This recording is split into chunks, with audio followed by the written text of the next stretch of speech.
This conference will now be recorded.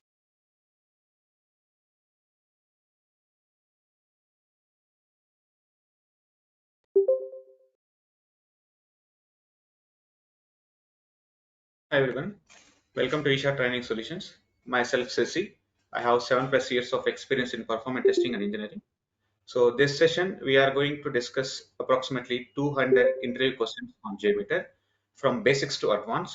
Before going to discuss these questions, so మనం ఒక interview panel అనేది ఎలా ఉంటుంది అనేది ఒకసారి అర్థం చేసుకున్నాము. ఫస్ట్ ఒకసారి అంటే ప్రజెంట్ సిచ్యువేషన్ లో ఇంటర్వ్యూ ప్యానల్ ఎలా ఉంది, సో మనం ఇంటర్వ్యూ క్రాక్ చేయడానికి ఎన్ని పాసిబుల్ ఛాన్సెస్ ఉంటాయి, సో అనేది ఒకసారి తెలుసుకుందాం. ఫస్ట్ మనం సపోజ్ ఇప్పుడు మనం ఒక 10 ఇంటర్వ్యూస్కి అటెండ్ అయ్యాం అనుకో, బాగా చూడండి. సో 10 ఇంటర్వ్యూస్కి, సో ఈ 10 ఇంటర్వ్యూస్కి మనం అటెండ్ అయినప్పుడు, సో మనం ఇంటర్వ్యూ, సో సబ్జెక్ట్ బాగా తెలిసి బాగా సబ్జెక్ట్ మీద నాలెడ్జ్ ఉన్న వాళ్ళకి, సో ఇంటర్వ్యూ క్రాక్ చేయడానికి 50% ఛాన్సెస్ మాత్రమే ఉంటాయి. సో 50% ఛాన్సెస్ మాత్రమే ఉంటాయి, సక్సెస్ అవడానికి 50% ఉంటాయి. సో ఈ 50% అనేది ఫెయిల్ అవుతాం. సో 50% ఛాన్సెస్ అనేది ఫెయిల్ అవడానికి ఉంటుంది. సో ఎందుకు మనకి ఇలా 50% ఫెయిల్ అవడానికి ఛాన్సెస్ ఉన్నాయి అనే దాని గురించి మనం తెలుసుకుందాం ఫస్ట్. సో అది మీరు అటెండ్ అయినా, నేను అటెండ్ అయినా, లేకపోతే అప్లికేషన్ ని డెవలప్ చేసిన వాళ్ళు అటెండ్ అయినా, లేకపోతే మన కంపెనీలో ఉన్నటువంటి ఆర్కిటెక్ట్ సీనియర్స్ అటెండ్ అయినా కూడా 50% మాత్రమే ఇంటర్వ్యూస్ సక్సెస్ అవడానికి ఛాన్సెస్ ఉంటాయి. సో ఆర్కిటెక్ట్ ఇంకా మంచి సీనియర్ అయితే ఒక 60-70% మాత్రమే ఉంటుంది. 60-70% మాత్రమే ఇంటర్వ్యూ క్రాక్ చేయడానికి ఛాన్సెస్ ఉన్నాయి. సో 100% ఇంటర్వ్యూ అనేది క్రాక్ చేయటం అనేది పాసిబుల్ అవుతుంది. 100% ఇంటర్వ్యూ క్రాక్ చేయడానికి పాసిబుల్. సో మనం ఒక 10 ఇంటర్వ్యూస్ కానీ అటెండ్ అయితే, సో ఈ 10 ఇంటర్వ్యూస్ లో మన 50% అంటే ఒక 5 ఇంటర్వ్యూస్ సక్సెస్ అవుతాం. సో 5 ఇంటర్వ్యూస్ అనేది మనం ఫెయిల్ అవడానికి ఛాన్సెస్ ఉంటాయి. సో ఇక్కడ అడగొచ్చు మీరు, సార్ ఎందుకుని ఈ 50% మనం ఫెయిల్ అవడానికి ఛాన్సెస్ ఉంటాయి, సో మనకి 50% మాత్రమే సక్సెస్ అంటున్నారు, సో 50% ఎందుకు ఫెయిల్ అవడానికి ఛాన్సెస్ ఉంటాయి? సో దీనికి నేను ఒక 10 రీజన్స్ చెప్తానమ్మా. సో నేను దీనికి వచ్చేసి ఒక 10 రీజన్స్ అని చెప్తాను. 1 సెకండ్. సో మనం ఎన్ని అనుకున్నామా? 10 ఇంటర్వ్యూస్ అనుకున్నాము. సో 10 ఇంటర్వ్యూస్ లో 5 సక్సెస్, సో 5 ఇంటర్వ్యూస్ అనేది ఫెయిల్. సో మీ సైడ్ నుంచి మ్యూట్ చేయండి అమ్మా. సో ఇక్కడ 5 ఇంటర్వ్యూస్ మనం ఎందుకు ఫెయిల్ అవుతాం అనుకుంటే, సో నేను మీకు ఒక 10 రీజన్స్ చెప్తానమ్మా. సో ఈ 10 రీజన్స్ అనేది ఏంటంటే, నాకున్న ఈ 7 ఇయర్స్ ఎక్స్పీరియన్స్ లో, సో నేను నంబర్ ఆఫ్ ఇంటర్వ్యూస్ అటెండ్ అవుతాను. సో నాకేంటంటే మార్కెట్లో ఇంటర్వ్యూ ప్యానల్ ఎలా ఉంది, సో ఎలాంటి క్వశ్చన్స్ అడుగుతున్నారు అనేది తెలుసుకోవడం నాకు ఒక హాబిట్. సో ఏం జరుగుతుంది, సో మార్కెట్లో ప్యానల్ ఎలా ఉంది, సో మార్కెట్లో సిచ్యువేషన్ ఎలా ఉంది అని తెలుసుకుంటూ ఉంటాను. సో దీనివల్ల నా ఎక్స్పీరియన్స్ పరంగా, సో ఈ 50% ఇంటర్వ్యూ ఫెయిల్ అవడానికి ఒక 10 రీజన్స్ అని చెప్తాను. సో 50% ఇంటర్వ్యూస్ ఫెయిల్ అవడానికి ఒక 10 రీజన్స్ చెప్తాను. చూడమ్మా, first reason, so first reason ఏంటంటే, 1 సెకండ్ అమ్మా. చూడమ్మా, ఫస్ట్ రీజన్, సో ఈ ఫస్ట్ రీజన్ ఏంటంటే అమ్మా, ఇంటర్వ్యూ ప్యానల్లో ఉన్నటువంటి వాళ్ళు, సో ఇంటర్వ్యూ టెక్నికల్ రౌండ్ ప్యానల్లో ఉన్నటువంటి వాళ్ళు, సో వీళ్ళు ఏం అడుగుతారంటే రియల్ టైం ఛాలెంజెస్ అడుగుతారమ్మా. సో ఏం అడుగుతారమ్మా? రియల్ టైం ఛాలెంజెస్ అడుగుతారు. ఇప్పుడు మీరు స్క్రిప్ట్ రికార్డ్ చేస్తున్నారు. సో స్క్రిప్ట్ రికార్డ్ చేసేటప్పుడు మీరు ఏమేం ఛాలెంజెస్ ఫేస్ చేశారు, మీ మీ యొక్క ప్రాజెక్ట్లో మీరు ఏమేం ఛాలెంజెస్ ఫేస్ చేశారు. తర్వాత స్క్రిప్ట్ రికార్డింగ్ అప్పుడు కానీ, స్క్రిప్ట్ ప్రిపేర్ చేసేటప్పుడు కానీ మీరు ఎలాంటి ఛాలెంజెస్ ఫేస్ చేశారు. స్క్రిప్ట్ రికార్డింగ్ అప్పుడు ఎలాంటి ఛార్జెస్ పే చేశారు స్క్రిప్ట్ అప్పుడు. తర్వాత ఎగ్జిక్యూషన్ చేస్తాం, మనం లోడ్ టెస్ట్ కానీ, స్ట్రెస్ టెస్ట్ కానీ, ఎండ్యూరెన్స్ టెస్ట్ కానీ మనం ఎగ్జిక్యూషన్ చేస్తాం. సో ఇలా టెస్ట్ అనేది ఎగ్జిక్యూట్ చేసినప్పుడు మీరు ఎలాంటి ఛాలెంజెస్ అనేది ఫేస్ చేశారు. సో ఆ ఛాలెంజెస్ కి మీరు, ఇప్పుడు సపోజ్ నేను లోడ్ టెస్ట్ పెడుతున్నాను, ఒక 10 మినిట్స్ తర్వాత నేను రెస్పాన్స్ టైమ్స్ ఎక్కువ, అంటే హై రెస్పాన్స్ టైం అనేది అబ్జర్వ్ చేశాను. సో ఇలాంటి కండిషన్స్ లో మీరు ఎక్కడ చెక్ చేస్తారు, ఎలా చెక్ చేస్తారు, చెక్ చేసిన తర్వాత, సో మీరు ప్రాబ్లమ్ ఐడెంటిఫై చేసిన తర్వాత మీరు డెవలపర్కి ఎలా సజెషన్ ఇస్తారు. సో డెవలపర్కి సజెషన్ ఇచ్చిన తర్వాత డెవలపర్ దాంట్లో ఏం చేంజెస్ చేశాడు, ఆ చేంజెస్ చేసిన తర్వాత మళ్ళీ మీరు ఏం టెస్ట్ పెట్టారు, సో అనేటువంటి క్వశ్చన్ అడుగుతారమ్మా. సో ఈ ఫస్ట్ పర్సన్ అంటే ఫస్ట్ రీజన్ ఏంటంటే, సో రియల్ టైం ఛాలెంజ్ అడుగుతారు. సో ఇలాంటి కండిషన్స్ లో కూడా మనం ఇంటర్వ్యూ క్రాక్ చేయొచ్చు. బాగా నాలెడ్జ్ ఉన్న వాళ్ళు ఏంటంటే, so real time challenges face చేసిన వాళ్ళు ఉంటారు. సో వాళ్ళు ఏంటంటే ఇంటర్వ్యూ క్రాక్ చేయడానికి ఛాన్సెస్ ఉంటాయి. కానీ ఇక్కడ ఒక లిటిగేషన్ ఉందమ్మా. ఈ పర్సన్ ఏం చేస్తారంటే, ఈ ఫస్ట్ పర్సన్స్ ఏం చేస్తారంటే, వీళ్ళు ఒక ప్రాజెక్ట్ లో పనిచేస్తుంటారు. వీళ్ళు ఏదో ఒక ప్రాజెక్ట్ లో పనిచేస్తుంటారు.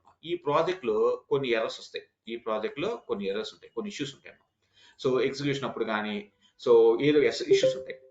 జనరల్ గా ఒక అప్లికేషన్ కి ఒక ప్రాజెక్ట్ లో వచ్చిన ఇష్యూస్ ఇంకో ప్రాజెక్ట్ లో రావు, ఇంకొక ప్రాజెక్ట్ లో వచ్చిన ఇష్యూస్ ఒక ప్రాజెక్ట్ లో రావు. 100% నాలెడ్జ్ అనేది ఎవరికి తెలియదు. సో వీడు ఏం చేస్తారంటే ఈడి ప్రాజెక్ట్ లో ఏమైతే ఇష్యూస్ వచ్చినాయో ఆ ఇష్యూస్ అన్ని మాట్లాడతారు. ఏమంటారమ్మా? ఆ ఇష్యూస్ అన్ని అడుగుతారు. సో ఇలాంటి కండిషన్స్ లో మనం ఏమవుతుందంటే ఆడి ప్రాజెక్ట్ లో ఇచ్చిన ఇష్యూస్ అనేది మనకు తెలియదు జనరల్ గా. సో కానీ వీడు అడుగుతాడు. వీడు అడగటం వల్ల ఏమవుతుందంటే మనం వాటికి ఆన్సర్ చేయలేం. సో ఆన్సర్ చేయలేకపోవడం వల్ల సో మనం ఇంటర్వ్యూ వెళ్ళేదని ఫెయిల్ అవడానికి ఛాన్సెస్ ఉంది. ద ఫస్ట్ కండిషన్ ఏంటంటే వాడు రియల్ టైమ్ ఛాలెంజెస్ అడుగుతాడు. రియల్ టైమ్ ఛాలెంజ్ తో పాటు వాడి లైఫ్ లో ఫేస్ చేసినటువంటి ఇంటర్వ్యూస్ అంటే వాడికి వచ్చిన లైఫ్ లో వచ్చినటువంటి ఏమేమి ఛాలెంజెస్ వచ్చినా ఆ ఛాలెంజెస్ మనం అడుగుతాడు. మనం అలాంటి కండిషన్ చెప్పలేము. సో దీనికి మ్యూట్ చేయడమ్మా మీ సైడ్ నుంచి. సో నేను ఎందుకు అంటున్నానంటేనమ్మా, సో నేను ఒకటి ఫారెన్ ఇంటర్వ్యూ రీసెంట్గా అటెండ్ అయ్యానమ్మా. సో అతను ఏం చేశాడంటే ఒక నోట్ ప్యాడ్ మీద ఒక 10 క్వశ్చన్ రాసుకున్నాడు. ఈ 10 క్వశ్చన్స్ లోడ్ రన్నర్లో వచ్చే క్వశ్చన్స్. ఈ 10 క్వశ్చన్స్ నన్ను అడిగాడమ్మా. దీంట్లో నాకు ఒక 6 to 7 క్వశ్చన్స్ తెలుసు. మిగిలిన క్వశ్చన్స్ అసలు ఏం అడుగుతున్నాడు ఆ క్వశ్చన్ అనేది కూడా నాకు అర్థం కాలేదు. సో ఇలాంటి ఛాన్సెస్ లో ఒకసారి మనం ఇంటర్ ఫెయిల్ అవడానికి ఛాన్సెస్. సెకండ్ రీజన్ చెప్తానమ్మా. సెకండ్ రీజన్ ఏంటంటే ఈ రోజును మనకి పర్ఫార్మింగ్ టెస్టింగ్ తో పాటు జనరల్ గా పర్ఫార్మెన్స్ ఇంజనీరింగ్ కాన్సెప్ట్స్ అనేది ఉంటాయి. So performing testing, performance engineering concepts అని అడుగుతారు. సో దీంతో పాటు వీళ్ళు ఇక్కడ సాటిస్ఫై అవ్వరు. పర్ఫార్మింగ్ టెస్టింగ్, పర్ఫార్మ్ ఇంజనీరింగ్ తో సాటిస్ఫై అవ్వరు. సో మనకి other tool knowledge. Other tool knowledge అంటే ఏంటంటే అప్పుడు చూడండి, డాకర్స్ అని ఉంటాయి. డాకర్ తర్వాత వచ్చేసి క్యూబర్నెటిస్,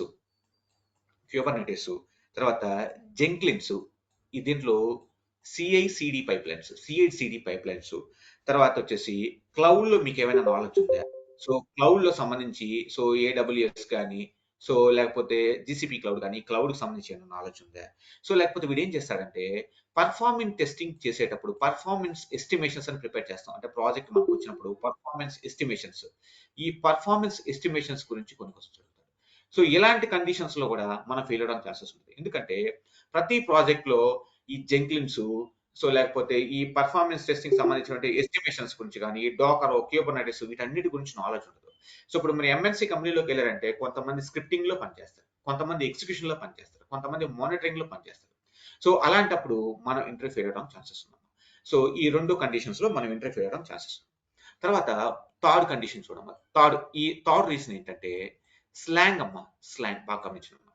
సో ఇప్పుడు స్లాంగ్ ఎందుకు అన్నానంటే నేను ఈ పదాన్ని ఎందుకు వాడానంటే ఇప్పుడు మన ఆంధ్ర కానీ తెలంగాణ తెలుగు పీపుల్ మాట్లాడేటువంటి ఇంగ్లీషు స్లాంగ్ కొంచెం డిఫరెంట్.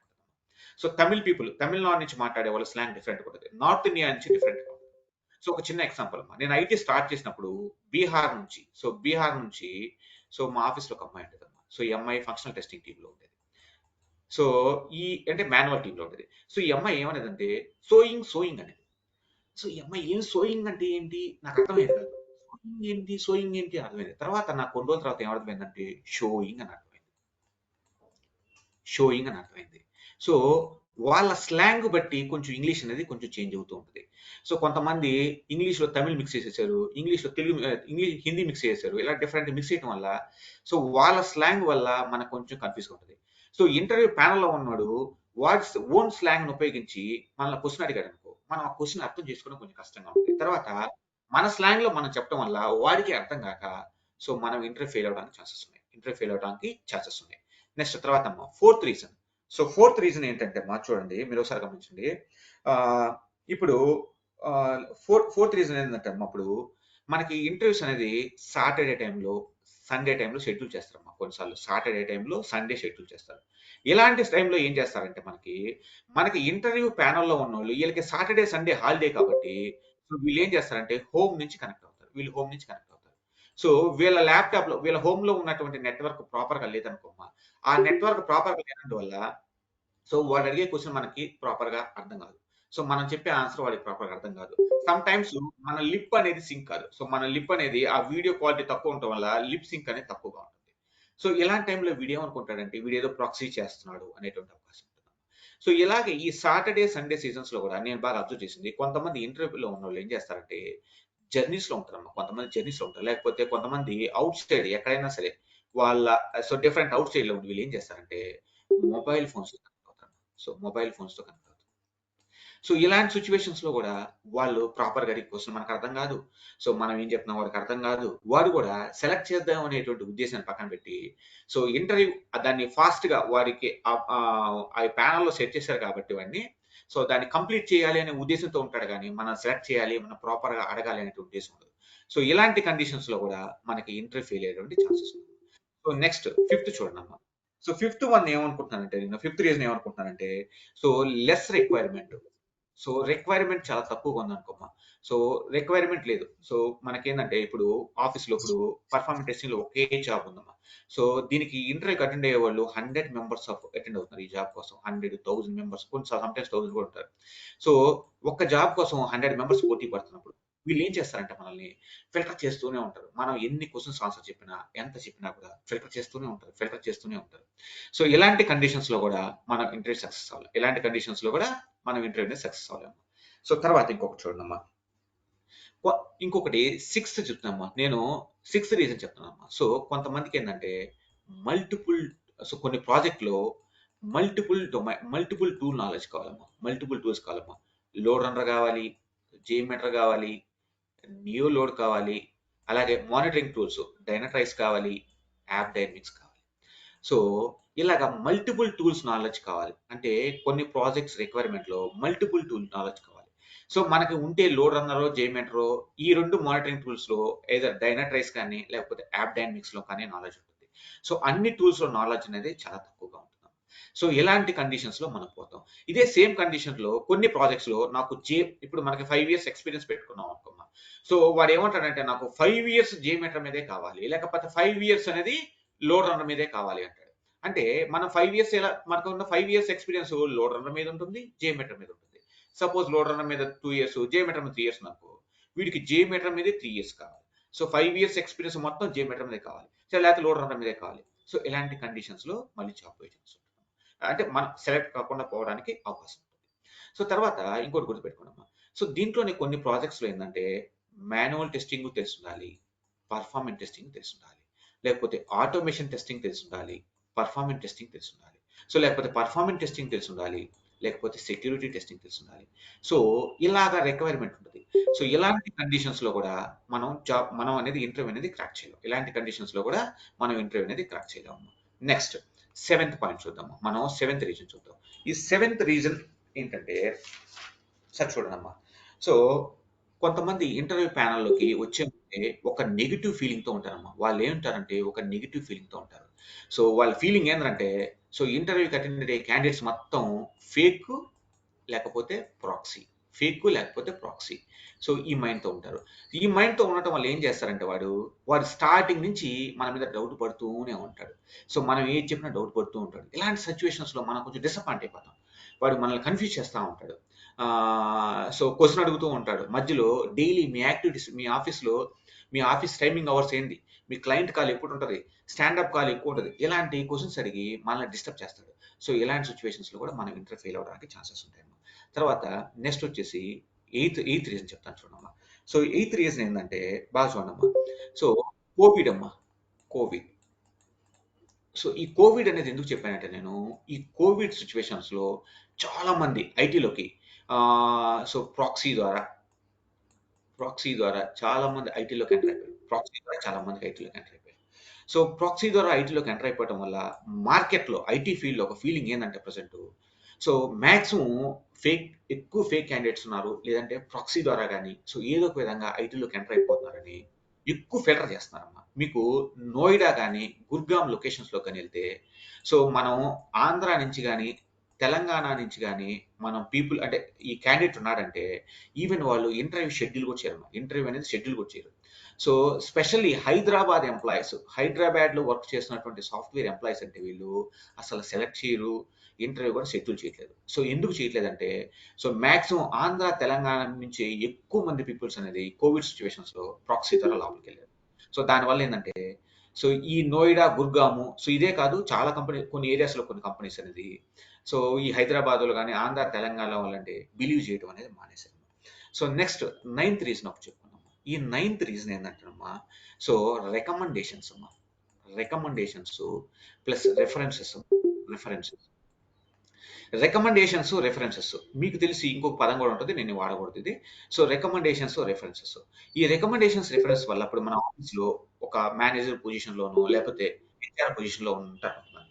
సో వీళ్ళు వాళ్ళకి ఎవరికో ఫేవర్ చేయాలనే ఉద్దేశంతోటి సమ్ క్యాండిడేట్‌ని సెలెక్ట్ చేస్తారు. సో అలాంటి కండిషన్స్‌లో ఆల్రెడీ ఆ క్యాండిడేట్ అనేవాడు దానికి ఆ జాబ్‌కి అనేవాడు వాడు సెట్ అయిపోయి ఉంటారు. అంటే వాడిని తీసుకోవాలనే మైండ్‌తో ఉంటారు. సో మనం ఇంటర్వ్యూకెళ్ళినప్పుడు మనకి ఇంటర్వ్యూ స్టార్ట్ చేస్తారమ్మా ఇంటర్వ్యూ. సో ఫస్ట్ పర్ఫార్మెన్స్ టెస్టింగ్‌లో కూర్చోబెడతారు. తర్వాత పర్ఫార్మెన్స్ ఇంజినీర్‌లో అవుతారు. సో మన క్వెషన్స్ పర్ఫెక్ట్‌గా ఆన్సర్ చెప్తున్నాం అనుకో వాడికి అర్థమైపోద్ది. ఓహో! ఈడు క్వెషన్స్ బాగా ఆన్సర్ చేస్తున్నాడు. సో ఇది రికార్డింగ్ అవుతుంది కాబట్టి సో నేను ఒకవేళ సెలెక్ట్ చేయకపోతే వీడు ఆన్సర్ చెప్పాడు కదా! మరి నేను ఎందుకు సెలెక్ట్ చేయలేదు అనేటువంటి క్వెషన్ వస్తుందని వీడేం చేస్తాడంటే సో మనకి సంబంధం లేని క్వెషన్‌లు పిచ్చి పిచ్చి క్వెషన్స్ అడుగుతారన్నమాట. సో అంటే పిచ్చి పిచ్చి క్వెషన్స్ అంటే ఏదో చర్చత క్వెషన్స్ కాదమ్మా. ఇప్పుడు చిన్న ఉదాహరణ అమ్మా. సో మనకి హెచ్‌టిటిపిఎస్ టెస్ట్‌కి హెచ్‌టిటిపి కుకీ మేనేజర్ అని ఒకటి ఉంటుందమ్మా మనకి చూడమ్మా. కుకీ మేనేజర్ అని ఉంటుందమ్మా.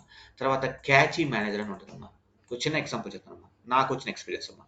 సో ఈ కుకీ మేనేజర్, క్యాచీ మేనేజర్ అనేది ఎక్కడ ఉంటదంటే JMeterలో ఎలిమెంట్స్, కాన్ఫిగ్ ఎలిమెంట్స్‌లో కుకీస్‌ని, క్యాచీస్‌ని క్లియర్ చేయడానికి వాడతాం. సో నన్ను ఇంటర్వ్యూలో ఏం అడిగాడంటే క్వెషన్, ఈ cookie manager, cache manager work చేయకపోతే సో నువ్వేం చేస్తావు అని అడిగాడు.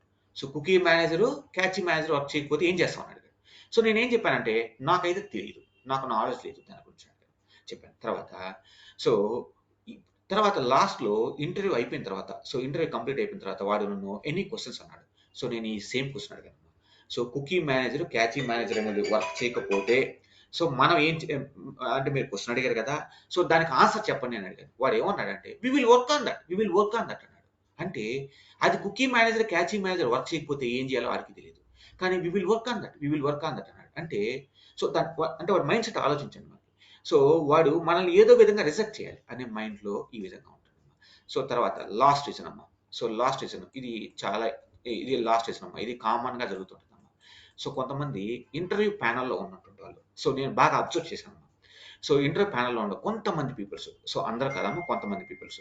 సో వీళ్ళకేంటంటే ఆ ఐటీ కంపెనీ అనేది వీళ్ళ వంశపారంపర్యంగా వస్తున్నట్టు. సో లేకపోతే ఐటీలో జాబ్ చేయటం అనేది వీళ్ళు మాత్రమే చేయాలి. ఇంకెవ్వరు చేయకూడదు. సో ఇప్పుడు మనకి చిన్న ఉదాహరణ అమ్మా. సో మెగాస్టార్ చిరంజీవి ఉన్నాడనుకోమ్మా. Next hero Ram Charan. So next వంశం. ఇది ఎలా అయితే కంటిన్యూ అవుతుందో అలాగే వీళ్ళు ఫీల్ అవుతారేమో నాకు తెలీదు గానీ ఐటీ అంటే వాళ్ళకే రావాలి జాబ్‌లు ఎవరికి రాకూడదని సో వీళ్ళు 100% సెలెక్ట్ చేయరమ్మా. 100% సెలెక్ట్ చేయరు. సో కొన్ని ఎగ్జాంపుల్స్ ఏందంటే నా క్లాస్‌మేట్ ఒకతనున్నాడు. సో లాస్ట్ 2 ఇయర్స్ నుంచి ఇంటర్ ప్యానెల్‌లో ఉన్నాడు. లాస్ట్ 2 ఇయర్స్ నుంచి L1 టెక్నికల్ రౌండ్‌లో ఉన్నాడు. సో ఇప్పటి వరకు ఎంతమందిని సెలెక్ట్ చేశారంటే ఒక్క పర్సన్‌ని సెలెక్ట్ చేశారు. సో ఇంతవరకు ఎంతమంది సెలెక్ట్ చేశారంటే ఒక్కడిని సెలెక్ట్ చేశారు. సో ఇతను ఎందుకు ఇంటర్వ్యూ ప్యానెల్‌కి అటెండ్ అవుతాడంటే ప్రతి ఇంటర్వ్యూకి రూ. 200 పే చేస్తారు. రూ. 200 కొన్ని కంపెనీస్‌లో 300, 400 నాకు తెలీదు. సో రూ. 200 పే చేస్తారు. సో దీనికోసం అటెండ్ అవుతాడు. ఒక్కడిని కూడా సెలెక్ట్ చేయడం. తర్వాత ఇతను ఏం చేస్తారంటే ఇతనికి తెలియని క్వెషన్స్ ఇతనికి తెలియని క్వెషన్స్ ఏదో ఉంటాయి కదా! అవన్నీ తీసుకొచ్చి మనల్ని అడుగుతాడు. వారికి ఏదైతే క్వెషన్స్ తెలియదో ఆ క్వెషన్స్ అన్నీ తీసుకొచ్చి మనల్ని అడుగుతాడు. సో ఇలాంటి సిట్యుయేషన్స్‌లో కూడా మనం ఏందంటే మనం చెప్పలేం కదా! మనం ఆన్సర్ కరెక్ట్‌గా చెప్పినా కూడా వాడు యాక్సెప్ట్ చేయడు. ఎందుకంటే అది పర్ఫెక్ట్ ఆన్సరో కాదో అనేది వాడికి తెలీదు. సో ఇలాంటి కండిషన్స్‌లో మనం ఇంటర్వ్యూ అనేది క్రాక్ చేయలేం. సో ఈ 10 రీజన్స్ వల్ల మనం ఇంటర్వ్యూ అనేది క్రాక్ చేయలేమమ్మా. సో 50% మాత్రమే మనం ఇంటర్వ్యూ సక్సెస్ అవ్వడానికి ఛాన్సెస్ ఉంటుంది. 50% అనేది మనం ఇంటర్వ్యూ ఫెయిల్ అవ్వడానికి ఛాన్సెస్ ఉంటుంది. సో ఎందుకు ఛాన్సెస్ ఉంటుందంటే ఈ 10 రీజన్స్ నా ఎక్స్‌పీరియన్స్‌లో నేను చూసినటువంటి ఒక 10 రీజన్స్ అనేది మీకు ఎగ్జాంపుల్‌గా చెప్పాను. దీనివల్ల అవుతుందమ్మా. సో ఈవెన్ మీకు అప్లికేషన్ డెవలప్ చేసినోడైనా సరే, అప్లికేషన్ ఆర్కిటెక్ట్ అయినా సరే, సో వాడు ఎంత తోపైనా సరే 100% సక్సెస్ అనేది ఉండదు. 100% సక్సెస్ అనేది ఉండదు. సో కాబట్టి మీరు ఎవరైనా సరే ఇంటర్వ్యూకి అటెండ్ అయ్యేటప్పుడు మనకు ఒకటి 2 ఇంటర్వ్యూస్ పోయినాయి అనుకోమ్మా. సో మనం డిసప్పాయింట్ అయిపోకూడదు. సో నాకు ఇంటర్వ్యూస్ పోతున్నాయి, నాకు నాలెడ్జ్ లేదు. సో నేను కొట్టలేకపోతున్నాను డిసప్పాయింట్ అవ్వకూడదు. సో మనకి సక్సెస్ అవ్వడానికి 50% ఉన్నాయి. సో మన టైం బాలేక ఈ 50%లో ఉన్నోళ్ళు తగిలారనుకో మనం ఇంటర్వ్యూ అనేది క్రాక్ చేయాలి. సో ఈ ఫస్ట్ 50%లో ఉన్నప్పుడే మనం ఇంటర్వ్యూ అనేది క్రాక్ చేయగలుగుతాం. సో అందుకని మీకు మైండ్‌లో ఏందంటే మనం 100% ఇంటర్వ్యూ సక్సెస్ అవ్వడం అనేది పాసిబుల్ కాదు. సో మనం 50% ఇంటర్వ్యూ అనేది సక్సెస్ అయ్యామంటే సో మనం సక్సెస్ అయినట్టే. 50% క్రాక్ చేస్తే మనం సక్సెస్ అయినట్టే. సో ఇంకేందంటే మనం డైరెక్ట్‌గా క్వెషన్స్‌లోకి వెళ్ళిపోదాం. ఈ క్వెషన్స్‌లోకి వెళ్ళిపోదాం. సో నేను పర్ఫార్మెన్స్ టెస్టింగ్ మీద కుమార్ సార్ సో ఇది కుమార్ సార్ అమ్మ. ఈ Kumar sir Isha training solutions అమ్మ. సో దీని head Kumar sir. So Kumar sir ఏమన్నాడంటే మనకి ఒకటి సో JMeter ఇంటర్వ్యూ క్వశ్చన్స్ మీద సో మనకి ఒక 200 క్వశ్చన్స్ మీద మనం చేద్దాం అన్నాడు. సో దాని గురించి మనం డీటెయిల్గా వెళ్ళిపోదాం, డీటెయిల్గా సెషన్కి వెళ్ళిపోదాం. సో మీకు ఏదైనా డౌట్స్ ఉన్నా ఏదైనా క్లారిఫికేషన్స్ కావాలన్నా సెషన్ కంప్లీట్ అయిపోయిన తర్వాత లాస్ట్లో అడగనమ్మా. సో అందరూ మ్యూట్ చేయండి అమ్మా మీ సైడ్ నుంచి. సో ఫస్ట్ మనం పర్ఫార్మెన్స్ టెస్టింగ్ మీద సో JMeterలో ఇంటర్వ్యూ క్వశ్చన్స్కి వెళ్దాం. ద ఫస్ట్ క్వశ్చన్ అమ్మా, what is software testing? So నేను బేసిక్స్ నుంచి వెళ్తున్నాను. So what is software testing? First question చూద్దాం, what is software testing? So మీరు అనొచ్చు, ఏం సార్ సాఫ్ట్వేర్ టెస్టింగ్ అంటే మాకు తెలియదు అని అడగచ్చు. సో సో మీకు తెలిసి ఉండొచ్చు, కానీ వినండి ఒకసారి. So what is software testing? So so software testing అంటే ఏంటి? So what is software testing? Testing is a systematic process of validating the functionalities and quality characteristics of a developed application or program is called testing. Software testing is a systematic process of validating the functionalities and quality characteristics of an developed application or program. అంటే software testing అంటే ఏంటంటే develop చేసినటువంటి application కానీ లేకపోతే ఒక programme కానీ so దాని functionalities ఎలా ఉన్నాయి, దాని ఫంక్షనాలిటీస్ అనేది ప్రాపర్గా వర్క్ చేస్తున్నాయా, సో దాని క్వాలిటీ క్యారెక్టర్స్ అంటే అది క్వాలిటీకి అప్పుడు ఒక రిక్వైర్మెంట్ బేస్ చేసుకొని చేస్తారు ఒక అప్లికేషన్ డెవలప్మెంట్ అనేది. సో ఆ రిక్వైర్మెంట్స్ అనేది అచీవ్ అవుతుందా లేదా అనేది దాన్ని టెస్ట్ చేయడాన్ని సాఫ్ట్వేర్ టెస్టింగ్ అంటారు. So software testing is a process of validating the functionalities and quality characteristics of a developed application or program is called software testing. So ఇది first question. Next second question చూద్దాం. What are the types of the software testing? So important question చూడండి. So what are the types of the software testing? So software testing అనేది ఎన్ని types ఉంటుందంటే software testing అనేది ఎన్ని types ఉంటుందంటే 2 types ఉంటుంది. So first type వచ్చేసి functional testing, the second type వచ్చేసి నాన్ ఫంక్షనల్ టెస్టింగ్. చూడమ్మా, సో ఈ నాన్ ఫంక్షనల్ టెస్టింగ్ అనేది ఇది QA టీమ్ కి సంబంధించింది, మన టెస్టింగ్ శాంపుల్ సంబంధించింది. సో ఈ టెస్టింగ్ కాకుండా డెవలపర్ ఒక టెస్ట్ చేస్తాడు. దీన్ని ఏమంటారంటే యూనిట్ టెస్టింగ్ అంటారు. దీని ఇంకో పేరుతో ఏమంటారంటే వైట్ బాక్స్ టెస్టింగ్ అంటారు. చూడమ్మా, వైట్ బాక్స్ టెస్టింగ్ అంటారు. సో ఈ డెవలపర్ చేసే టెస్టింగ్ ఏమంటారంటే యూనిట్ టెస్టింగ్ అని, వైట్ బాక్స్ టెస్టింగ్ అంటారు. సో టెస్టర్ చేసే టెస్టింగ్ ఏమంటారంటే ఫంక్షనల్ టెస్టింగ్ ఒకటి, నాన్ ఫంక్షనల్ టెస్టింగ్ ఒకటి. సో మన టెస్టింగ్ ఎన్ని టైప్స్ ఉంటుందంటే 2 types, functional testing, non functional testing అని ఉంటుంది. సో డెవలపర్ చేసే టెస్టింగ్ ని యూనిట్ టెస్టింగ్ అంటారు. సో ఇక్కడ ఫంక్షనల్ టెస్టింగ్ అంటే ఏంది, సో నాన్ ఫంక్షనల్ టెస్టింగ్ అంటే ఏం తెలుసుకున్నాం. So what is functional testing, what is non functional testing అని తెలుసుకున్నాం. సో ఈ ఫంక్షనల్ టెస్టింగ్ అంటే ఏంటంటే so testing the functionality of an application. ఒక అప్లికేషన్ డెవలప్ చేసాం, ఒక అప్లికేషన్ కానీ ఒక ప్రోగ్రామ్ కానీ డెవలప్ చేసిన తర్వాత సో దాని ఫంక్షనాలిటీస్ అనేది ఎలా వర్క్ చేస్తున్నాయి, ప్రాపర్ గా వర్క్ చేస్తున్నాయా లేదా అని టెస్ట్ చేయడాన్ని ఫంక్షనల్ టెస్టింగ్ అంటారు. సో నాన్ ఫంక్షనల్ టెస్టింగ్ అంటే సో ఏంటంటే testing the non functionality of an application. ఇక్కడ మనం ఫంక్షనాలిటీస్ టెస్ట్ చేయట్లేదు, నాన్ ఫంక్షనాలిటీస్ అంటే ఏంటి, performance of the application. So performance, security of the application. So దీని పర్ఫార్మెన్స్ లో కొన్ని పాయింట్స్ వస్తాయి, ఆ పాయింట్స్ మళ్ళీ చెప్తాను. సో పర్ఫార్మెన్స్ ఎలా ఉంది, సెక్యూరిటీ ఎలా ఉంది చెక్ చేస్తాం. ఈ ఫంక్షనల్ టెస్టింగ్ లో ఏం చేస్తామంటే ఆ ఫంక్షనాలిటీస్ ఎలా వర్క్ చేస్తున్నాయా లేదా అనేది టెస్ట్ చేస్తాం. సో దాన్ని ఫంక్షనల్ టెస్టింగ్ అంటాము, దీన్ని నాన్ ఫంక్షనల్ టెస్టింగ్ అంటాము. ఈ ఫంక్షనల్ టెస్టింగ్ లో ఫేమస్ వచ్చేసి మాన్యువల్ ఆటోమేషన్ టెస్టింగ్ అని ఉంటాము. ఫంక్షనల్ టెస్టింగ్ లో మాన్యువల్ ఆటోమేషన్ ఫేమస్ అమ్మ. ఈ నాన్ ఫంక్షనల్ టెస్టింగ్ లో వచ్చేసి పర్ఫార్మెన్స్ టెస్టింగ్, సెక్యూరిటీ టెస్టింగ్ అనేది ఫేమస్. ఇక్కడ చూడమ్మా, ఫంక్షనల్ టెస్టింగ్ లో manual testing, automation testing. So manual testing, automation testing. ఇక్కడ performance testing, security testing non functional testing లో. మళ్ళీ చూడమ్మా, సో ఫంక్షనల్ టెస్టింగ్ లో మనం ఏం చేస్తామంటే అప్లికేషన్ యొక్క ఫంక్షనాలిటీస్ ప్రాపర్ గా పనిచేస్తున్నాయా లేదా అని చెక్ చేసుకోవడమే functional testing. So non functional testing లో ఏంటంటే సో మనము ఫంక్షనాలిటీస్ కాకుండా నాన్ ఫంక్షనాలిటీస్ ఎలా వర్క్ చేస్తున్నాయి అనేది టెస్ట్ చేయడమే non functional testing. Suppose performance testing, security testing ఈ నాన్ ఫంక్షనల్ టెస్టింగ్ కిందకి వస్తున్నాం. చూడండి. Next first what is manual testing? So what is manual testing? Manual testing అంటే ఏంటి? సో మంచి పాయింట్. మాన్యువల్ టెస్టింగ్ అంటే ఏంటి? సో ఇప్పుడు నేను ఒక ఫ్లిప్‌కార్ట్ అనే ఒక అప్లికేషన్ డెవలప్ చేశాను. ఫ్లిప్‌కార్ట్ అనేటువంటి అప్లికేషన్‌ని డెవలప్ చేశాను. ఏం అప్లికేషన్ అమ్మా అది? సారీ, వన్ సెకండ్ అమ్మా. సో ఇప్పుడు నేను ఫ్లిప్‌కార్ట్ అనేటువంటి అప్లికేషన్ డెవలప్ చేశాను. మ్యూట్ చేయండి మీ సైడ్ నుంచి. ఫ్లిప్‌కార్ట్ అనే అప్లికేషన్ డెవలప్ చేశాము. సో దీంట్లో ఈ ఫంక్షనల్ టెస్టింగ్, ఈ మాన్యువల్ టెస్ట్ అనేవాడు ఏం చేస్తాడంటే మాన్యువల్‌గా, సో మాన్యువల్‌గా అంటే ఏంది? వాడు ఎలాంటి టూల్స్ ఉపయోగించడు. మాన్యువల్‌గా ఏం చేస్తాడంటే ఈ ఫ్లిప్‌కార్ట్ అనే అప్లికేషన్‌ని ఫస్ట్ సపోజ్ చిన్న ఉదాహరణ, యూజర్ నేమ్, పాస్వర్డ్ అంటే మన దగ్గర ఉన్నటువంటి కరెక్ట్ యూజర్ నేమ్, పాస్వర్డ్ ఉపయోగించి సో లాగిన్ అవుతాడన్నమాట. సో ఈ ఫ్లిప్‌కార్ట్ అనేటువంటి అప్లికేషన్‌లోకి లాగిన్ అవుతాడు. సో లాగిన్ అయ్యి నెక్స్ట్ పేజ్ ఓపెన్ అవుతుందా లేదా అని చెక్ చేస్తాడు. తర్వాత యూజర్ నేమ్, పాస్వర్డ్ అంటే రాంగ్ యూజర్ నేమ్, పాస్వర్డ్ ఉపయోగించి మళ్ళీ టెస్ట్ చేస్తాడు. సో ఇలాంటప్పుడు లాగిన్ అవుతుందా లేకపోతే లాగిన్ అవ్వకుండా సో అంటే ఇది యూజర్ నేమ్, పాస్వర్డ్ అనేది రిజిస్టర్ కాలేదు అనేది చూపిస్తుందని చెక్ చేస్తాడు. తర్వాత ఇప్పుడు సపోజ్ నేను ఫ్లిప్‌కార్ట్‌లో ఒక మొబైల్ ఐఫోన్ కొనాలనుకుంటున్నాను. ఒక ఐఫోన్ కొనాలనుకుంటున్నాను. సో ఈ ఐఫోన్‌ని కొనడానికి ఏ అయితే ట్రాన్సాక్షన్స్ ఉన్నాయో ఆ ట్రాన్సాక్షన్స్ ఫస్ట్ లాంచ్ అవుతాడు, లాగిన్ అవుతాడు. తర్వాత ఐఫోన్‌ని సెర్చ్ చేస్తాడు, యాడ్ టు కార్ట్‌లోకెళ్తాడు, పేమెంట్ చేస్తాడు, సైన్ ఔట్ చేస్తాడు.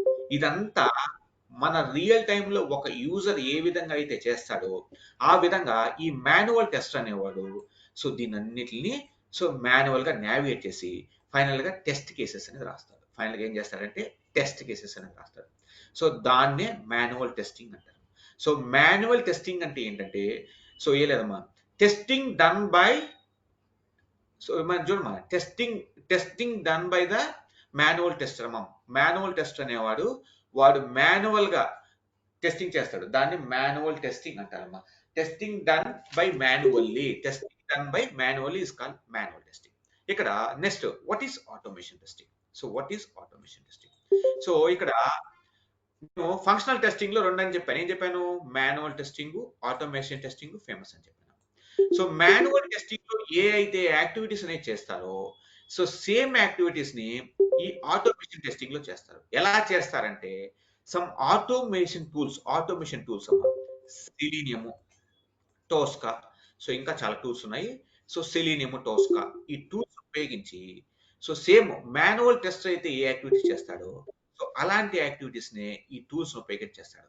సో దాన్నే ఆటోమేషన్ టెస్టింగ్ అంటారు.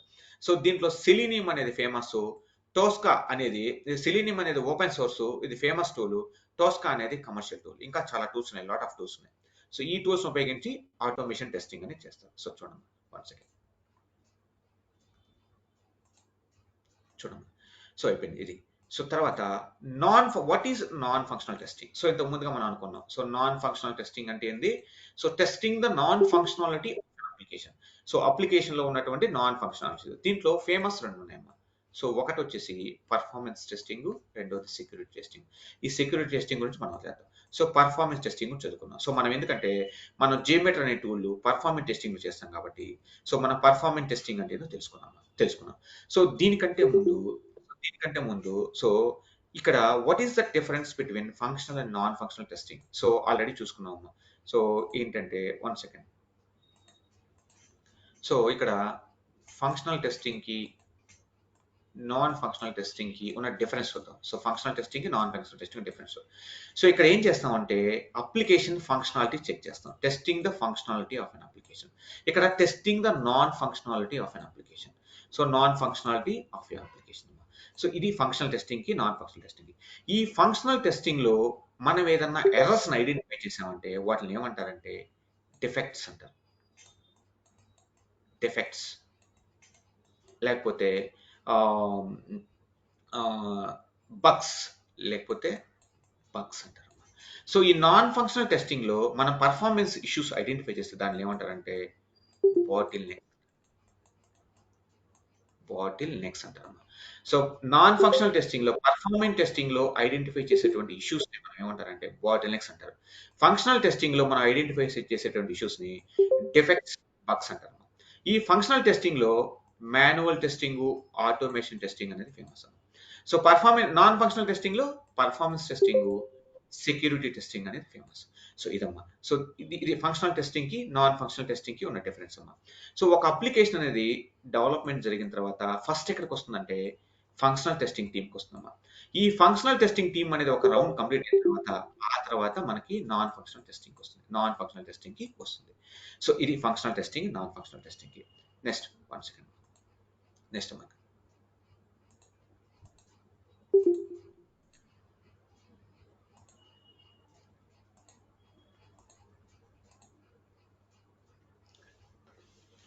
చూడమ్మా. సో ఇక్కడ వాట్ ఈస్ పర్ఫార్మెన్స్ టెస్టింగ్ ఇక్కడ చూద్దాం. So what is performance testing, why performance testing, why it is needed. So so what is performance testing ఇక్కడ మంచి పాయింట్ చూడమ్మా. So what is performance testing, performance testing అంటే ఏంటి, so why is it needed, so ఎందుకు performance testing అవసరం. So first మన performance testing యొక్క definition చూద్దాము.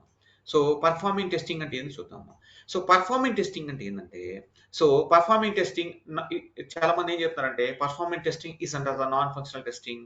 సో ఏదేదో చెప్తున్నారు. సో లోడ్ టెస్ట్ అలా కాకుండా సో పర్ఫార్మెన్స్ టెస్టింగ్ యొక్క పర్ఫెక్ట్ డెఫినేషన్ అనేది మనం చెప్పుకున్నాం. సో ఏం చెప్పుకున్నాం అంటే testing the stability, testing the stability and response time.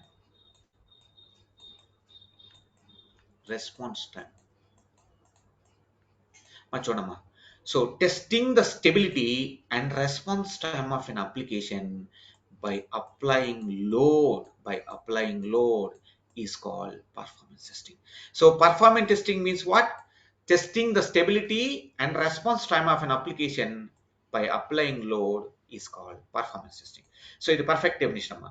So application stable గా ఉందా లేదా, మనం ఒక అప్లికేషన్ మీద లోడ్ ఉపయోగించినప్పుడు సో 100 మెంబర్స్ లేకపోతే 1000 మెంబర్స్ లేకపోతే 3000 5000 1 lakh సో ఎంత మంది అయినా సరే మనము ఈ వర్చువల్ యూజర్ లోడ్ ని ఆ అప్లికేషన్ మీద యూజ్ చేసినప్పుడు అంటే సో నా మల్టిపుల్ యూజర్స్ అనేవారు ఒక అప్లికేషన్ మీద యాక్సెస్ చేసినప్పుడు ఆ అప్లికేషన్ స్టెబుల్ గా ఉందా లేదా, సో ఆ అప్లికేషన్ యొక్క రెస్పాన్స్ టైమ్స్ ఎలా ఉన్నాయి అనేది చెక్ చేసుకోవడమే పర్ఫార్మెన్స్ టెస్టింగ్.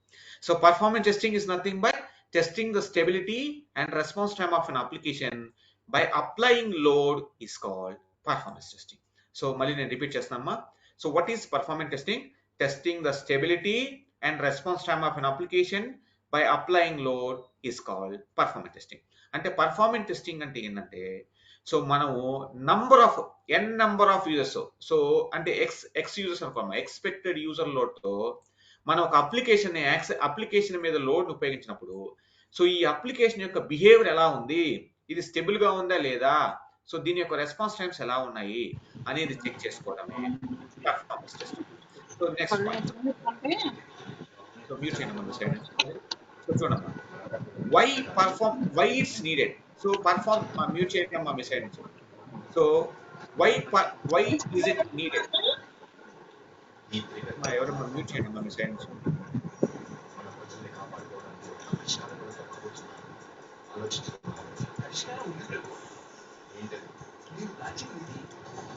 సో మా మ్యూట్ చేయండి అమ్మా, డిస్టర్బెన్స్ ఉంది.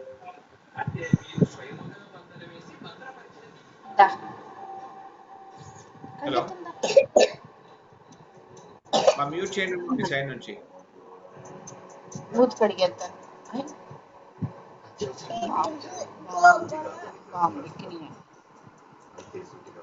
ఏమైంది? ఏమీ లేదా దా, నాకు ఈ కారం వచ్చేస్తుంది.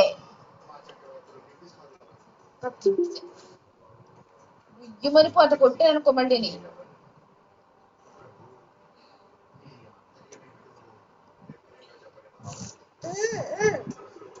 వన్ సెకండ్ అమ్మా, ఎవరో అన్మ్యూట్ చేస్తున్నారమ్మా. Sir, you have an option to mute, right? ఎక్కడుందమ్మా ఆప్షన్?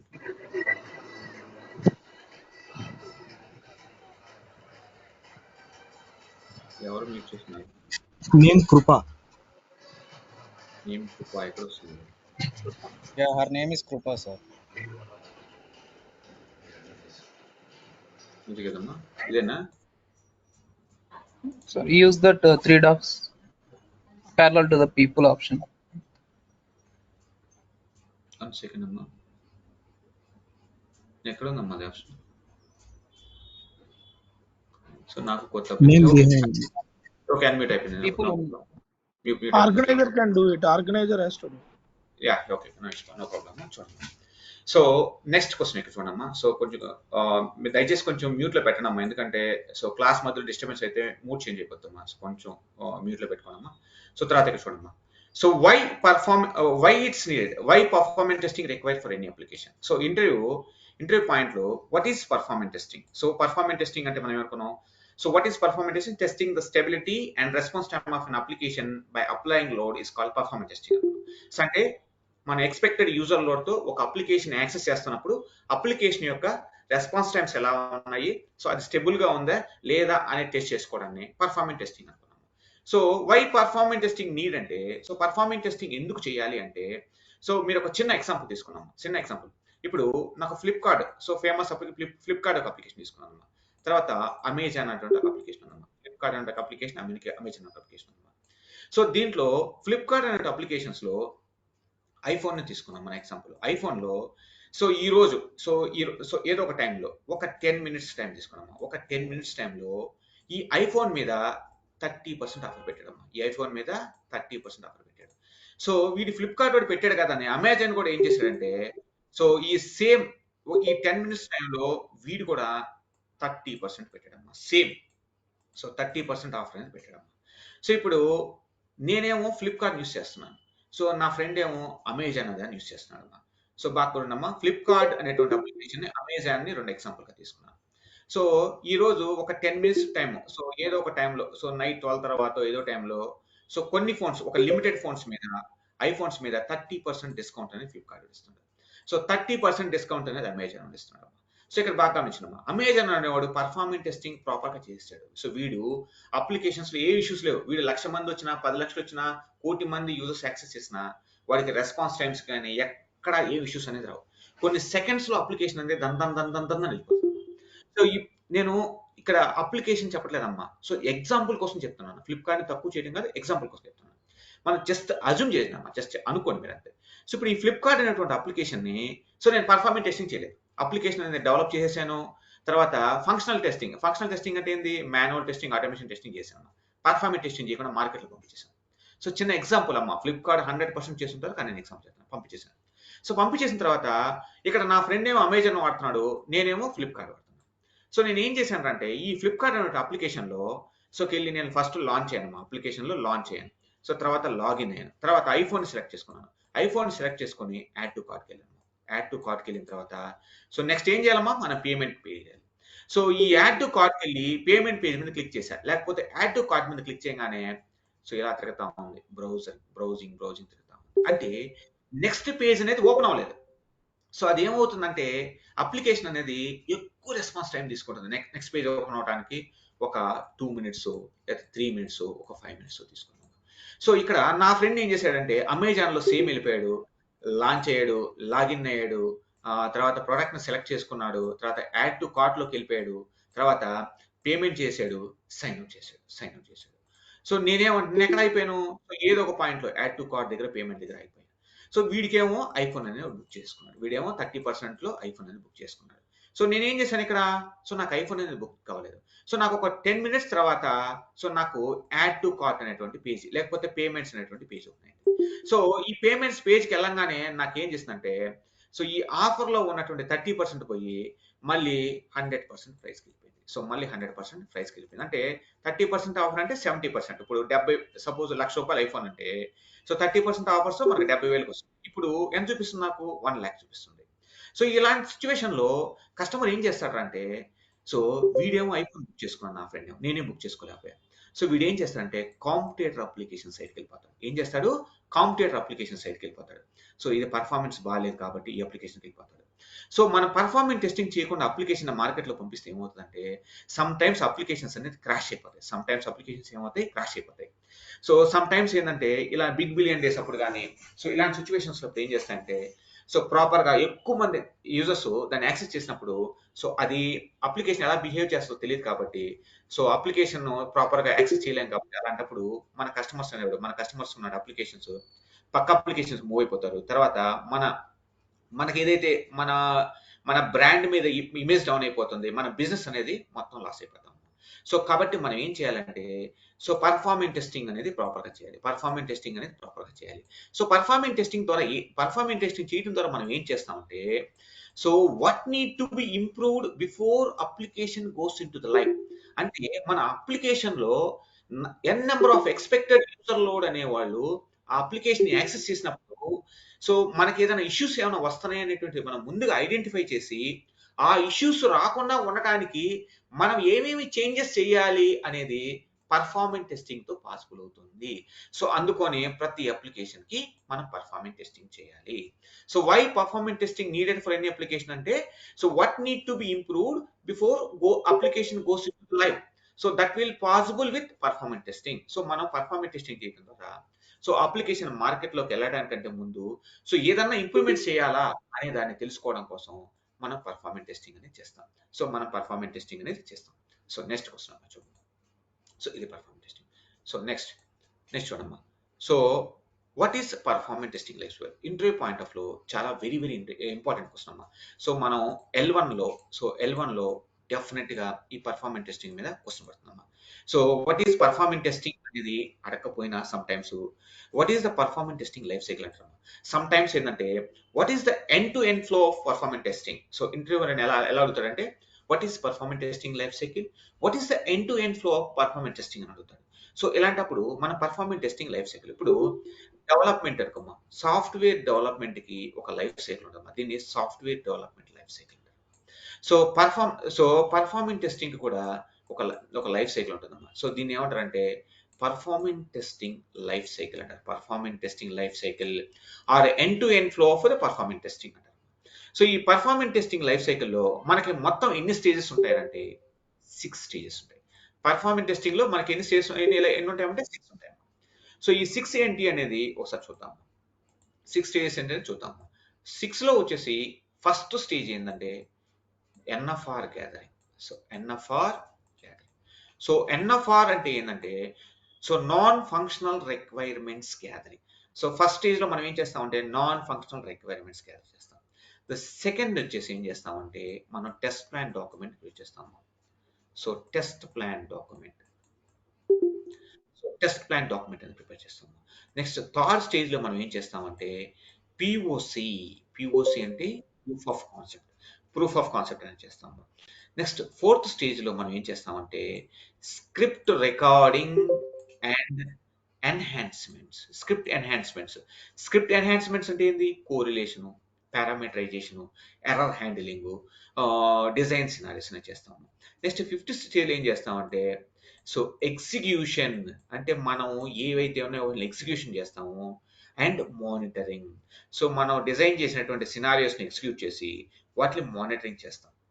లాస్ట్ 6 స్టేజ్లో ఏం చేస్తామంటే రిజల్ట్స్ అనాలసిస్. సో మనం ఎగ్జిక్యూషన్ చేసిన తర్వాత వచ్చేటువంటి results analysis, report generation. So report అనేది జనరేట్ చేస్తాం. సో పర్ఫార్మెన్స్ టెస్టింగ్ లో మొత్తం 6 స్టేజెస్ ఉంటాయి. కొంతమంది ఏంటంటే 7 స్టేజెస్ 8 స్టేజెస్ చెప్పుకుంటారు. అంటే వాళ్ళకి నచ్చినట్టుగా వాళ్ళు ఓన్ గా చెప్పుకుంటారు. సో జనరల్ గా ఏంటంటే పర్ఫార్మెన్స్ టెస్టింగ్ లైఫ్ సైకిల్ లో మనకి మొత్తం 6 స్టేజెస్ అని ఉంటాయి. The first stage non functional requirement gathering, the second stage test plan, third stage proof of concept, fourth stage script recording enhancements, fifth execution and monitoring, results analysis and report generation. So మీరు interview point of లో, so interview definite గా మిమ్మల్ని question అడుగుతారు, what is performance testing are what is the end to end flow of performance testing అనే question అనేది మీకు definite గా పడుతుంది. సో అలాంటప్పుడు మీరు ఈ పాయింట్స్ చెప్తే సో వాడు పర్ఫార్మెన్స్ టెస్టింగ్ అయిపోతుంది. సో నెక్స్ట్ మీరు చెప్పగానే వాడు next what is non functional requirements gathering. So next question ఏందమ్మా, what is the process of the non functional requirement gathering అని అడుగుతాడు. సో ఇంకొంతమంది ఏమడుగుతారంటే what is the process of the non functional requirement gathering in your current project. అంటే నువ్వు పని చేస్తున్నటువంటి current project లో నువ్వు ఏమేమి రిక్వైర్మెంట్స్ అనేది గ్యాదర్ చేసావు అనేటువంటి అడుగుతాడు. అంటే ఎలా రిక్వైర్మెంట్స్ అనేది గ్యాదర్ చేసావు అనేది అడుగుతాడు. సో ఫస్ట్ మనం ఈ పాయింట్స్ అన్ని వన్ బై వన్ తెలుసుకుంటూ వద్దాం. So first point non functional requirements గురించి తెలుసుకుందాం. సో ఈ నాన్ ఫంక్షనల్ రిక్వైర్మెంట్స్ గ్యాదరింగ్ తెలుసుకుందాం. 1 సెకండ్ చూడమ్మా. సో మనం సో నాన్ ఫంక్షనల్ రిక్వైర్మెంట్స్ చూడమ్మా. So what is the process of the non functional requirements? So NFR అంటే non functional. So NFR non functional requirements ఎందుకు అన్నామంటే, సో మనం ఎక్కడున్నాం అంటే non functional. So non functional testing కింద ఏముంటుంది? పర్ఫార్మెన్స్ టెస్టింగ్ ఉంటుంది, సెక్యూరిటీ టెస్టింగ్ ఉంటుంది. సో పర్ఫార్మెన్స్ టెస్టింగ్ అనేది under the non functional testing కాబట్టి దీన్ని non functional requirement gathering, non functional requirements అన్నాం. సో నాన్ ఫంక్షనల్ రిక్వైర్మెంట్స్ అన్నాం. క్లియర్ అమ్మా, చూడండి ఇక్కడ. సో ఇంపార్టెంట్ అమ్మా. సో మళ్ళీ చెప్తున్నానమ్మా. సో మీకు సో ఫంక్షనల్ టెస్టింగ్ లో ఐడెంటిఫై చేసేటువంటి ఇష్యూస్ ని మనల్ని ఏమంటారంటే డిఫెక్ట్స్ అంటారమ్మా. డిఫెక్ట్స్ ఆర్ ఆర్ బగ్స్ అంటారు. సో ఆర్ బగ్స్ అంటారమ్మా. సో వెరీ వెరీ ఇంపార్టెంట్ అమ్మా ఇది. సో నాన్ ఫంక్షనల్ టెస్టింగ్ లో మనం ఐడెంటిఫై చేసే పర్ఫార్మెన్స్ ఇష్యూస్ ని పర్ఫార్మెన్స్ బాటిల్ నెక్స్ అంటారు. సో ఈ పాయింట్ నేను ఎందుకు చెప్తున్నానంటే మీరు బాగా వినాలమ్మా. సో నేను ప్రీవియస్ కంపెనీలో పనిచేశానమ్మా. సో మాకు డెలివరీ మేనేజర్ ఈయన ఏం చేశాడంటే, సో ఒక డిఫెక్ట్ మేనేజ్మెంట్ టీమ్ అనేది క్రియేట్ చేశారమ్మా. సో మా దాంట్లో మాన్యువల్ టెస్టింగ్ టీమ్ ఉంది, ఆటోమేషన్ టీమ్ ఉంది, పర్ఫార్మెన్స్ టెస్టింగ్ టీమ్ ఉందమ్మా. సో దీంట్లో నుంచి ఒకరిని తీసుకొని సో ఈ పర్ఫార్మెన్స్ టెస్టింగ్ టీంలో ఉన్నటువంటి ఒక పర్సన్ తీసుకొని వాడిని ఈ డిఫెక్ట్ మేనేజ్మెంట్ టీంకి మేనేజర్గా ఇచ్చేయడమ్మా. సో మనకి ప్రొడక్ట్ లైఫ్ సైకిల్ అనేటువంటిదమ్మా. ప్రొడక్ట్ లైఫ్ సైకిల్ అనేటువంటి టూల్ ఉంటుంది. సో దీంట్లో వీడు సో ఏదైనా డిఫెక్ట్స్ ఉంటే వాటిని రేస్ చేస్తారు ఈ మాన్యువల్ టీం వాళ్ళు. సో కానీ ఇక్కడ మీరు అర్థం చేసుకోవాల్సిందంటే పర్ఫార్మెన్స్ టెస్టింగ్ లో డిఫెక్ట్స్ ఏం రేస్ చేయము. సో మన పర్ఫార్మెన్స్ బాటిల్ నెక్స్ ఐడెంటిఫై చేస్తాం. సో కానీ అతను సో ఎందుకు ఈ పర్ఫార్మెన్స్ టెస్టింగ్ లో డిఫెక్ట్ మేనేజ్ ఎందుకు రేస్ చేశాడో రోజు అడిగేవాడు. సో సో ఏమైనా డిఫెక్ట్స్ ఐడెంటిఫై చేశారని అడిగేవాడు. సో మాకు ఏం చెప్పాలో అర్థమయ్యేది కాదు. సో ఎందుకంటే ఇలా కొంతమంది అంటే ఈ సిచ్యువేషన్ లో ఉన్న దీనికి క్లారిటీ లేదు. అందుకే నేను క్లియర్ గా చెప్తున్నాను. సో డిఫెక్ట్స్ బగ్స్ అంటే ఫంక్షనల్ టెస్టింగ్ సంబంధించింది. సో బాటిల్ నెక్స్ అంటే నాన్ ఫంక్షనల్ టెస్టింగ్ కింద పర్ఫార్మెన్స్ టెస్టింగ్ సంబంధించింది. సో ఇది వెరీ వెరీ ఇంపార్టెంట్ అమ్మా. సో దీన్ని గుర్తుపెట్టుకోండి అమ్మా. తర్వాత నెక్స్ట్ చూడండి అమ్మా. So what is the process of the non functional requirement gathering? So what is the process of the non functional requirement? So ఈ నాన్ ఫంక్షనల్ రిక్వైర్మెంట్ గ్యాదరింగ్ అనేది ఎలా చేస్తామంటే, so before going to gather non functional requirement we prepare one questionnaire document. దీన్ని ఏమంటారంటే questionnaire document అంటారు. So మనం non functional requirements ని gather చేసే ముందుగానే సో మనం ఏం చేస్తామంటే ఒక క్వశ్చనరీ డాక్యుమెంట్స్ అనేది ప్రిపేర్ చేస్తాం. ఈ క్వశ్చనరీ డాక్యుమెంట్ లో 33 క్వశ్చన్స్ రాస్తాం. లెఫ్ట్ సైడ్ క్వశ్చన్స్ రాస్తాం, రైట్ సైడ్ లైన్స్ ఉంటాయి. ఈ లైన్స్ లో ఏంటంటే ఈ క్వశ్చన్స్ కి ఆన్సర్స్ చేస్తారమ్మా. దీన్ని ఎవరు చేస్తారని చెప్తాను. So before going to collect non functional requirements so we prepare one document. That document we call questionnaire document. చూడమ్మా. So the questionnaire document consist of approximately 30 to 33 questions. So what are the questions? The first question, what is the application domain? Second question, who are the end users? Third point, next, what is the application architecture?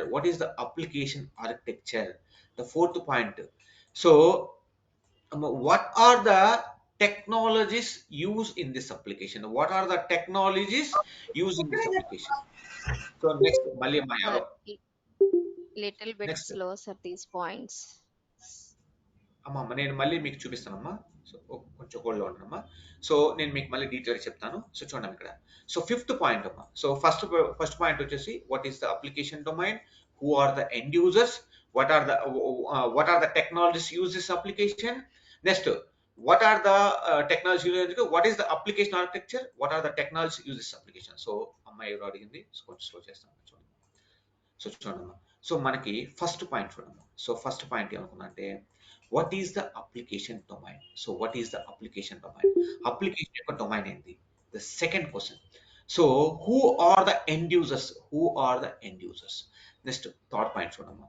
So third పాయింట్లో ఏముంటుందంటే so what is application architecture? So application యొక్క architecture ఏంటి? So next fourth question ఏముంటుందంటే what are the technologies used in this application? అంటే ఏ technologies ఉపయోగించి application develop చేశారు? The fifth point ఏంటంటే what are the servers What are the servers? So what is web server, what is application server, what is DB server, and what are the load balancers? So ఈ application servers ఎన్ని servers, web servers ఎన్ని web servers వాడారు, so ఎన్ని application servers వాడారు, ఎన్ని DB servers వాడారు. So ఈ web servers అనేది డిఫరెంట్ వెబ్ సర్వర్స్ ఉంటాయమ్మా. సో డిఫరెంట్ అప్లికేషన్ సర్వర్స్ ఉంటాయి, డిఫరెంట్ డేటాబేస్ సర్వర్స్ ఉంటాయి. సో ఏమేమి సర్వర్స్ వాడారు, సో వాటి కాన్ఫిగరేషన్ ఏంది, సో ఈ డీటెయిల్స్ అన్నిటిని సో సర్వర్స్ అడుగుతాము. నెక్స్ట్ 6th పాయింట్ అమ్మా. తర్వాత what is the protocol between client and server. Client and server. Client అంటే ఇక్కడ మనకు ప్రాజెక్ట్ ఇచ్చేటువంటి క్లయింట్ కదమ్మా. క్లయింట్ అంటే ఎవరు, బ్రౌజర్. బ్రౌజర్ కి సర్వర్ కి మధ్య ఏ ప్రోటోకాల్ యూస్ చేస్తాము, ఏ ప్రోటోకాల్, ఈ ప్రోటోకాల్ ఏంటనేది మీకు తర్వాత పాయింట్లు కవర్ చేస్తాను నేను. సో ఏం ప్రోటోకాల్ యూస్ చేస్తాం. నెక్స్ట్ 7th పాయింట్ అమ్మా, చూడమ్మా. what are the SLA details, service level agreement. So ఈ service level agreement details, service level agreement అంటే ఏంటంటే, సో ఇది service level agreement is a document between the client and software company. ఒక client కి software కంపెనీకి మధ్య ఉన్నటువంటి ఒక డాక్యుమెంట్ అమ్మా.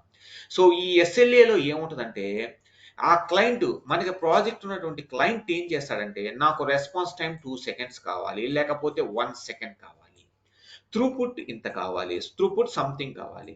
సో ఎర్రర్స్ అనేది 2% కంటే ఎక్కువ ఉండకూడదు, లేకపోతే 1% కంటే ఎక్కువ ఉండకూడదు, లేకపోతే 5% కంటే ఎక్కువ ఉండకూడదు అని వీడికి ఏదైతే క్లయింట్ ఎక్స్పెక్టేషన్స్ ఉంటాయో అవన్నీ SLAలో మెన్షన్ చేస్తాడు. సో దాన్ని మనం ఏం చేస్తామంటే, ఆ SLAలో ఉన్నటువంటి డీటెయిల్స్ మొత్తాన్ని, అంటే వీడు SLAలో ఏది ఇచ్చాడో దాన్ని అచీవ్ అయ్యేంత వరకు మనం పర్ఫార్మెన్స్ చేస్తాం. ఇది 7th point. Next 8th point అమ్మా. So what are the scenarios we need to test. What are the scenarios we need to test.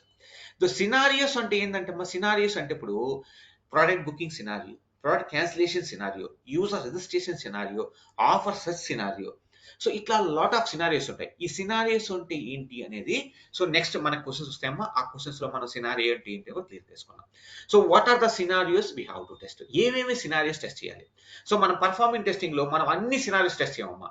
So మన అదే ఇప్పుడు మాన్యువల్ టెస్టింగ్ లో అయితే ఫంక్షనల్ టెస్టింగ్ అని, ఆటోమేషన్ టెస్టింగ్ అంటే ఫంక్షనల్ టెస్టింగ్ లో, manual automation testing లో అన్ని సినారియోస్ టెస్ట్ చేస్తారు, అంటే అన్ని ఫంక్షనాలిటీస్ వర్క్ చేస్తున్నాయా లేదని టెస్ట్ చేస్తారు. బట్ పర్ఫార్మెన్స్ టెస్టింగ్ లో మనం అన్ని సినారియోస్ టెస్ట్ చేయం. సో మనం ఏం చేస్తామంటే, పర్టికులర్ గా ఏ సినారియోస్ లో మీద అయితే, అంటే ఏ బిజినెస్ ఫ్లోస్ లో అయితే ఎక్కువ మంది యూజర్స్ యాక్సెస్ చేస్తున్నారో, more number of users access చేస్తున్నారో ఆ సినారియోస్ మాత్రమే టెస్ట్ చేస్తాం. సో కాబట్టి మనం ఏ సినారియోస్ ని టెస్ట్ చేయాలి అని అడుగుతాం ఇక్కడ. సో 9th పాయింట్ చూడమ్మా. Next, what is the preferred tool for performance testing. So performance testing చేయడానికి సో ఏ టూల్ అనే దాన్ని ప్రిఫర్ చేయాలి. సో ఏ టూల్. నెక్స్ట్ 10th పాయింట్ అమ్మా. So what is the prefer tool for monitoring. So monitoring అంటే మనం execution పెడతాం, load test కానీ, stress test కానీ, ఎండ్యూరెన్స్ టెస్ట్ కానీ టెస్ట్ పెడుతున్నప్పుడు, సో మనకి సర్వర్ నుంచి వచ్చేటువంటి ఇష్యూస్ ని మానిటరింగ్ చేయడం కోసం మనం పర్ఫార్మెన్స్ మానిటరింగ్ సంబంధించి కొన్ని టూల్స్ ఉన్నాయమ్మా. సో డైనాట్రైస్, AppDynamics, సో ఇలాంటి టూల్స్ ఉన్నాయి. డైనాట్రైస్ అనేది ఫేమస్, రెండోది AppDynamics. సో ఇంకా చాలా టూల్స్ ఉన్నాయి, ఈ రెండే ఫేమస్. సో ఈ టూల్స్ ఉపయోగించి మనం మానిటరింగ్ చేస్తాం. సో సర్వైడ్ సైట్స్ ఎక్కడ ఇష్యూ వస్తుంది, సో ఎక్కడ జరుగుతుంది ఇస్తాం, అక్కడ ఈ NFR ఏం చేస్తాం అంటే what is the prefer tool for monitoring అనేటువంటి పాయింట్స్ ఎక్స్టెండ్ చేస్తాం. తర్వాత నెక్స్ట్ 11th పాయింట్ వచ్చేసి what is workload related data. So ఇలాగా నేను ఒక 10 to 12 పాయింట్స్ అనేది చెప్పానమ్మా. సో అప్రాక్సిమేట్లీ ఎన్ని ఉంటాయంటే 30 నుంచి 33 పాయింట్స్ ఉంటాయి. సో 30 నుంచి 33. సో నా కరెంట్ ప్రాజెక్ట్ లో 33 పాయింట్స్ ఉన్నాయమ్మా. సో అన్నీ నాకు గుర్తులేవు. సో అందువల్ల ఏంటంటే నేను ఒక 10 to 11 పాయింట్స్ అనేది చెప్పాను.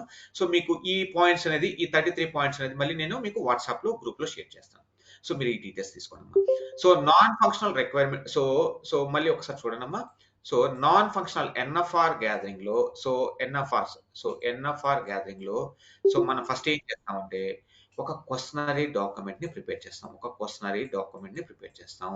So we are going to prepare a questionnaire document which is consist of approximately 30 to 33 questions. So ఈ క్వశ్చన్ డాక్యుమెంట్స్ ప్రిపేర్ చేస్తాం. ఈ డాక్యుమెంట్ ని ఎవరు ప్రిపేర్ చేస్తారంటే, మీకు బాగా గమనించినమ్మా, సో ఐటీలో నేను ఇంటర్వ్యూ కట్టిన సో అందరూ ఏంటంటే, so what is the process of the non functional requirement gathering అంటారు. సో లేకపోతే మీ ఇన్వాల్వ్‌మెంట్ ఏంది? మీరు నాన్ ఫంక్షనల్ రిక్వైర్మెంట్ గ్యాదరింగ్ అప్పుడు సో మీరు ఇన్వాల్వ్ అయ్యారా?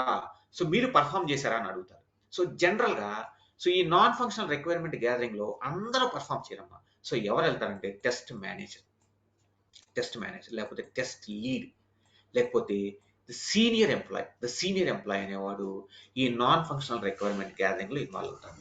సో అందరూ అనేది ఇన్వాల్వ్ అవ్వరు. కానీ ఇంటర్వ్యూ పాయింట్ ఆఫ్ లో మనల్ని ఏమడుగుతారంటే so so non functional requirement gathering లో మీరు ఎలా గ్యాదర్ చేశారు అని అడుగుతాడు. అంటే మనం గ్యాదర్ చేయం. సో గ్యాదర్ చేయకపోయినా అడుగుతాడు. సో తర్వాత ఇంకొకటి సో దీంట్లో కొంతమంది ఏం చేస్తారంటే సో ఈ 33 పాయింట్స్ ఆన్సర్ చేయాలని ఎక్స్పెక్ట్ చేస్తారు. అది పాసిబుల్ కాదు. ఎందుకు పాసిబుల్ కాదంటే సో ఈ నాన్ ఫంక్షనల్ రిక్వైర్మెంట్స్ అనేది మనం డైలీ కలెక్ట్ చేయం. దాని మీద మనమే వర్క్ చేయం. సో ప్రాజెక్ట్ స్టార్ట్ అయ్యేటప్పుడు చేస్తాము. లేదంటే మధ్యలో ఏదైనా చిన్న చిన్న మోడిఫికేషన్స్ చేయాల్సినప్పుడు సో జస్ట్ దాని మీద వర్క్ చేస్తాం. అంతేగాని సో డైలీ దాని మీద పనిచేయమ్మా. సో భగవంతుడు మనిషికి ఇచ్చిన వరం ఏంటంటే మర్చిపోవడం. సో మనం 10 డేస్ ముందు చేసింది ఇప్పుడు గుర్తుపెట్టుకోవడం కష్టం. సో ఎప్పుడో 1 ఇయర్ ముందు 2 ఇయర్స్ ముందు చేసినటువంటి నాన్ ఫంక్షనల్ రిక్వైర్మెంట్స్ అన్ని గుర్తుపెట్టుకోవాలి. కానీ వాళ్ళు కొంతమంది దీని మీదే స్ట్రెస్ చేస్తారు. సో ఇది నాన్ ఫంక్షనల్ రిక్వైర్మెంట్. సో ఈ ప్రాసెస్ అనేది ఎలా జరుగుతుందంటే మన ఆర్గనైజేషన్ లో సో మనకి క్లయింట్ అనేవాడు ఒకడు ఉంటాడమ్మా. సో మనకి క్లయింట్ అనేవాడు ఒకడు ఉంటాడు. ఈ క్లయింట్ తో పాటు అప్లికేషన్ ఆర్కిటెక్ట్ అనేవాడు ఉంటాడమ్మా. సో తర్వాత సో బిజినెస్ అనలిస్ట్ టీమ్ అని ఉంటుంది. సో మనము ఒక క్వశ్చనరీ డాక్యుమెంట్ ని ప్రిపేర్ చేస్తాం. సో మనం ఏం చేస్తామంటే వీళ్ళతో ఈ బిజినెస్ అనలిస్ట్ టీమ్ తోనో ఈ అప్లికేషన్ ఆర్కిటెక్ట్ తోనో మనం ఒక కాల్ షెడ్యూల్ చేసుకుంటాం. ఒక మీటింగ్ ని షెడ్యూల్ చేసుకుంటాం. సో మనకి టీమ్స్ ఉంటే టీమ్స్ సో ఏది యాక్సెస్ ఉంటే దాంట్లో ఒక టీమ్ మీటింగ్ అనేది షెడ్యూల్ చేసుకుంటాం. సో ఈ మీటింగ్ షెడ్యూల్ చేసుకొని మనం ఏం చేస్తామంటే ఆ మీటింగ్ లో సో క్లయింట్ ని మనం డైరెక్ట్ గా అప్రోచ్ అవ్వం. సో మనకి ఆల్రెడీ బిజినెస్ అనలిస్ట్ టీమ్ ఉంది కాబట్టి సో మనం బిజినెస్ అనలిస్ట్ టీమ్ ని అప్రోచ్ అవుతాం. సో మనకి బిజినెస్ అనలిస్ట్ టీమ్ లేదనుకో సో అలాంటి సిచ్యువేషన్స్ లో క్లయింట్ ని అప్రోచ్ అవుతాం. సో ఎలా గ్యాదర్ చేస్తామంటే ఒక మీటింగ్ అనేది ఏర్పాటు చేసుకొని ఈ మీటింగ్ లో so non functional requirement document అనేది వాళ్ళకి త్రూ మెయిల్ ద్వారా పంపించి సో దాంట్లో ఉన్నటువంటి అన్ని డీటెయిల్ గా ఈ మీటింగ్ లో డిస్కస్ చేసుకొని సో ఆ డాక్యుమెంట్ ని మనం వీళ్ళకి పంపిస్తాం. సో ఈ బిజినెస్ అనలిస్ట్ అనేవాడు ఏం చేస్తారంటే ఈ డాక్యుమెంట్ లో అన్ని క్వశ్చన్స్ కి ఆన్సర్ చేస్తాడు. సపోజ్ వీడి దగ్గర రిక్వైర్మెంట్స్ ఇన్ఫర్మేషన్ లేదనుకో సో అప్లికేషన్ ఆర్కిటెక్ట్ లేకపోతే ఈ క్లయింట్ దగ్గర నుంచో ఈ రిక్వైర్మెంట్స్ అనేది గ్యాదర్ చేసుకొని మనకు పంపిస్తాడు. సో తర్వాత ఇక్కడ చూడమ్మా అది బయట చలి పెడుతుంది వాడిని ఎందుకు తీసుకెళ్తున్నావు? ఒక సెకండ్ అన్మ్యూట్ చేయండి అమ్మా. సో చూడమ్మా సో ఇలా నాన్ ఫంక్షనల్ రిక్వైర్మెంట్స్ అనేది గ్యాదర్ చేస్తాం. తర్వాత ఇక్కడ so what is the process of the non functional requirements gathering అంటే ఏంటంటే so before going to collect the non functional requirements we prepare one questionnaire document. The questionnaire document consist of approximately 30 to 33 questions. So ఈ questions documents prepare చేసి దీన్ని మనం business analyst team పంపిస్తే so వీళ్ళు అనేవాళ్ళు మనకు నాన్ ఫంక్షనల్ రిక్వైర్మెంట్స్ అనేది పంపిస్తారు. So what are the questionnaires you send NFR gathering అంటే సో నేను మీకు 10 క్వశ్చన్స్ చెప్పాను. సో ఆ క్వశ్చన్స్ దీనికి ఆన్సర్. నెక్స్ట్ పాయింట్ చూడమ్మా. So non functional requirements gathering అయిపోయిందమ్మా. సో నెక్స్ట్ పాయింట్ ఏంటంటే చూడమ్మా so what is work load modelling. So very important question అమ్మా. So what is work load modelling? So work load modelling అంటే ఏంటి? ఇప్పుడు so నేను ఒక చిన్న ఎగ్జాంపుల్ అమ్మా. సో నేను ఒక బ్యాంకింగ్ అప్లికేషన్ మీద ప్రాజెక్ట్ చేస్తున్నాను. సో ఇప్పుడు ఐసిఐసిఐ బ్యాంక్ అనేటువంటి అప్లికేషన్ చేస్తున్నాను. ఐసిఐసిఐ బ్యాంక్ అప్లికేషన్ మీద ప్రాజెక్ట్ చేస్తున్నాను. సో ఈ ఐసిఐసిఐ బ్యాంకింగ్ లో కొన్ని సినారియోస్ ఉంటాయమ్మా. ఏ సినారియోస్ ఉంటాయంటే సో ఫండ్ ట్రాన్స్ఫర్ అని ఒక సినారియో. సెకండ్ సినారియో వచ్చేసి ఏంటంటే బ్యాలెన్స్ ఎంక్వైరీ.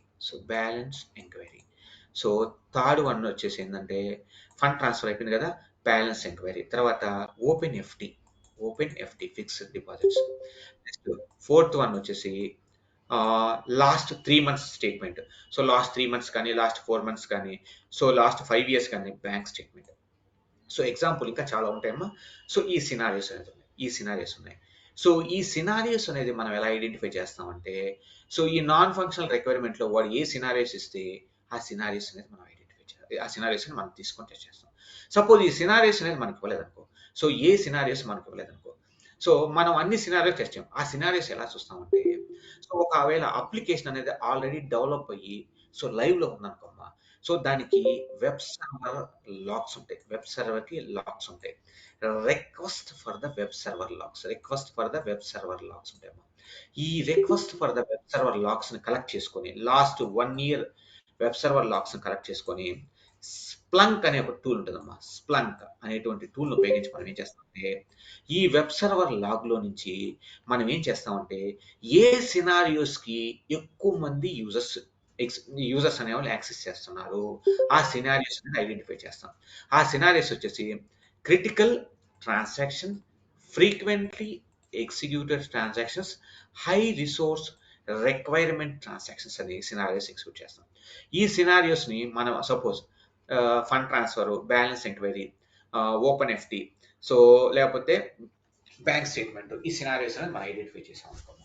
సో ఈ సినారియోస్ ఐడెంటిఫై చేసిన తర్వాత సో దీనికి ఎంత ట్రాన్సాక్షన్స్ జరుగుతున్నాయి, టీపీహెచ్ అంటే ట్రాన్సాక్షన్స్ పర్ అవర్, ఎన్ని ట్రాన్సాక్షన్స్ వెళ్తున్నాయి, దీనికి ఎన్ని ట్రాన్సాక్షన్స్ వెళ్తున్నాయని చూస్తాము. తర్వాత ఒక సెకండ్ హోల్డ్లో ఉన్నామా. సో ఇప్పుడు నేను 5 సినారియోస్, సినారియో 1 ఏమనుకున్నానమ్మా, ఫండ్స్ ట్రాన్స్ఫర్. సినారియో 2 ఏమనుకున్నానంటే నేను సో బ్యాలెన్స్ ఎంక్వైరీ. సినారియో 3 ఏమనుకున్నానంటే నేను offer search, balance enquiry, open FT. So 4th scenario ఏమనుకున్నానంటే బ్యాంక్ స్టేట్మెంట్. సో ఇక్కడ ఇప్పుడు సపోజ్ ఈ సినారియో అన్నిటికీ నాకు కంకరెంట్ యూజర్ లోడ్ వచ్చేసి పీక్ అవర్ లోడ్ వచ్చేసి 600 అనుకోమా, 600 యూజర్ లోడ్ అనుకోమా. సో మనం ఈ 600 యూజర్ లోడ్ని ఇప్పుడు 4 సినారియోస్ ఉన్నాయి కాబట్టి సో 4కి ఈక్వల్గా 125 అనే విధంగా మనం టెస్ట్ చేయాలి. సో నా కాడ 600 యూజర్ లోడ్తో టెస్ట్ పెట్టాలని క్లయింట్ చెప్పాడు. సో 4 సినారియోస్కి 125 అనేది మనం ఇలా చేయకూడదు, ఇది రాంగ్. సో ఎలా చేయాలంటే ఇప్పుడు ఈ ఫండ్ ట్రాన్స్ఫర్కి ఎంత టీపీహెచ్ ఉంది, సో తర్వాత నెక్స్ట్ దీనికి ఎంత టీపీహెచ్ ఉంది, అనే దాన్ని బేస్ చేసుకొని మనం ఏం చేయాలంటే ఈ యూజర్ లోడ్ అనే దాన్ని వీటికి డిస్ట్రిబ్యూట్ చేయాలి. సపోజ్ ఈ ఫండ్ ట్రాన్స్ఫర్కి సో ఎంతో సంథింగ్ ఒక 1000 టీపీహెచ్ 2000 టీపీహెచ్ ఉందనుకో. సో ఇప్పుడు ఫండ్ ట్రాన్స్ఫర్ 1000 టీపీహెచ్ ఉందనుకోమా, 1000 TPH. So 1000 TPH by so అన్ని సినారియోస్కి ఎంత టీపీహెచ్ ఉంది, టోటల్ టీపీహెచ్ ఇంటూ 600 యూజర్. ఇలా వేసుకుంటే మనకి ఏమవుతుందంటే సో ఇప్పుడు ఈ సినారియోకి ఎంతమంది యూజర్లను ట్రాన్స్ఫర్ చేయాలి. సో నెక్స్ట్ సినారియో, సో ఈ సినారియో ఉంది, ఈ సినారియోకి టీపీహెచ్ 500 అనుకోమ్మా. ఇప్పుడు ఇక్కడ 500, సో 500 బై టీపీహెచ్ ఇంటూ 600 వేస్తే దీనికి ఎంత యూజర్ లోడ్ ఇవ్వాలి అని చేస్తాం. సో ఇలా డిస్ట్రిబ్యూట్ చేస్తాం. సో ఇలా డిస్ట్రిబ్యూట్ చేసిన తర్వాత నెక్స్ట్ ఏం చేస్తామంటే మనము సో ఫైనల్గా మనము సో పేసింగ్ టైం అనేది కనుక్కుంటాం. సో పేసింగ్ టైం అంటే ఏంటంటే మనకి ఇప్పుడు మనం లోడ్ టెస్ట్ పెడతాం అనుకో. సో ఈ లోడ్ టెస్ట్ అనేది డ్యూరేషన్ 1 hour కానీ 2 hours కానీ ఉంటుందమ్మా. It's depends on the application requirement. కొన్ని ఆర్గనైజేషన్స్లో 1 hour, కొన్ని ఆర్గనైజేషన్ 2 hours పెడుతున్నారు. సో 1 hour పెడతాం అనుకోమ్మా. సో ఇప్పుడు ఈ 1 hourకి యూజర్ లోడ్ నాకు 5 ఉంది అనుకోమ్మా. సపోజ్ ఎగ్జాంపుల్ చెప్తున్నాయి, అజ్యూమ్ చేయనమ్మా. ఈ 5 మంది మెంబర్స్తో ఒకేసారి రన్ పెట్టామనుకో, పేసింగ్ టైం పెట్టకుండా వీళ్ళు 30 minutesలో టెస్ట్ కంప్లీట్ అయిపోతుంది అనుకో. సో మిగిలిన 30 minutes ఏముండదు. సో మిగిలిన 30 minutes ఎంటీగా ఉంది కాబట్టి సో వాడు క్లయింట్ ఏం అడుగుతాడు, సో 30 minutes టెస్ట్ ఎగ్జిక్యూట్ పెట్టావు, మిగిలిన 30 minutes అనేది ఖాళీగా ఉన్నాడు, సో ఎందుకు అలా అని అడుగుతాడు. సో ఈ 30 minutes కూడా ఖాళీగా ఉండకుండా ఉండడానికి ఒక యూజర్ అంటే ఒక ఐట్రేషన్కి మరొక ఐట్రేషన్కి మధ్య కొంత డిలే టైంని క్రియేట్ చేస్తాం. సో దాన్ని పేసింగ్ టైం అంటాం. సో వర్క్లోడ్ మోడలింగ్ మెయిన్ ఆబ్జెక్టివ్ ఏంటంటే సో ఏంటంటే to find the facing time, అంటే మనకి పేసింగ్ టైంని ఐడెంటిఫై చేయడం కోసమే మనం వర్క్లోడ్ మోడలింగ్ అనేది డిజైన్ చేస్తాం. పేసింగ్ టైం ఐడెంటిఫై చేయడం కోసమే వర్క్లోడ్ మోడలింగ్ అనేది డిజైన్ చేస్తాం. 1 second లైన్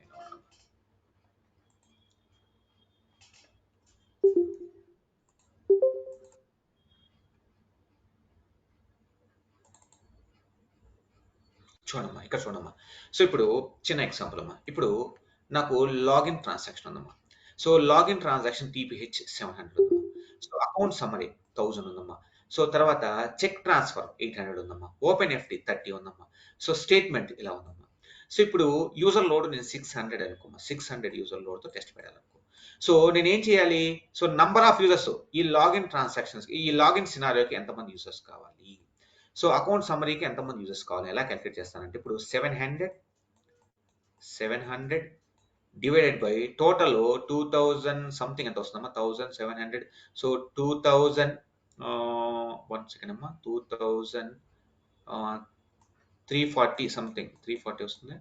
700 2000, సో ఒక సెకండ్, 2500 2540 అమ్మా, ఇక్కడ 2540 into 600 users.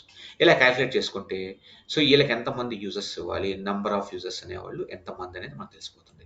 So next account summary కావాలంటే ఈ 1000, సో 1000 డివైడెడ్ బై, సో ఎంతమంది అమ్మ, మొత్తం ఎంత, 2540 into, so number of users ఎంతమ్మా, 600. సో ఇలా వేసుకుంటూ వెళ్ళిపోచ్చేస్తున్నాం యూజర్స్ అనేవాళ్ళు. తర్వాత సినారియో ఎగ్జిక్యూషన్ టైం అంటే ఏంటంటే response time plus think time. So ఇది పేసింగ్ టైం అమ్మా. ఈ పేసింగ్ టైం అనేది మనం ఐడెంటిఫై చేస్తాం. సో పేసింగ్ టైం ఎంత, ఒక ఐటరేషన్స్కి మధ్య పేసింగ్ టైం ఎంత. సో ఈ వర్క్లోడ్ మోడలింగ్ గురించి మనకు డీటెయిల్గా మన సెషన్లో తెలుసుకున్నాం. మనం ఇది ఇంటర్వ్యూ పర్పసే కాబట్టి సో మీ అందరికీ ఆల్రెడీ ఐడియా ఉంటుంది అనుకోని నేను సింపుల్గా వెళ్ళిపోతున్నాను. సో దీని గురించి డీటెయిల్గా తెలుసుకుంటే 2 hours క్లాస్ పడుతున్నాం. సో 2 hours వర్క్లోడ్ మోడలింగ్ పడుతుంది. సో వెళ్ళిపోతాం, ఇలా క్యాలిక్యులేట్ చేస్తాము. సో ఇది వర్క్లోడ్ మోడలింగ్. సో 1 సెకండ్ అమ్మా, చూడమ్మా.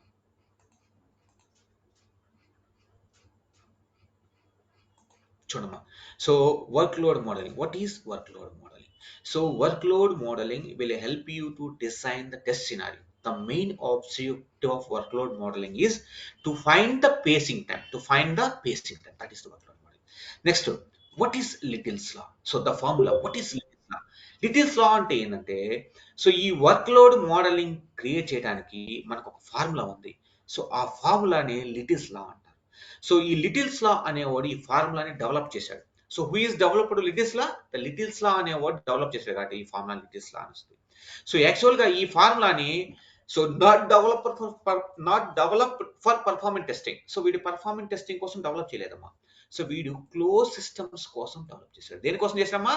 క్లోజ్ సిస్టమ్స్ కోసం డెవలప్ చేశాడు. సో ఆ ఫార్ములా ఏంటంటే n = TPS ఇంటూ RT. ఈ ఫార్ములాని డెవలప్ చేశాడు. ఎవరు డెవలప్ చేశాడు? లిటిల్స్ లా అనేవాడు. దేనికోసం చేశాడు? క్లోజ్ సిస్టమ్స్ కోసం చేశాడు. The formula littles law not developed for performance testing, it developed for close systems. So మనం ఏం చేసామంటే ఈ ఫార్ములాని కొంచెం ఎక్స్టెన్షన్ చేసుకొని performance testing. So performance testing లో లిటిల్స్ లా ఫార్ములా ఏంటంటే n = TPS into RT plus TT plus PT. So చూడమ్మా, so ఇక్కడ n అంటే number of users, n = number of users. TPS means transactions per second. So TPH అంటే transaction per hour. ఈ TPH కింద 3600 divide by చేసామంటే transactions per second వస్తుంది. n means number of users, TPS means transactions per second, RT means response time ఎంత ఉంది అంటే సినారియోకి response time, TT means total think time, so total think time, PT means pacing time. So pacing time ఎలా ఉంది.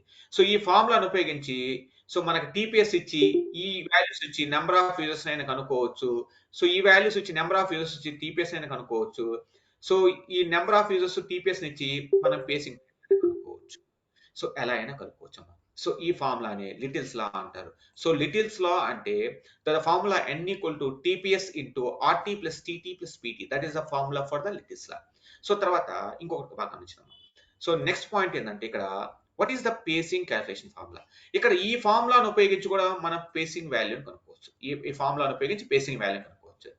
So facing value కనుక్కోవడానికి మనకు ఒక short cut formula ఉంది. దాన్ని ఏమంటే వి యూజర్స్ అంటే ఏంటమ్మా? Virtual users by TPS minus scenario execution time, SET. Scenario execution time అంటే ఏంటంటే response time plus think time. Response time plus think time. So pacing calculation ఇంకొక ఫార్ములా ఏంటంటే వి యూజెస్ by TPS minus scenario execution time. Scenario execution time అంటే ఏంటంటే response time plus think time. So ఈ రెండు formulas ఉపయోగించి మనం so pacing time అనేది కనుక్కోవచ్చు. So for the littles for workload modelling కి మనం ఉపయోగించే ఫార్ములా ఏంటంటే so n equal to TPS into RT plus TT plus PT. That is the formula for workload modeling. That is the Little's law formula. So we can calculate pacing time by using Little's law formula. So by using this formula, we use this by TPS minus scenario execution time, we can calculate the pacing time. So that is the formula for the pacing time. So వీటి గురించి in depth తెలుసుకోవాలంటే మనకి time సరిపోదు, ఎందుకంటే మనకి 2 hours duration సరిపోదు. Next చూడండి. So very very important question ఇంటర్వ్యూలో అడిగేదమ్మా. So if the client if the application is brand new, there is no existing web server log, how can you gather workload data for performance testing? So చాలా important question అమ్మా. Interview questions లో నీ question. So ఇప్పుడు ఇక్కడ ఏమన్నాడంటే application అనేది brand new application, so there is no web server log. So ఎలా మీరు performance workload related data calculate చేస్తావు అంటే ఏంటంటే ఇక్కడ పాయింట్ చూడమ్మా. సో వీడి మీనింగ్ ఏంటంటే ఇప్పుడు సో మనం మనకి లోడ్ టెస్ట్ పెడదాం. లోడ్ టెస్ట్ కి ఎంతమంది యూజర్ లోడ్ తో పెట్టాలి, ఎంతమంది యూజర్స్ తో పెట్టాలి, సో ఎంతమంది యూజర్స్ లోడ్ పెట్టాలి. సో మనకు తెలియదు, ఈ application brand new application, client కూడా దాని గురించి ఇన్ఫర్మేషన్ లేదు. సో ఎంతమంది యూజర్స్ వస్తారనేది తెలియదు. సో మనం ఎలా తెలుసుకోవాలి అంటే సో దీనికి మనకి టూ వేసెస్ ఉంటాయి. ఫస్ట్ వే ఏంటంటే సో మనం డెవలప్ చేసినటువంటి అప్లికేషన్ కి అంటే డెవలప్ అప్లికేషన్ కి కాంపిటీటర్ అప్లికేషన్ ఉంటుంది. కాంపిటీటర్ అనేది ఇప్పుడు ఫ్లిప్కార్ట్ ఉంది అనుకో, ఫ్లిప్కార్ట్ కాంపిటీటర్ ఏముంది, అమెజాన్ ఉంది. సో లాట్ ఆఫ్ కాంపిటీటర్స్ ఉన్నాయి. సో ఇలా కాంపిటీటర్ అప్లికేషన్ బేస్ చేసుకొని ఆ కాంపిటీటర్ అప్లికేషన్ లో ఉన్నటువంటి సినారియోస్, ఆ కాంపిటీటర్ అప్లికేషన్ లో ఉన్న యూజర్ లోని బేస్ చేసుకొని మనం వర్క్లోడ్ డేటాని అజూమ్ చేస్తాం. సో ఇది కాంపిటీటర్ అప్లికేషన్ బేస్ చేసుకొని ఇది వర్క్లోడ్ డేటాని క్యాలిక్యులేట్ చేస్తాం, మనం క్యాలిక్యులేట్ చేస్తాము. ఇంకొక పాయింట్ అమ్మా, సో అప్లికేషన్ అనేది డెవలప్ చేస్తాం. ఈ అప్లికేషన్ కి కాంపిటీటర్ అప్లికేషన్ లేదు, న్యూ అప్లికేషన్ డెవలప్ చేసాం. ఇలాంటి కండిషన్స్ లో మనం ఎంతమంది యూజర్స్ తో ఎగ్జిక్యూట్ పెట్టాలి లోడ్ టెస్ట్ ఎలా తెలుసుకుంటామంటే సింపుల్ అమ్మా. మనం ఏం చేస్తామంటే అప్లికేషన్ ఆర్కిటెక్ట్ టీమ్ లో నుంచి ఒకరిని తీసుకుంటాం, తర్వాత బిజినెస్ అనలిస్ట్ టీమ్ లో నుంచి ఒకరిని తీసుకుంటాం, తర్వాత క్లయింట్ ని కానీ లేదా క్లయింట్ సైడ్ ఉన్నటువంటి వాడిని ఒకరిని తీసుకుంటాం, తర్వాత డెవలపర్ చేశాడు కదమ్మా, ఆ డెవలప్ టీమ్ లో నుంచి ఒకరిని తీసుకుంటాం. సో వీళ్ళందరిని తీసుకొని సో మన పర్ఫార్మెన్స్ టెస్టింగ్ లో నుంచి వీళ్ళందరిని తీసుకొని మనం ఒక కాల్ షెడ్యూల్ చేసుకుంటాం. ఈ కాల్లో ఏం చేస్తామంటే మనం ఒక అజంప్షన్కి వస్తాం, అందరిని ఫిక్స్ అయ్యి వస్తాం. సో నా లోడ్ టెస్ట్ అనేది సో నేను 100 మెంబర్స్ యూజర్స్ తో పెట్టొచ్చు అంటే ఈ అప్లికేషన్ కి ఫ్యూచర్ లో 100 మెంబర్స్ యాక్సెస్ చేయొచ్చు, 200 మెంబర్స్ యాక్సెస్ చేయొచ్చు, లేదా 1000 చేయొచ్చు, లేదా 5000 చేయొచ్చు అని ఒక అసంప్షన్స్ కి వస్తాం. అంటే మనం ఓన్ గా డిసిషన్ తీసుకోమ్మా, నేను లోడ్ టెస్ట్ పెట్టాలి 100 మెంబర్స్ తోనే పెట్టేస్తాను అని డిసైడ్ అవ్వం. సో మనం అజ్యూమ్ చేసుకుంటాం. ఎలా చేసుకుంటాం? Application architect, business analyst, client, developer team లో నుంచి అందరిలో వాళ్ళలో ఉన్నటువంటి సీనియర్ పర్సన్స్ ని మనం కాల్ షెడ్యూల్ చేసుకొని మనం అజంప్షన్స్ వస్తాం. సో దాంతో పాటు ఏం చేస్తామంటే ఒక కాల్ ని షెడ్యూల్ చేసి ఆ కాల్లో సో మనం ఎంతమంది యూజర్ లోడ్ తో టెస్ట్ పెట్టాలి అనేది అజంప్షన్ చేసుకొని ఆ యూజర్ లోడ్ అనేది మనం ఫిక్స్ చేసుకుంటాం. సో ఇలా అనేది మనం ఈ వర్క్లోడ్ డేటా అనేది క్యాలిక్యులేట్ చేస్తాం పర్ఫార్మెన్స్ టెస్టింగ్. చూడమ్మా, if the application is brand new, there is no existing web server logs, there is no idea about the performance testing, అంటే క్లయింట్ కి పర్ఫార్మెన్స్ టెస్టింగ్ గురించి ఐడియా లేదు. సో అలాంటి situations లో మనం ఎలా చేస్తామంటే ఇలా కాల్ షెడ్యూల్ చేసుకొని చేస్తాము. లేకపోతే మనకి ఏదైనా కాంపిటీటర్ అప్లికేషన్ ఉంటే ఆ కాంపిటీటర్ అప్లికేషన్ బేస్ చేసుకొని సో దాంట్లో ఏమేమి సినారీస్ ఉన్నాయి, సో ఏ సినారీస్ టెస్ట్ ఎక్కువ ఎంతమంది యూజర్స్ పెడుతున్నారు అనే దాని ఇన్ఫర్మేషన్ బేస్ చేసుకొని సో మనం ఈ వర్క్లోడ్ డేటాని క్యాలిక్యులేట్ చేసుకొని మనం పర్ఫార్మెన్స్ టెస్టింగ్ అనేది చేస్తాం. సో ఇది చాలా ఇంపార్టెంట్. నెక్స్ట్ చూడండి.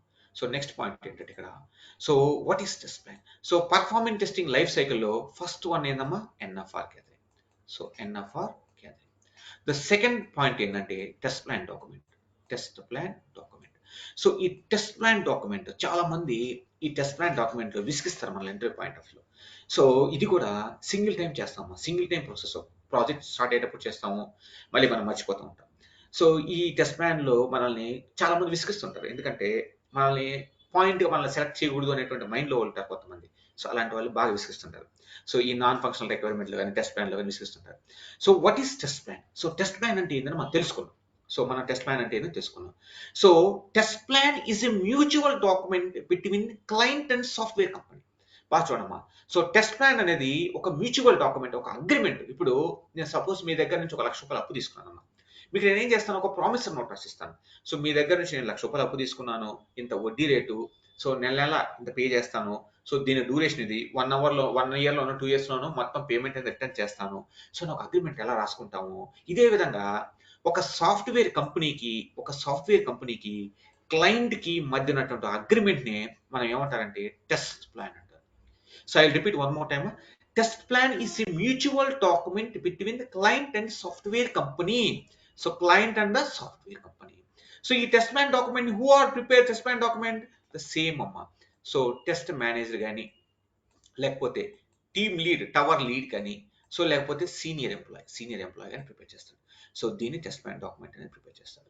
సో ఈ టెస్ట్ ప్లాన్ డాక్యుమెంట్, సో అసలు ఈ టెస్ట్ ప్లాన్ డాక్యుమెంట్లో ఏముంటుందంటే, the test plan document consist of all our future testing related activities.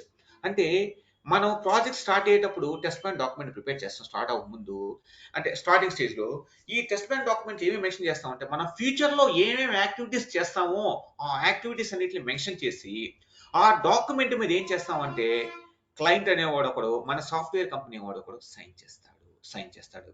So test plan is a mutual document between the client and software company which consists of all our future testing related activities. So that is test plan document. So signed by the software company and the client. వీళ్ళిద్దరూ దీని మీద sign చేస్తారు. So ఇక్కడ కూడా point ఏంటమ్మా, so point అన్నమ్మా, మంచి point. Next question చూడమ్మా. What are the components of the test plan? So what are the components of the test plan? ఇది కూడా వెరీ వెరీ ఇంపార్టెంట్ అమ్మా. So non functional requirements gathering document లో ఏ విధంగా అయితే ఉంటుందో ఈ టెస్ట్ ప్లాన్ లో కూడా అప్రాక్సిమేట్లీ 30 నుంచి 33 క్వశ్చన్స్ ఉంటాయి. 33 కాంపోనెంట్స్ ఉంటాయి. So test plan document consist of approximately 30 to 33 components. So ఏం కాంపోనెంట్స్ ఉంటాయంటే, ఫస్ట్ చూడమ్మా, objective of test. The second point చూడమ్మా, స్కోప్ ఆఫ్ టెస్ట్. ఈ స్కోప్ లో వచ్చేసి ఇన్ స్కోప్, అవుట్ స్కోప్. తర్వాత థర్డ్ పాయింట్ అమ్మా, ఎంట్రీ క్రైటీరియా. ఫోర్త్ పాయింట్ కనిపిస్తుందమ్మా మీకు? సో దీని మీద రాస్తాను కదా, కనిపిస్తుందో లేదో నాకు కొంచెం సారీ అమ్మా, ఒక సెకండ్, వైట్ బ్యాక్గ్రౌండ్ రాస్తానమ్మా కొంచెం. చూడమ్మా, ద ఫస్ట్ పాయింట్ ఏంటంటే ఆబ్జెక్టివ్ ఆఫ్ టెస్ట్. తర్వాత సెకండ్ పాయింట్ వచ్చేసి స్కోప్ ఆఫ్ టెస్ట్. సో దీంట్లో స్కోప్లో in scope, out scope. Next third point వచ్చేసి entry criteria. So fourth point వచ్చేసి ఎగ్జిట్ క్రైటీరియా. తర్వాత ఫిఫ్త్ వచ్చేసి రోల్స్. సిక్స్త్ పాయింట్స్ వచ్చేసి రెస్పాన్సిబిలిటీస్. తర్వాత సెవెంత్ పాయింట్ వచ్చేసి రిస్క్స్. ఎయిత్ పాయింట్ వచ్చేసి అజంప్షన్స్. సో నైన్త్ పాయింట్ వచ్చేసి మిటిగేషన్స్. తర్వాత 10th పాయింట్ వచ్చేసి వర్క్లోడ్ డేటా. తర్వాత 11th పాయింట్ వచ్చేసి PT deliverables, performance testing deliverables. So ఇలా అప్రాక్సిమేట్లీ 33 కాంపోనెంట్స్ ఉంటాయి. సో అన్నీ నాకు గుర్తులేవు. సో దీనికి సంబంధించి కాంపోనెంట్స్ కూడా మీకు వాట్సాప్ కామన్ దాంట్లో ఆ గ్రూప్లో పంపిస్తానమ్మా. So the test plan document consist of approximately 30 to 33 components. Objective of test, scope of test, in scope, out scope, entry criteria, exit criteria, roles, responsibilities, risks, assumptions, mitigations, workload data, PT deliverables, అలా ఇలా 33 points అనేది mention చేస్తారు. So mention చేసిన తర్వాత దాని మీద sign ఎవరు పెడతారంటే సాఫ్ట్వేర్ కంపెనీ, క్లయింట్ అనేటువంటి వాడు ఇద్దరు సైన్ చేస్తారు. సో దీన్ని టెస్ట్ ప్లాన్ డాక్యుమెంట్ అంటారు. దీన్ని ఏమంటారమ్మా? టెస్ట్ ప్లాన్ డాక్యుమెంట్ అంటారు. సో నెక్స్ట్ క్వశ్చన్ చూడండి. So what are the components అయిపోయిందమ్మా. నెక్స్ట్ చూడండి, థర్డ్ ప్రూఫ్ ఆఫ్ కాన్సెప్ట్. ఇక్కడ so very very important concept. So మన పర్ఫార్మెన్స్ టెస్టింగ్ లైఫ్ సైకిల్లో థర్డ్ పాయింట్ ఏంటంటే POC. The POC. So POC is nothing but a proof of concept. So ఇక్కడ చాలా మంది చాలా డిఫరెంట్ గా చెప్తున్నారు అమ్మా. సో కొంతమంది కొన్ని డిఫరెన్స్ చెప్తున్నారు. మనం దీన్ని సింపుల్ గా తెలుసుకున్నాము. సో ప్రూఫ్ ఆఫ్ కాన్సెప్ట్ అంటే ఏంటంటే ప్రూఫ్ ఆఫ్ కాన్సెప్ట్ అంటే ఏంటంటే, సో ఇప్పుడు మన ఆఫీస్ లో లోడ్ రన్నర్ అనేటువంటి టూల్ ఉంది. సో JMeter అనే టూల్ ఉంది. సో నియో లోడ్ టూల్ ఒకటి ఉందమ్మా. తర్వాత RPT అనే ఒక టూల్ ఉంది. సో ఇలా టూల్స్ ఉన్నాయి మన దగ్గర. సో మనం ఏం చేస్తామంటే, సో ఏదైనా ఒక 2 సినారియోస్ కానీ 3 సినారియోస్ కానీ తీసుకుంటాం. 2 కానీ 3 సినారియోస్ కానీ తీసుకుంటాం.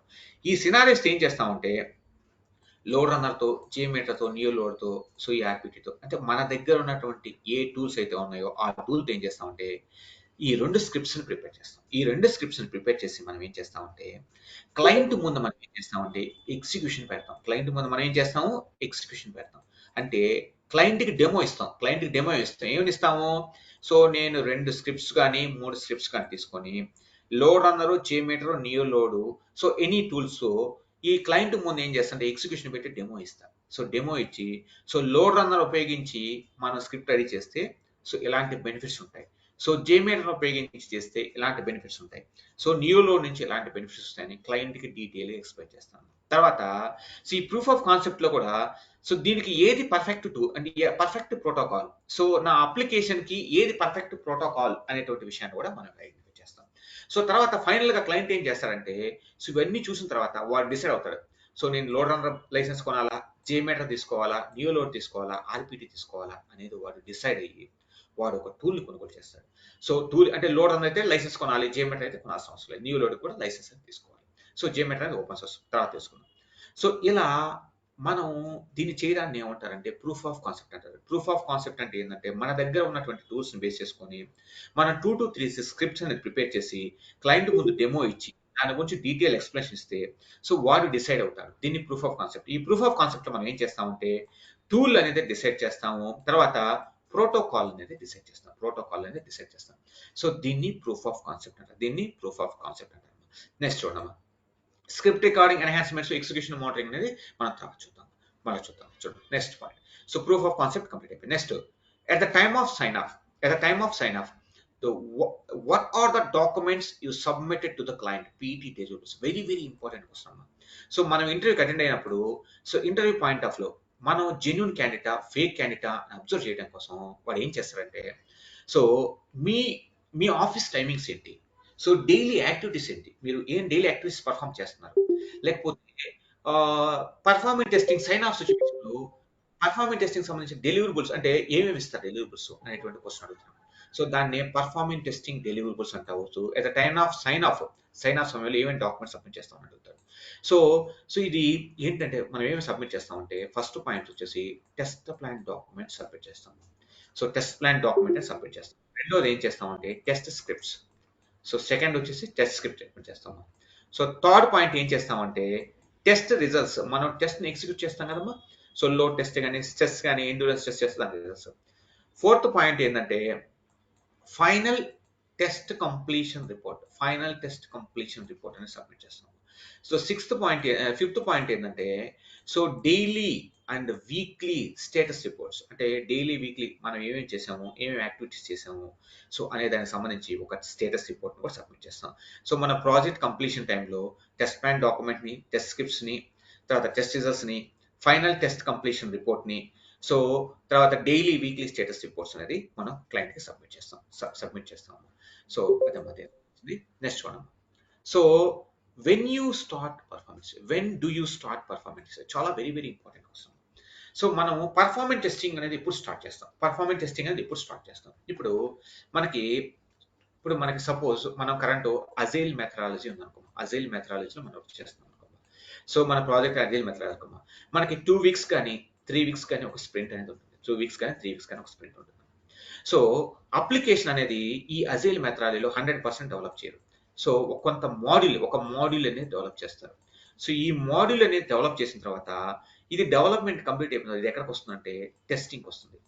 సో ఈ టెస్టింగ్లో ఏం చేస్తారంటే ఫస్ట్ టెస్టింగ్లో మన పర్ఫార్మెన్స్ టెస్టింగ్ చేయం, ఫంక్షనల్ టెస్టింగ్ టీంకి వస్తుంది. ఫంక్షనల్ టెస్టింగ్ టీం కింద అంటే మాన్యువల్ కానీ ఆటోమేషన్ టీం అనుకోండి, దానికి వస్తుంది. సో ఈ ఫంక్షనల్ టెస్టింగ్ టీం అనే వాళ్ళు ఒక రౌండ్ టెస్టింగ్ చేస్తారు. సో వీళ్ళు టెస్ట్ చేసి ఈ అప్లికేషన్లో ఫంక్షనాలిటీకి సంబంధించి ఎలాంటి ఇష్యూస్ లేవు, అంటే క్రిటికల్ ఇష్యూస్ ఏం లేవు అని వీళ్ళు చెప్తే ఆ తర్వాత మనం ఏం చేస్తామంటే పర్ఫార్మెన్స్ టెస్టింగ్ చేస్తాము. సో మన పర్ఫార్మెన్స్ టెస్టింగ్స్లో ఏమైనా బాటిల్నెక్స్ ఐడెంటిఫై చేస్తే మనం మళ్ళీ డెవలపర్ పంపిస్తాం. మళ్ళీ ఎవరు పంపిస్తాం? డెవలపర్ పంపిస్తాం. ఇది ఫిక్స్ చేస్తాడు. సో మళ్ళీ మన దగ్గరికి వస్తుంది, మళ్ళీ మనం టెస్ట్ చేస్తాం. సో పర్ఫార్మెన్స్ టెస్టింగ్ అనేది ఎప్పుడు పర్ఫార్మ్ చేస్తాము అంటే ఒక అప్లికేషన్ ఒక మాడ్యూల్ డెవలప్ అయిన తర్వాత సో ఫస్ట్ మాన్యువల్ టెస్టింగ్ టీమ్కి వస్తుంది, అంటే ఫంక్షనల్ టెస్టింగ్ టీమ్కి వస్తుంది. One round of functional testing team done will not identify any critical issues in the application. So ఎలాంటి క్రిటికల్ ఇష్యూస్ లేవు అని అప్లికేషన్లో ఐడెంటిఫై చేసిన తర్వాత నెక్స్ట్ మనం పర్ఫార్మెన్స్ టెస్టింగ్ చేస్తాం. అదే when do you start performance testing. So దాని యొక్క క్వశ్చన్ యొక్క ఆన్సర్. సో నెక్స్ట్ పాయింట్ చూడండి. So what is the difference between users and users? Very important question. So important question అంటే నేను సో చాలా మందికి ఇది ఒక కన్ఫ్యూజన్ ఉంటుంది. సో ఫ్రెష్గా కొత్తగా స్టార్ట్ చేస్తే వ్యూజర్స్ అంటే ఏంది, సో ఈ వ్యూజర్స్ వర్చువల్ యూజర్స్ ని మనం ఏమంటాము? వర్చువల్ యూజర్స్ అంటాం. సో ఏంటి ఈ వర్చువల్ యూజర్స్ ఏంది, వ్యూజర్స్ అంటే ఏంటి అని తెలుసుకుంటాం. యూజర్స్ అంటే ఏంటి? సో ఫస్ట్ యూజర్స్ అంటే ఏంటంటమ్మా, ఇప్పుడు ఫ్లిప్కార్ట్ అనేటువంటి ఒక అప్లికేషన్ ఉందనుకోమ్మా. ఈ అప్లికేషన్ ని ఎవరైతే who are the access in the Flipkart application, those are the users. ఇప్పుడు ఫ్లిప్కార్ట్ నేను యూస్ చేస్తున్నాను, మీరు యూస్ చేస్తున్నారు, so lot of peoples use చేస్తున్నారు. కాబట్టి ఫ్లిప్కార్ట్ ని ఎవరైతే యాక్సెస్ చేస్తున్నారో వాళ్ళందరినీ ఏమంటారు? యూజర్స్, రియల్ యూజర్స్ అంటారు. ఫ్లిప్కార్ట్ ని యాక్సెప్ట్ చేసే ఏదే అప్లికేషన్, ఫ్లిప్కార్ట్ కానీ అమెజాన్ ఏదైనా అప్లికేషన్ ని ఎవరైతే యాక్సెస్ చేస్తారో వాళ్ళని రియల్ యూజర్స్ అంటారు. సో వర్చువల్ యూజర్స్, యూజర్స్ అంటే ఏంటంటే మనం పర్ఫార్మెన్స్ టెస్టింగ్ లో యూజ్ చేసేటువంటి యూజర్స్ ఏమంటారంటే వర్చువల్ యూజర్స్, యూజర్స్ అంటారు. So virtual users is nothing but machine or tool generated users. అంటారు. సో అంటే ఏంటంటే మన పర్ఫార్మెన్స్ టెస్టింగ్ లో మనం యూజర్స్ అనేవాళ్ళు రియల్ గా ఉండరు. సో మనము యూజర్ నేమ్, పాస్వర్డ్స్ అనేది క్రియేట్ చేసేస్తా ఉంటాం. అప్పుడు సపోజ్ రాము 1, అశోక్ 1, కుమార్ అంటే ఇట్లా డిఫరెంట్ నేమ్స్ తోటే మనము యూజర్స్ అనేది క్రియేట్ చేస్తాం. ఆ యూజర్స్ తోటే మనం టెస్ట్ చేస్తాం అప్లికేషన్ ని. కాబట్టి ఆ యూజర్స్ ఏమంటారంటే వర్చువల్ యూజర్స్ అంటారు. సో యూజర్స్ అంటే సో వీళ్ళు రియల్ యూజర్స్, అప్లికేషన్ ని యాక్సెస్ చేసేటువంటి వాళ్ళు రియల్ గా. సో యూజర్స్ ని వర్చువల్ యూజర్స్ అంటే machine or tool generated users. మన పర్ఫార్మెన్స్ టెస్టింగ్ లో యూజ్ చేసేటువంటి యూజర్స్ ని యూజర్స్ అంటాం. సో యూజర్స్ కి యూజర్స్ ఉన్నటువంటి డిఫరెన్స్ నెక్స్ట్ చూడమ్మా ఇక్కడ. సో నెక్స్ట్ చూడమ్మా, what is peak hour load. So next point వచ్చేసి what is peak, next question వచ్చేసి what is peak hour load. ఇక్కడ పాయింట్ చూడమ్మా. సో ఇది చాలా ఇంపార్టెంట్ అమ్మా. 1 సెకండ్ అమ్మా. So what is peak hour load అమ్మా. సో ఈ పీక్ అవర్ లోడ్ అంటే ఏంటి, what is peak hour load అంటే ఏంటి? చిన్న ఎగ్జాంపుల్ చూసుకోమ్మా. ఇప్పుడు ఎస్బీఐ బ్యాంక్ నేను ఎగ్జాంపుల్గా తీసుకుంటాను. సో ఈ ఎస్బీఐ బ్యాంకు వర్కింగ్ డేస్ ఎప్పుడు నుంచి ఏంటమ్మా? సో మండే నుంచి సాటర్డే వరకు SBI bank working hours.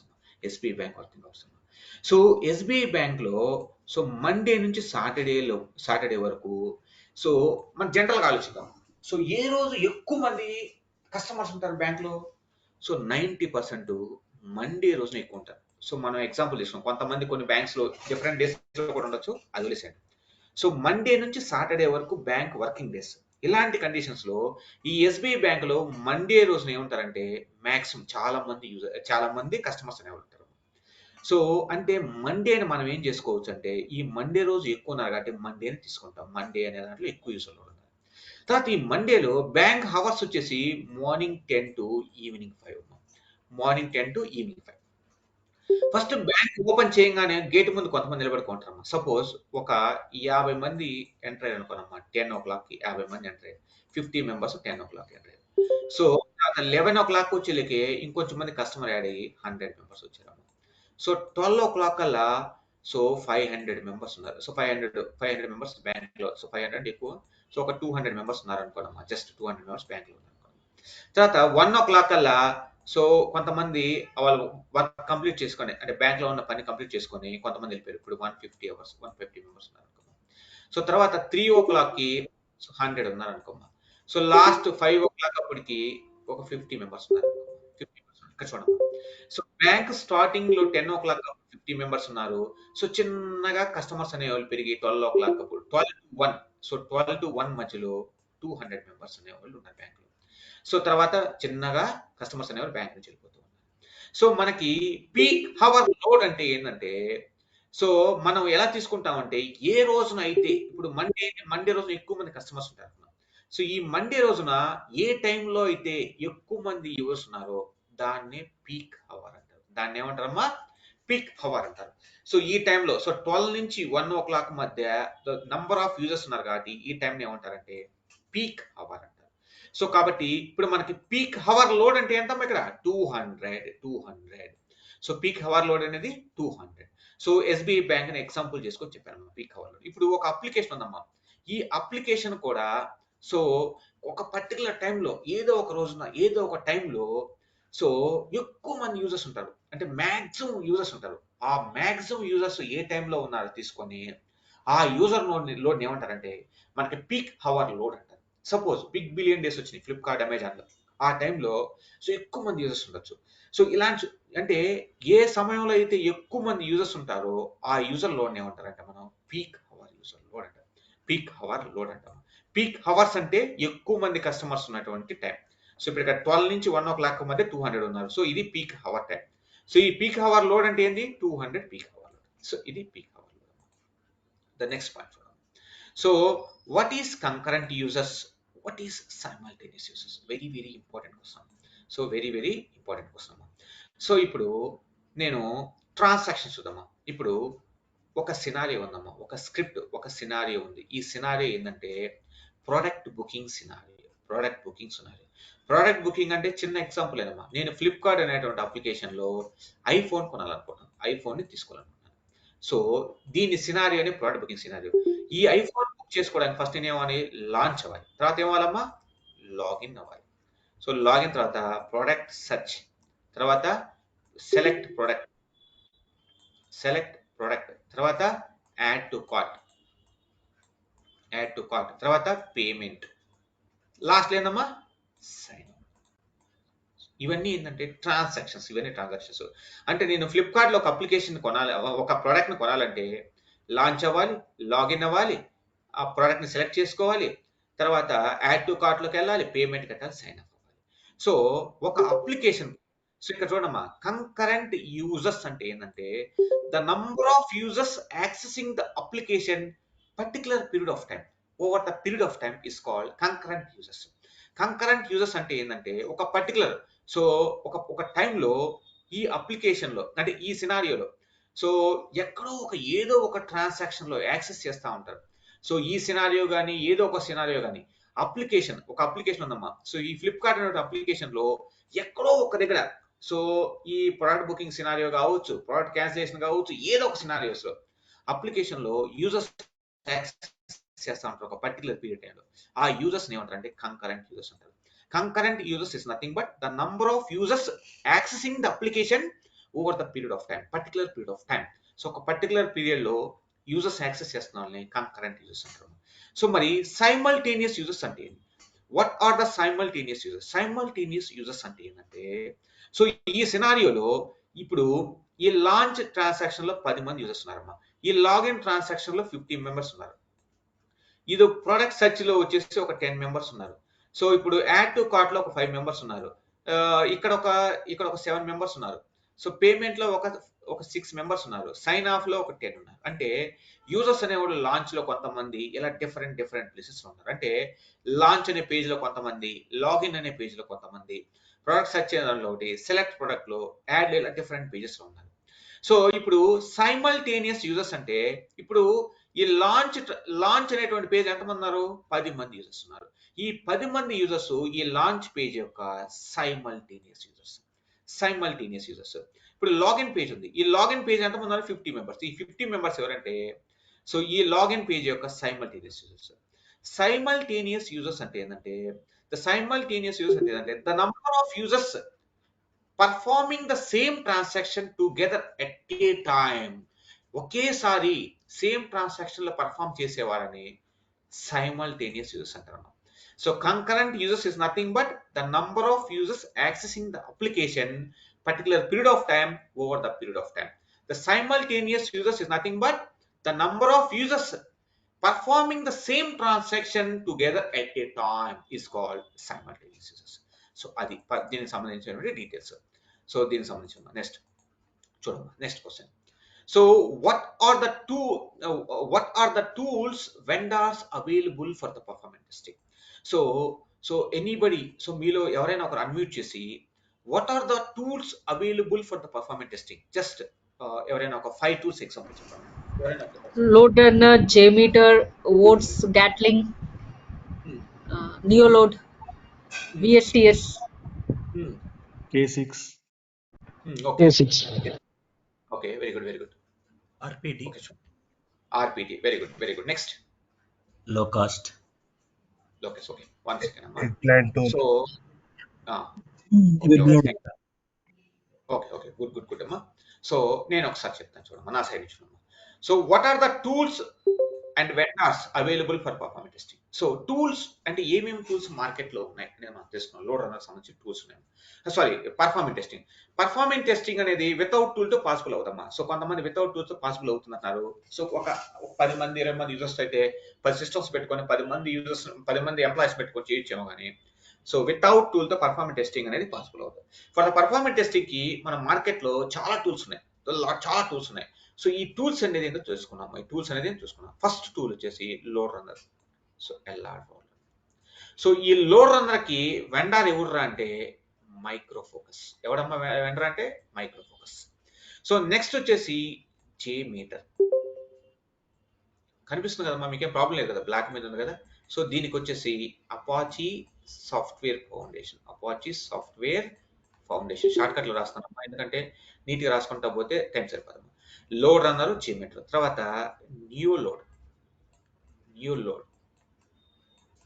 So వీడికి నియోటిస్ అనేటువంటి వాడు వెండర్. తర్వాత ఆర్పిటి. వీడికి వెండర్ ఎవరు అంటే IBM. సో IBM నేను నోట్ ప్యాడ్ ఓపెన్ చేసి చెప్పేవాడిని కదమ్మా, కాకపోతే ఏంటంటే లేట్ అయిపోతుంది టైపింగ్. IBM. సో తర్వాత VSTS. సారీ, ఒక సెకండ్. VSTS. సో దీనికి ఎవరు అంటే Microsoft. So Microsoft. Next silk performer. దీనికి మైక్రో ఫోకస్. నెక్స్ట్ తర్వాత K6. సో ఇది రీసెంట్ గా మార్కెట్ లోకి వచ్చింది, కొంచెం ఫేమస్. దీని వెండర్ నాకు తెలియదు. తర్వాత గ్యాట్లింగ్. సో ఇలా పర్ఫార్మెన్స్ టెస్టింగ్ టూల్స్ ఉన్నాయమ్మా. సో చూడమ్మా, సో పర్ఫార్మెన్స్ టెస్టింగ్ కి మనకి ఎన్ని టూల్స్ ఉన్నాయంటే so load runner, JMeter, Neoload, RPT, VSTS, silk performer, K6, Gatling. So load runner కి వెండర్ వచ్చేసి మైక్రో ఫోకస్, JMeter కి అపాచీ సాఫ్ట్వేర్ ఫౌండేషన్, సో నియోలోడ్ కి నియోటిస్, RPT కి IBM, VSTS కి మైక్రోసాఫ్ట్, సిల్క్ పర్ఫార్మర్ కి మైక్రో ఫోకస్, K6 అనే దానికి Gatling అనేవాడు నాకు తెలియదు అమ్మా. ఇది ఒకసారి మీరు సెర్చ్ చేసుకోండి. So important point. సో ఇక్కడ లోడ్ రన్నర్ కి వెండర్ చేంజ్ అయ్యాడు కదా, ఓపెన్ టెక్స్ట్. ప్లీజ్ వెయిట్ అమ్మా, I will clearly explain. So ఎప్పుడు టూల్ వచ్చింది, ఎప్పుడు వెండర్ మారేదని కూడా మీకు క్లియర్ చెప్పేస్తానమ్మా. సో ఒక్క సెకండ్ హోల్డ్ చేయండి, ఒక్క నిమిషం హోల్డ్ చేయండి. చూడమ్మా, ఫస్ట్ లోడ్ రన్నర్ కూడా చూసుకున్నాం.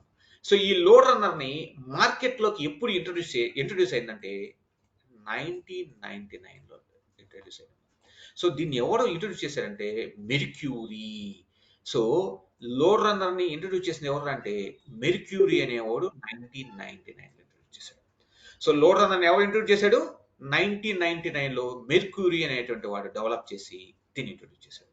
సో ఈ టూల్ దేంతో డెవలప్ చేశారంటే సి లాంగ్వేజ్ తో డెవలప్ చేశారు. సో సి లాంగ్వేజ్ తో దీన్ని డెవలప్ చేశారు. ఇది లోడ్ రన్నర్. తర్వాత దీన్ని 2006లో ఎవరు కొన్నారంటే HP వాడు. సో HP కంపెనీ వాడు లోడ్ రన్నర్ అనేటువంటి సాఫ్ట్వేర్ ని కొన్నాడు. సో 2006లో ఇది HP లోడ్ రన్నర్. తర్వాత 2016లో మైక్రో ఫోకస్ అనేవాడు కొన్నాడు. అంటే 2006 నుంచి 2016 వరకు HP లోడ్ రన్నర్, 2016 నుంచి మైక్రో ఫోకస్. ఎప్పుడు వరకు అంటే 2022 వరకు అమ్మా. ఈ 2022లో ఓపెన్ టెక్స్ట్ ఓపెన్ టెక్స్ట్ అనేటువంటి కంపెనీ ఏం చేసిందంటే ఈ మైక్రో ఫోకస్ సంబంధించినటువంటి దాని మొత్తాన్ని కరెక్ట్గా ప్రాపర్గా నాకు తెలియదు, సో ఎలా తీసుకుందో నాకు తెలియదు. ఇప్పుడు వెండర్ ఎవరు అంటే లోడ్ రన్నర్కి ఓపెన్ టెక్స్ట్ అనేటువంటి వాడు ఓపెన్ టెక్స్ట్ అనేటువంటి. So load runner introduced by mercury. It was acquired by HP in the year of 2006, acquired by Micro Focus 2006, when acquired by OpenText 2022. So ఇలా లోడ్ రన్నర్ ని చేసుకుంటాం. తర్వాత ఈ Lode Runner లో వచ్చేసి వర్షన్స్. సో ఈ Lode Runner లో versions so 2018 లో వచ్చేసి లోడ్ రన్నర్ 1 సెకండ్ అమ్మా. సో నేను క్లియర్ గా చెప్తాను మీకు, కన్ఫ్యూజ్ లేకుండా ఉంటుంది. చూడండి, సో లోడ్ రన్నర్ లో వర్షన్స్ వచ్చేసి 7, 8, 9, 10, 11, 12, 12.1, తర్వాత 12.2, 12.3, 12.4, 12.5 ఇట్లా. సో తర్వాత 12.6, తర్వాత 2020, Lode Runner 2020, so load runner 2021, so load runner 2022 ఇలా వర్షన్స్ ఉన్నాయమ్మా. లోడ్ రన్నర్ 2023 ఇంకా మార్కెట్లోకి రాలేదు. కరెంట్ వర్షన్ ఏంటంటే లోడ్ రన్నర్ 2022 అనేటువంటిది కరెంట్ మార్కెట్లోకి ఉందమ్మా. సో ఇలా వర్షన్స్ అనేది రిలీజ్ అయ్యాయి. సో 12.5 అనేది 2018లో రిలీజ్ అయిందమ్మా. 2018లో రిలీజ్ అయింది. సో తర్వాత 2020 అనే వర్షన్ ఏంటంటే 2019లో రిలీజ్ అయింది. 2019లో రిలీజ్ అయింది. సో తర్వాత 2022 అనేది 2022లోనే రిలీజ్ అయింది. సో ఇలా వర్షన్స్ అనేది 1 by 1 వర్షన్స్ అనేది ఇలా వస్తున్నాయి. సో లోడ్ రన్నర్ క్లాస్ లో మనం దీని గురించి డీటెయిల్ గా తెలుసుకున్నాం. సో లోడ్ రన్నర్ ఎవరు ఇంట్రొడ్యూస్ చేశారంటే load runner introduce by Mercury. ఎప్పుడమ్మా? 1999లో. సో తర్వాత లోడ్ రన్నర్ హెచ్పి అనేవాడు 2006లో కొన్నాడు. 2016లో మైక్రో ఫోకస్ వాడు కొన్నాడు. 2022లో ఎవడు కొన్నాడు? ఓపెన్ టెక్స్ట్ అనేటువంటి వాడు తీసుకున్నాడు. ప్రజెంట్ లోడ్ రన్నర్ యొక్క వెండర్ ఎవరు అంటే ఓపెన్ టెక్స్ట్ అనేటువంటి వాడు వెండర్. ఓపెన్ టెక్స్ట్ అనేటువంటి వాడు వెండర్. ఇది లోడ్ రన్నర్ యొక్క హిస్టరీ. తర్వాత నెక్స్ట్ JMeter గురించి చూద్దాం. JMeter గురించి చూద్దాం. సో మీలో ఎవరైనా ఒకసారి అన్మ్యూట్ చేసి చెప్పండి. సో మార్కెట్లోకి ఫస్ట్ లోడ్ రన్నర్ ముందు వచ్చిందా, JMeter మార్కెట్లోకి ముందు వచ్చిందా అని చెప్పండి ఎవరైనా. సో ఎనీబడి సే ఆన్సర్. సో మీ సైడ్ ఎవరైనా ఒకరు అన్మ్యూట్ చేసి చెప్పండి. మార్కెట్లో లోడ్ రన్నర్. సో నెక్స్ట్ అమ్మా ఇంకా ఆన్సర్స్ అమ్మా. ఇంకొక 5 ఆన్సర్స్ ఎక్స్పెక్ట్ చేస్తాను. Lode Runner. ఓకే, సరే చూడమ్మా. 1 సెకండ్ అమ్మా. ఓకేనమ్మా. సో మీ ఆన్సర్ ఏంది? మార్కెట్లోకి ఫస్ట్ లోడ్ రన్నర్ వచ్చింది అనుకుంటున్నారు. కరెక్టేనా? సో లోడ్ రన్నర్ అనేది 1999లో వచ్చిందమ్మా. లోడ్ రన్నర్ ఎప్పుడు వచ్చింది? 1999లో. ఎవడు? మెర్క్యూరీ అనేటువంటి ఇంట్రొడ్యూస్ చేశాడు. సో ఇక్కడ JMeter చూడమ్మా. సో JMeter వెండర్ ఎవరు? అపాచీ సాఫ్ట్వేర్ ఫౌండేషన్ అని వచ్చాడు. సో JMeter ని ఎప్పుడు ఇంట్రొడ్యూస్ చేశారా అంటే, సో JMeter ఫస్ట్ వర్షన్ ఏంటంటే 1.0. JMeter first version 1.0. దీన్ని 1998 డిసెంబర్ 15th రిలీజ్ చేశారు. మార్కెట్లోకి JMeter ఎప్పుడు వచ్చిందంటే, సో ఫస్ట్ 1.0 అంటే వర్షన్ 1998 డిసెంబర్ 15th రిలీజ్ చేశారు. సో మార్కెట్లోకి వచ్చింది లోడ్ రన్నర్ కాదు, ఫస్ట్ JMeter అనేది వచ్చింది. కాకపోతే లోడ్ రన్నర్ అనేది ఎందుకు ఫేమస్ అయిందంటే, సో ఇది కమర్షియల్ టూల్ కాబట్టి ఇది ఫేమస్ అయింది. ఇది ఓపెన్ సోర్స్ టూల్ కాబట్టి ఫస్ట్ లో దీంట్లో అంత ఫీచర్స్ ఉండేది కాదు. సో ఇది నిదానంగా ఉండగా దానికి ఫీచర్స్ అనేది అప్డేట్ చేసుకోవడం వల్ల సో ఇప్పుడు JMeter మార్కెట్లో అనేది వచ్చింది. చూడమ్మా. సో JMeter అనేది ఫస్ట్ మార్కెట్లోకి వచ్చింది. తర్వాత సో ఈ JMeter వర్షన్స్ అనేది చూద్దాం. సో JMeter వర్షన్స్ అనేది చూద్దాం. చాలా వెరీ వెరీ ఇంపార్టెంట్ క్వశ్చన్ అమ్మా. సో JMeter ఫస్ట్ వర్షన్ ఏంది? 1.0. సో ఈ వర్షన్ అనేది 1988లో వచ్చింది. సో 1998లో వచ్చిందమ్మా.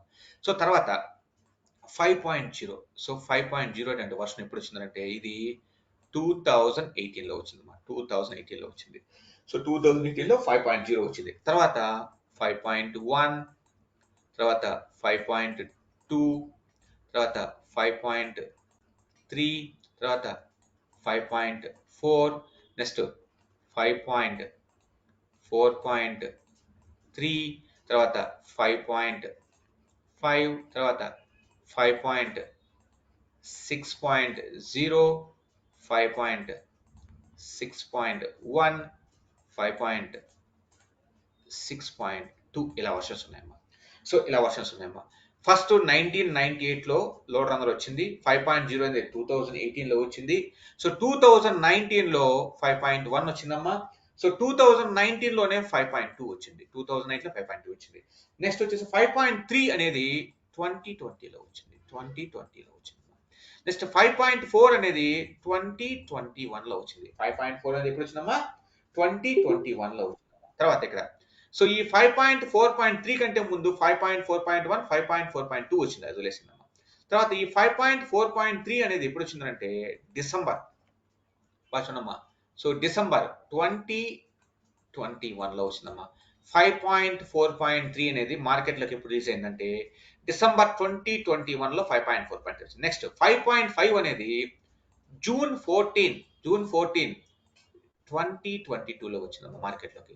నెక్స్ట్ ఈ 3 వర్షన్స్, ఈ ఫస్ట్ వర్షన్ ఏమో 2023 జూన్లో వచ్చింది. సో 2023 జూన్లో వచ్చింది. సో ఈ 2 వర్షన్స్ ఏమో జూలైలో వచ్చాయమ్మా, రీసెంట్గా జూలైలో వచ్చాయి. సో ఇప్పుడు కరెంట్ లేటెస్ట్ వర్షన్ ఏంది? 5.6.2 అనేది సో JMeter యొక్క లేటెస్ట్ వర్షన్. సో ఇవి ప్రీవియస్ వర్షన్స్ అమ్మా. సో మనకి ఈ JMeter హిస్టరీ గురించి జస్ట్ ఎందుకు ఇలా తెలుసుకున్నాము అంటే ఇక్కడ ఎందుకు తెలుసుకున్నామంటే సో ఇప్పుడు మీరు ఒక 5 years ఎక్స్పీరియన్స్ అనుకున్నాం, లేకపోతే 6 years ఎక్స్పీరియన్స్ అనుకో, లేదంటే 2 years ఎక్స్పీరియన్స్ అనుకో. ఇంటర్వ్యూ పాయింట్ ఆఫ్ ఏం అడుగుతారంటే when you start the career, so నువ్వు కెరియర్ స్టార్ట్ చేసినప్పుడు పర్ఫార్మెన్స్ టెస్టింగ్ మీద, సో నువ్వు JMeter మీద వర్క్ స్టార్ట్ చేసినప్పుడు సో నువ్వు ఏ వర్షన్ ఆఫ్ టూల్ ను వాడేవు అని అడుగుతారు. సో ఏ వర్షన్ టూల్ ను వాడేవు అని అడుగుతాడు. నెక్స్ట్ ఇప్పుడు ప్రజెంట్ నువ్వు ఏ వర్షన్ టూల్ యూస్ చేస్తున్నావు అని అడుగుతాడు. నెక్స్ట్ క్వశ్చన్ ఇమీడియట్ గా నువ్వు ప్రజెంట్ వాడుతున్న వర్షన్ లో టూల్లో ఏమి ఫీచర్స్ అప్డేట్ అయినాయి, watts new in the tool అని అడుగుతాడు. సో ఇలాంటి కండిషన్స్ లో మనం ఆస్క్ చేయాలంటే ఆ టూల్ ఎప్పుడు రిలీజ్ చేశాడు, దాంట్లో ఏమేమి వర్షన్స్ ఉన్నాయనేది మనం జస్ట్ తెలుసుకోవాలమ్మా. సో మన సెషన్ లో క్లియర్ గా తెలుసుకోవచ్చు, ఎందుకంటే ఇక్కడ టైం తక్కువ ఉంటుంది కాబట్టి క్లియర్ తెలుసుకోలేము. సో ఇది JMeter యొక్క వర్షన్స్ అమ్మా. సో తర్వాత ఇక్కడ పాయింట్ చూడమ్మా, 1 సెకండ్ అమ్మా, చూడమ్మా. సో చూడమ్మా, what are the tools available in the performance testing. ఓకేనమ్మా. నెక్స్ట్ సో నియోలోడ్, నియోటీస్ ఇవన్నీ గురించి మనం తర్వాత డిస్కస్ చేసుకున్నాం, ఎందుకంటే టైం ఎక్కువైపోతుందమ్మా. చూడమ్మా నెక్స్ట్. సో ఇప్పుడు కరెంట్ వర్షన్ ఆఫ్ JMeter ఏందమ్మా? So current version of JMeter 5.6.2, current 6.2 ఇది కరెంట్ వర్షన్ అమ్మా. So current version. సో దీని గురించి ఇంకొక నెక్స్ట్ 2-3 పాయింట్స్ తర్వాత చెప్తానమ్మా. సో ఒక 1 సెకండ్ చూడమ్మా. So next what is the difference between LoadRunner and JMeter? So very important question. So కొంతమంది అడుగుతారు, so what is the difference between LoadRunner and JMeter? So ఏంటి డిఫరెన్స్ ఈ LoadRunner కి JMeter కి ఉన్నటువంటి డిఫరెన్స్? LoadRunner ఇక్కడ రాసుకున్నాము, so JMeter అనేది ఇక్కడ రాసుకున్నాం. సో ఈ LoadRunner కి JMeter కి ఉన్న డిఫరెన్స్ ఏంటంటే సో LoadRunner అనేది కమర్షియల్ టూల్. మనం లైసెన్స్ అనేది బై చేయాలి. లైసెన్స్ టూల్ కదమ్మా, మనం ఎంతమంది యూజర్ లోడ్ పెడతాము ఆ యూజర్ లోడ్ ని బేస్ చేసుకొని లైసెన్స్ పర్చేజ్ చేస్తాం. కొంతమంది ఏం చేస్తారంటే టూల్ పర్చేజ్ చేస్తాం లైసెన్స్ అనుకుంటున్నారు, అది కాదు, పర్ఫెక్ట్ కాదు. సో మనం యూజర్ లోడ్ ని బేస్ చేసుకొని దీని లైసెన్స్ కాస్ట్ ఉంటుంది. సో JMeter అనేది ఓపెన్ సోర్స్, మనం ₹1 కూడా పే చేయలేదు, డౌన్లోడ్ చేసుకోవడం, యూజ్ చేసుకోవడం. సో ఇది LoadRunner కి JMeter కి ఉన్న first difference. Second difference, LoadRunner లో ఫీచర్స్ ఉంటాయమ్మా, ఎక్సలెంట్ ఫీచర్స్ ఉంటాయి. సో JMeter LoadRunner తో కంపేర్ చేసుకుంటే కొంచెం లో ఫీచర్స్, అంటే కొంచెం ఫీచర్స్ అనేది తక్కువ ఉంటాయి JMeter లో.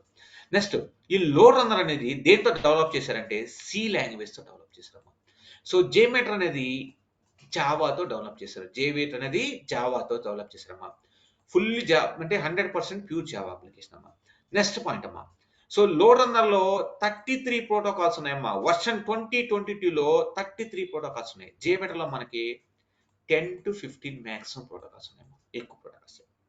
నెక్స్ట్ ఈ JMeter అనేది C లాంగ్వేజ్ మరియు Java language, C and Java scripting language support చేస్తామా. సో JMeter అనేది BeanShell, Groovy, Python scripting language అనేది సపోర్ట్ చేస్తుంది.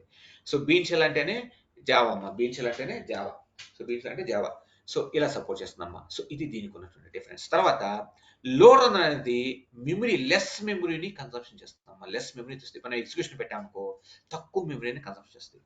సో JMeter అనేది మనకి ఏంటంటే హై మెమరీని కన్సంప్షన్ చేస్తుంది. హై మెమరీని కన్సంప్షన్ చేస్తుంది. సో ఇలాగా మీరు ఒక 5 పాయింట్స్ చెప్తే సో ఎనఫ్. సో ఇంకా లాట్ ఆఫ్ పాయింట్స్ ఉంటే మనం డిస్కస్ చేసుకుంటా పోతే టైం అయిపోతుంది.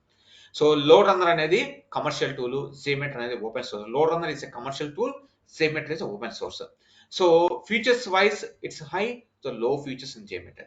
So it's LoadRunner developed with C language, JMeter developed with Java language. So LoadRunner 33 protocols available, JMeter 10 to 15 protocols available. So LoadRunner LoadRunner scripting languages like C and Java. So JMeter, Beanshell, Groovy and Python. So less use of memory, అంటే it will take less memory, అంటే తక్కువ మెమరీని తీసుకుంటుంది, ఇక్కడ high మెమరీని కన్సంప్ట్ చేసుకుంటుంది. తర్వాత చూడమ్మా, సో లోడ్ రన్నర్ లో మనం thousands lakhs of user load తో టెస్ట్ పెట్టచ్చు, ఎందుకంటే తక్కువ మెమరీని తీసుకుంటుంది. సో JMeter లో అలా పాసిబుల్ అవుదమ్మా. JMeter లో అలా మనం లాక్స్ లో యూజర్స్ పెట్టడానికి పాసిబుల్ అవుతుంది, థౌజండ్స్ లాక్స్ లో పెట్టడానికి పాసిబుల్ అవుతుంది, తక్కువ యూజర్ లోడ్ తో మాత్రమే టెస్ట్ పెట్టడానికి పాసిబుల్ అవుతుంది. సో ఇంకా చెప్పుకుంటా పోతే సో చాలా రీజన్స్ ఉన్నాయి. సో అవన్నీ మనకి ఈ పాయింట్స్ చెప్తే సరిపోతున్నాం. సో ఇంట్రే పాయింట్ ఆఫ్ వ్యూ సరిపోతుంది. Next one. So if the client, next point, if the client asks you which tool suggest, what would be your recommendation? So very important question.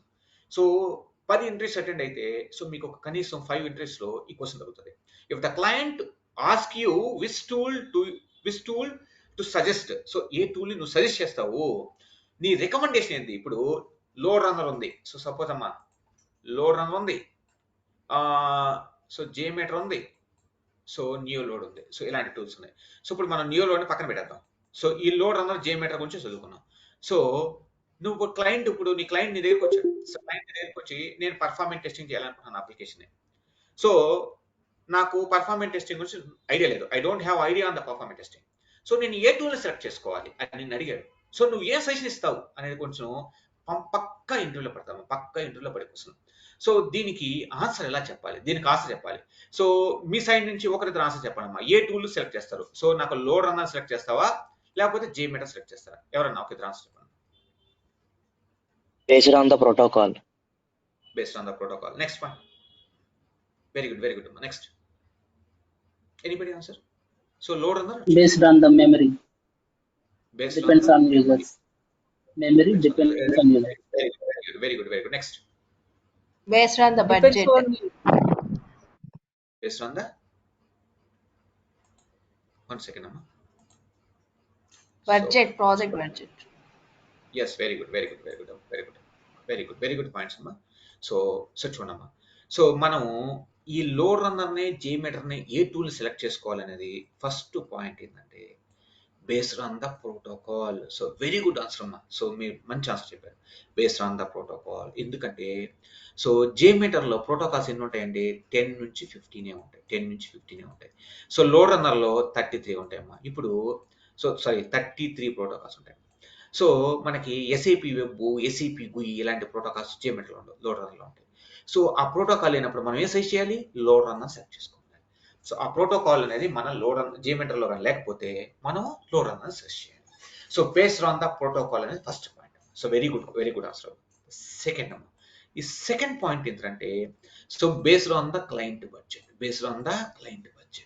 So budget హైగా ఉందనుకోమ్మా మీరు load runner search చేయొచ్చు. So budget లోగా ఉంటే JMeter search చేయొచ్చు. కానీ ఇక్కడ ఇంకొక ఇంపార్టెంట్ అమ్మా, సో బడ్జెట్ ఎక్కువగా ఉంది కానీ లోడ్ రన్నర్ సెర్చ్ చేయాలి. ఇప్పుడు నీ జోబీలో ₹1,00,000 క్యాష్ ఉన్నాయి. సో మార్కెట్లో సో నార్మల్ హోటల్లో కాస్ట్లీ 5 స్టార్ హోటల్లో సేమ్ బిర్యానీ. సో నార్మల్ హోటల్లో బిర్యానీ ₹100. సో 100 కాదమ్మా, సపోజ్ ఎంతో అనుకోండి, 100 అనుకో, నేను చెప్తున్నా. 5 స్టార్ హోటల్లో ₹1,000 అనుకోమ్మా. 5 స్టార్ హోటల్లో సో డబ్బులు ఎక్కువగా ఉన్నాయంటే 5 స్టార్ హోటల్ పోయి తినాం కదా, సో దీంట్లో కూడా తింటాం కదా అనే ఛాన్స్ రావచ్చు. సో బడ్జెట్ ని బేస్ చేసుకొని లోడ్ రన్నర్కి వెళ్ళొచ్చు, JMeterకైనా వెళ్ళొచ్చు అమ్మా. బడ్జెట్ బాగా హైగా ఉన్నప్పుడు లోడ్ రన్నర్కి పోవడం అనేది so best option based on the budget. Next third one అమ్మా, based on the user load. ఇప్పుడు మన అప్లికేషన్ అనేది ఎక్కువ మెంబర్స్ యూజర్ లోడ్ పెట్టాలనుకోమ్మా, సో అలాంటప్పుడు లోడ్ రన్నర్ పోవాలి. సో తక్కువ మెంబర్స్ అంటే ఇప్పుడు 500, 1000, 2000 వరకు అంటే మనం JMeterకి వెళ్ళచ్చు. ఎందుకంటే JMeter అనేది ఎక్కువ మెమరీ తీసుకుంటుంది కాబట్టి. సో JMeter లో ఎక్కువ యూజర్ లోడ్ పెట్టడం అనేది పాసిబుల్ అవుతుంది, లోడ్ రన్నర్ లో మనకి పాసిబుల్ అవుతుంది. సో ఈ 3 పాయింట్స్ నేను చెప్తే మీరు 100% సాటిస్ఫై అవుతారు. Based on the protocol, based on the budget, based on the user load. So very good answers అమ్మా. 3 ఆన్సర్స్ మీరే చెప్పారు. Thank you. So next point చూద్దాం. 1 సెకండ్ అమ్మా. నెక్స్ట్ చూడమ్మా, how can you download JMeter? So how can you download JMeter? So JMeterని మనం ఎలా download చేసుకోవాలి?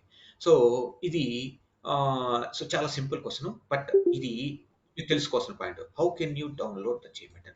సో చూడమ్మా, సో డౌన్లోడ్ ఎలా చేసుకోవాలంటే, సో ఒక్క సెకండ్ అమ్మా.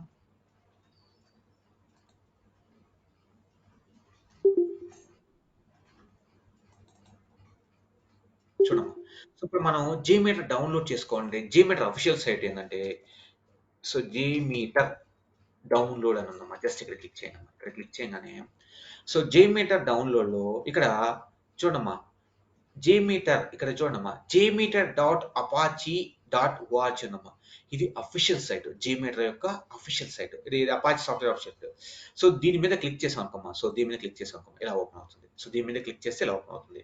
సో ఇక్కడ బైనరీస్ అనేటువంటి ఒక సెక్షన్ ఉంటుంది. బైనరీస్, సెకండ్ వన్ సోర్స్ అని ఉంటుందమ్మా. తర్వాత ఆర్చీవ్స్ అనేది ఉంటుంది. సో ఆర్చీవ్స్ అనేది ఉంటుంది. సో ఈ క్వశ్చన్ నేను ఎందుకు రాశానంటే, ఇక్కడ చూడమ్మా, సో ఇక్కడ TZZ అనే ఒక ఫైల్ ఉందమ్మా. ఇక్కడ జిప్ అనేటువంటి ఒక ఫైల్ ఉంది. సో ఈ లాస్ట్ ఇక్కడ రెండు కనిపిస్తున్నాయమ్మా. ఈ రెండు వదిలేసేయండి, దీంట్లో నుంచి మనం డౌన్లోడ్ చేయం.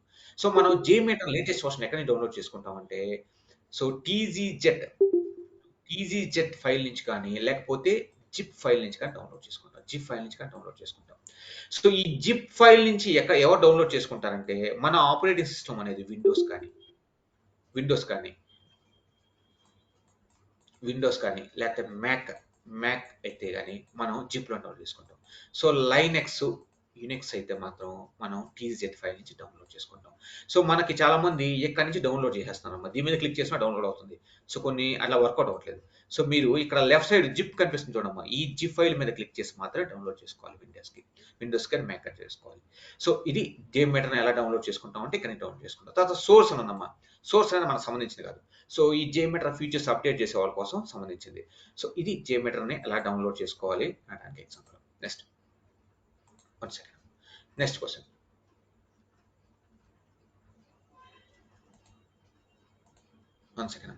So how to download them? Next, what are the prerequisites of the JMeter?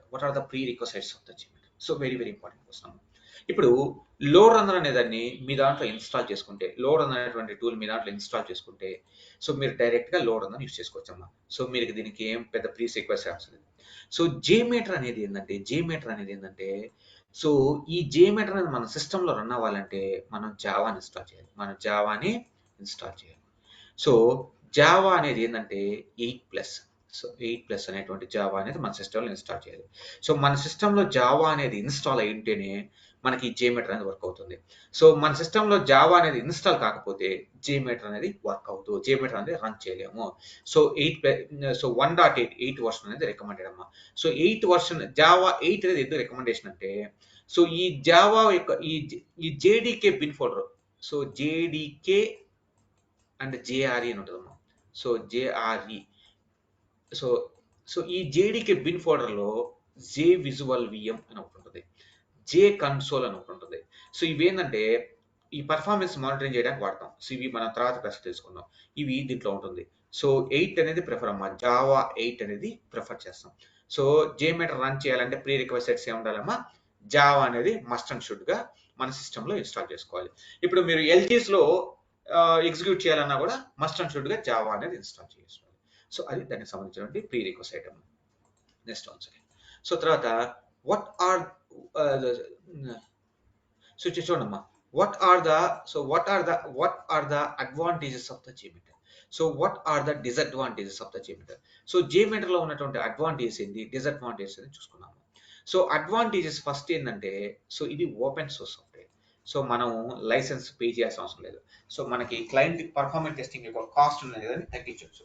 So open source కాబట్టి మనం ₹1 కూడా పే చేయాల్సిన అవసరం లేదు. ద సెకండ్ అడ్వాంటేజ్ ఏంటంటే, JMeter లో 10 నుంచి 15 ప్రోటోకాల్స్ ఉన్నాయి. సో దీంట్లో వెబ్ ప్రోటోకాల్ ఉంటుందమ్మా. సో వెబ్ సర్వీసెస్ అని ఉంటుంది, ప్రోటోకాల్ ఉంటుంది. సో మనకి ఉన్న అప్లికేషన్స్ లో సో 80% అనేది వెబ్ ప్రోటోకాల్, వెబ్ సర్వీసెస్ మీదే ఉంటాయి. So 80% applications web protocol, web services అంటే మాక్సిమం 80% వరకు పర్ఫార్మెన్స్ టెస్టింగ్ దీంతో కవర్ చేయొచ్చు. తర్వాత సో JMeter అనేది సో నీకు ఏ ఆపరేటింగ్ సిస్టమ్లో అయినా రన్ అవుతుందమ్మా. సో నీది విండోస్ కానీ, మ్యాక్ కానీ, లైనక్స్ కానీ ఎక్కడైనా కూడా నువ్వు రన్ చేసుకోవచ్చు. సో ఇది దీని అడ్వాంటేజెస్గా చెప్పుకోవచ్చమ్మా. సో దీనికి అడ్వాంటేజ్ చెప్పుకోవచ్చు. డిసడ్వాంటేజెస్ ఏంటంటే సో ఫస్ట్ డిసడ్వాంటేజెస్ ఏంటంటే సో JMeter అనేది హై మెమరీ తీసుకుంటుందమ్మా. JMeter అనేది హై మెమరీ కన్వర్షన్ తీసుకుంటుంది, మెమరీ ఎక్కువ తీసుకుంటుంది. సెకండ్ డిసడ్వాంటేజ్ ఏంటంటే సో వీ కెన్ ఎగ్జిక్యూట్ మనం hundreds thousands of users load మాత్రం, అంటే తక్కువ యూజర్ లోడ్ మాత్రమే ఎగ్జిక్యూట్ చేయగలం. సో ఎక్కువ thousands lakhs of users loads execute చేయలేం. ఇది డిసడ్వాంటేజ్. నెక్స్ట్ థర్డ్ పాయింట్ అమ్మా, there is no support from the customer care. There is no support from the customer. మనకి సపోర్ట్ BlazeMeter నుంచి ఉంటుంది కానీ సో అపాచీ సాఫ్ట్వేర్ ఫౌండేషన్ నుంచి మనకి సపోర్ట్ ఉండదు. సో ఫోర్త్ పాయింట్ ఏంటంటే డిసడ్వాంటేజెస్ లో ఫోర్త్ పాయింట్ ఏంటంటే సో దీంట్లో 10 to 15 ప్రోటోకాల్స్ మాత్రం అవైలబుల్ ఉన్నాయి. సో ఇప్పుడు నేను SAP అప్లికేషన్ అనుకోమ్మా, SAP web, SAP GUI protocol వాడాలనుకో, దీంట్లో లేవు. సో ఇది కూడా డిసడ్వాంటేజ్ గా మనం చెప్పుకోవచ్చు. సో ఇంకా లాట్ ఆఫ్ ఉన్నాయి అన్ని చెప్పుకుంటూ పోతే నాకు టైం సరిపోతుంది. సో ఇది డిసడ్వాంటేజ్ గా చెప్పుకోవచ్చు. Next, how can you run JMeter? How can you run JMeter? So JMeter ని ఎలా రన్ చేస్తాం? సో JMeter అనే దాన్ని మనం ఎలా రన్ చేస్తాం చూడమ్మా. ఇప్పుడు సో ఇది నా JMeter. సో చూడమ్మా, సో ఇక్కడ ఈ బిన్ ఫోల్డర్లోకి పోతామా. సో ఈ బిన్ ఫోల్డర్లో ఇక్కడ చూడమ్మా, so JMeter Windows batch file అని కనిపిస్తుందమ్మా. సో JMeter.bat అని ఉండేది ఇంతకుముందు, ఇప్పుడు JMeter ఇక్కడ విండోస్ బ్యాచ్ ఫైల్ ఉందమ్మా. సో ఇక్కడ SH అని ఉందమ్మా. ఈ SH అంటే మ్యాక్ సిస్టమ్ లో రన్ అవ్వాలంటే దీని మీద క్లిక్ చేయాలి. So JMeter Windows batch file మీద దీని మీద డబుల్ క్లిక్ చేసాం అనుకోమ్మా. సో JMeter అనేది రన్ అవుతుంది చూడమ్మా. సో JMeter అనేది ఓపెన్ అయిపోయింది.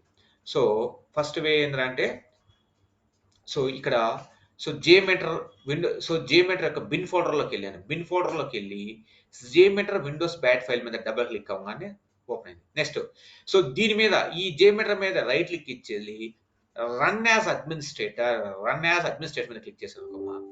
సో ఎస్ మీద క్లిక్ చేయగానే చూడమ్మా JMeter అనేది ఓపెన్ అయిపోయింది. సో JMeter అనేది ఓపెన్ అయిపోయింది చూడమ్మా. సో JMeterకి బిన్ ఫోల్డర్లోకి వెళ్ళాను. బిన్ ఫోల్డర్ తర్వాత JMeter విండోస్ బ్యాట్ ఫైల్ మీద డబల్ క్లిక్ ఇచ్చేసిన ఓపెన్ అవుతుంది. సో రైట్ క్లిక్ ఇచ్చేళ్ళి రన్ యాజ్ అడ్మినిస్ట్రేటర్కి వెళ్ళినా కూడా ఓపెన్ అవుతుంది. సో థర్డ్ వే ఏంటంటే ఇక్కడ ఈ బిన్ ఫోల్డర్ని జస్ట్ అలా సెలెక్ట్ చేసుకొని CMD అని టైప్ చేయండి. CMD సెలెక్ట్ చేసి ఎంటర్ కొట్టండి. సో ఆటోమేటిక్గా మీకు కమాండ్ ప్రాంప్ట్ నావిగేట్ అవుతుంది. ఇక్కడ JMeter అని టైప్ చేసి ఎంటర్ కొట్టగానే సో JMeter అనేది ఓపెన్ అయిపోతుంది. JMeter అని టైప్ చేసి ఎంటర్ కొట్టగానే JMeter అనేది ఓపెన్ అయిపోతుంది.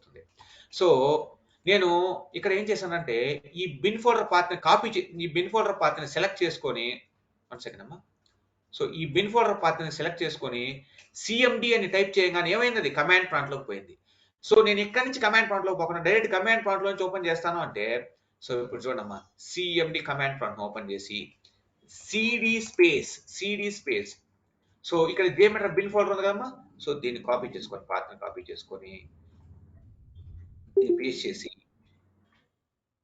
ఎంటర్ కొట్టాము. బిన్ ఫోల్డర్ పైన JMeter సో ఇలా కూడా ఓపెన్ చేసాము. అంటే మీరు పాత్ని సెలెక్ట్ చేసుకొని డైరెక్ట్ గా CMD అని టైప్ చేస్తే బిన్ ఫోల్డర్ ఇది కమాండ్ ప్రాంప్ట్ లోకి వెళ్ళిపోతుంది.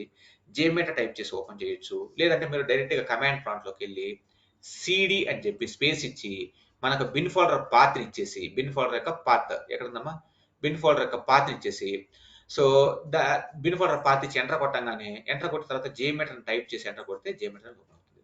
సో ఈ విధంగా మనం JMeter అనే దాన్ని ఓపెన్ చేయొచ్చు. నెక్స్ట్ చూడమ్మా, when you start working on JMeter, which version of JMeter did you use? So very important question. ఇందాక నేను చెప్పాను.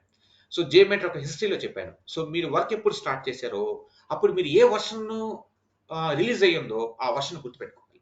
సో ఇప్పుడు నేను సపోజ్ JMeter మీద వర్క్ చేయడం అనేది 2018లో స్టార్ట్ చేశాను అనుకోమా. 2018లో స్టార్ట్ చేశాను. అప్పుడు ఏం వర్షన్ ఉంది, 5.0 ఉంది. సో నేను 5.0 మీద పని చేశాను అని చెప్పాలి. సో వాడి ఇంటర్వ్యూ పాయింట్ ఆఫ్ లో when you start working on JMeter, which version of JMeter do use అన్నాడు. అంటే ఇప్పుడు ఏ JMeter యూజ్ చేసావు అనేది దానికి క్వశ్చన్ అడిగాను. నెక్స్ట్ సెకండ్ క్వశ్చన్ అమ్మా, what is the latest version of JMeter you have used? ఇప్పుడు ఇది what is the latest version of JMeter you have used? So వాడు అలానే అడగొచ్చు. లేకపోతే కరెంట్ ప్రెసెంట్ నువ్వు ఏ JMeter వాడుతున్నావు, ఏ వర్షన్ వాడుతున్నావు. సో మనం కొంతమంది ఆవేశంగా ఏం చెప్పేస్తారంటే 6.5.6.0 అని చెప్పేస్తారు. సో ఇదే లేటెస్ట్ వర్షన్ అని కాదు. ఈ వర్షన్ రీసెంట్ గా రిలీజ్ అయింది. రీసెంట్ గా రిలీజ్ అయిన వర్షన్ ఇమీడియట్ గా కూడా అప్డేట్ చేసుకోడు. సో ఇప్పుడు ప్రెసెంట్ మార్కెట్ లో ఏ వర్షన్ వాడుతున్నారంటే అందరూ 5.5 వాడుతున్నారు. 5.5 వాడుతున్నారు. ఇది ఎప్పుడు వచ్చింది? Last year June 14th 2022 June 14th లో వచ్చిందమ్మా. Next what are the new features and what are the changes in this version? So ఈ 5.5 వర్షన్స్ లో ఏమి చేంజెస్ చేశారు, సో ఏం ఫీచర్స్ అనేది అప్డేట్ చేశారు అంటే, సో దీంట్లో ఏం లేదమ్మా, JMeter థ్రెడ్ గ్రూప్స్ వచ్చేసి మొత్తం బై డిఫాల్ట్ 3 థ్రెడ్ గ్రూప్స్ ఉంటాయి, 3 థ్రెడ్ గ్రూప్స్. అదేంటంటే thread group, setup thread group, tear down thread group అని ఉంటాయమ్మా. సో ప్లగిన్స్ లోంచి 5 ఉంటాయి. ప్లగిన్స్ గురించి మర్చిపోండి. బై డిఫాల్ట్ JMeter లో ఎన్ని థ్రెడ్ గ్రూప్స్ ఉంటాయంటే 3 థ్రెడ్ గ్రూప్స్ ఉంటాయమ్మా. సో నేను చూపిస్తాను.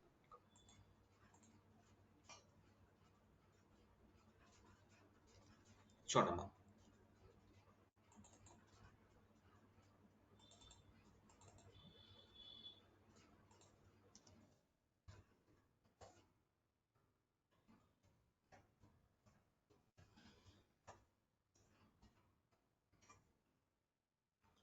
చూడండి. సో ఇక్కడ నేను టెస్ట్ ప్లాన్ కింద యాడ్లోకి వెళ్ళి థ్రెడ్ గ్రూప్లోకి వెళ్ళినమ్మా. ఇక్కడ చూడమ్మా, సో ప్లగిన్స్ నుంచి 5 థ్రెడ్ గ్రూప్స్ వదిలేసానమ్మా. ఇది ఇక్కడ చూడండి, థ్రెడ్ గ్రూప్ ఇది బై డిఫాల్ట్ గా ఉంటుందమ్మా. తర్వాత setup thread group, tear down thread group ఈ డిఫాల్ట్ గా ఉంటాయి. ఎప్పటి వరకు ఉంటాయి అంటే బిఫోర్ 5.5 అంటే 5.5 అనేటువంటి వర్షన్ రాకముందు మనకి 3 థ్రెడ్ గ్రూప్స్ ఉంటాయి.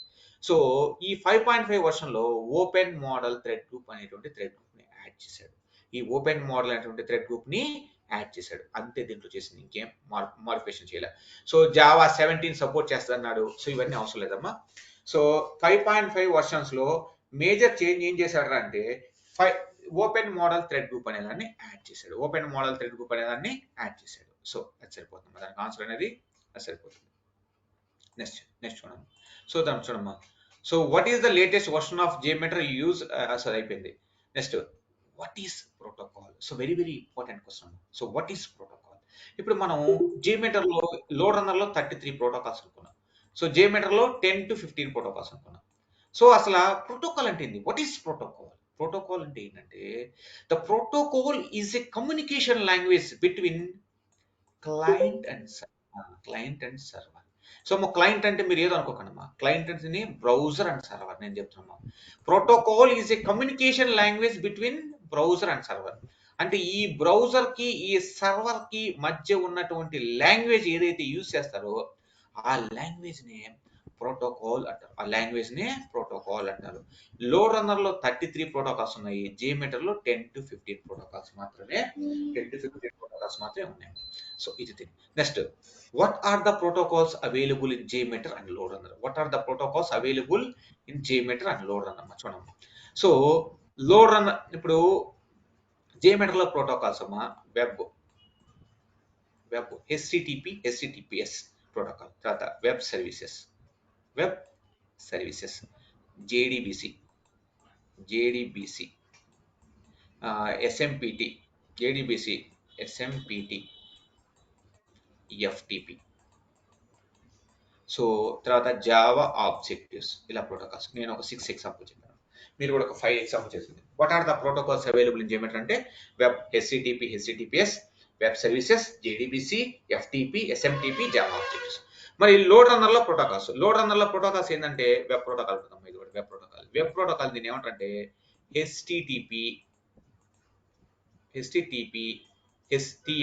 HTML ప్రోటోకాల్ అంటారు. HTML. తర్వాత వెబ్ సర్వీసెస్, తర్వాత అజాక్స్ ట్రూ క్లయింట్ ప్రోటోకాల్ ఉంటుంది. తర్వాత next SAP web, SAP GUI అనేటువంటి ప్రోటోకాల్స్ ఉంటాయి. సో నేను ఒక 5 ఎగ్జాంపుల్ చెప్పాను. Web protocol, SAP web protocol, web services, Ajax true client, SAP web and SAP GUI. మీరు ఒక 5 ఎగ్జాంపుల్స్ చెప్తే సో వాట్ సాటిస్ఫై అవుతారు. 5 ఎగ్జాంపుల్స్ చెప్తే సాటిస్ఫై అవుతారు. నెక్స్ట్ సో నెక్స్ట్ అమ్మా, what are the components of the HTTP protocol? So HTTP ప్రోటోకాల్లో components ఏంటి? So HTTP ప్రోటోకాల్లో కాంపోనెంట్స్ ఏంటి అనేది సో HTTP ప్రోటోకాల్లో కాంపోనెంట్స్ వచ్చేసి మొత్తం మనకి ఎన్ని ఉంటాయంటే 5 ఉంటాయి. సో 5 ఉంటాయి. ఏంటంటే first request. So first one వచ్చేసి రిక్వెస్ట్, రెస్పాన్స్, తర్వాత response headers, request, response, header. తర్వాత మెథడ్, సో మెథడ్స్ వచ్చేసి get method, post, put, delete అని ఉన్నాయి ఆ మెథడ్. తర్వాత రెస్పాన్స్ కోడ్. సో మనకి response codes 100 series, 200 series, 300 series, 400, 500 series ఉంటాయి. సో ఇదమ్మా. సో మనకి components of the HTTPS protocol అంటే so request, response, header, method, response code. So ఇవి దీంట్లో ఉన్నటువంటి 5 కాంపోనెంట్స్. దీంట్లో ఉన్న 5 కాంపోనెంట్స్. నెక్స్ట్ చూడండి. What are the scripting languages are supported in JMeter? Mute చేయండి అమ్మా, మ్యూట్ చేయండి please. What are the scripting languages are supported in JMeter and LoadRunner? So JMeter లో ఏమేమి స్క్రిప్టింగ్ లాంగ్వేజ్ సపోర్ట్ చేస్తుంది, LoadRunner లో ఏమేమి చేస్తుంది అంటే LoadRunner C లాంగ్వేజ్ తో డెవలప్ చేశారు. LoadRunner లో స్క్రిప్టింగ్ లాంగ్వేజ్ C ఒకటి, జావా ఒకటి. జావా ఒకటి. సో JMeter అనేది జావాతో డెవలప్ చేశారు. ఇది BeanShell scripting, Groovy scripting, Python scripting, ఇంకా కొన్ని స్క్రిప్టింగ్స్ ఉన్నాయి నాకు తెలియదు. సో బీన్ షెల్, గ్రూవీ అనేది పాపులర్ గా యూజ్ చేస్తారు. సో ఈ స్క్రిప్టింగ్ లాంగ్వేజెస్ అనేది LoadRunner, JMeter అనేది సపోర్ట్ చేస్తుంది. సో నెక్స్ట్ అమ్మా, what are the bin and lib directories? చూడమ్మా. సో ఇది JMeter లో మంచి ఇంపార్టెంట్ క్వశ్చన్.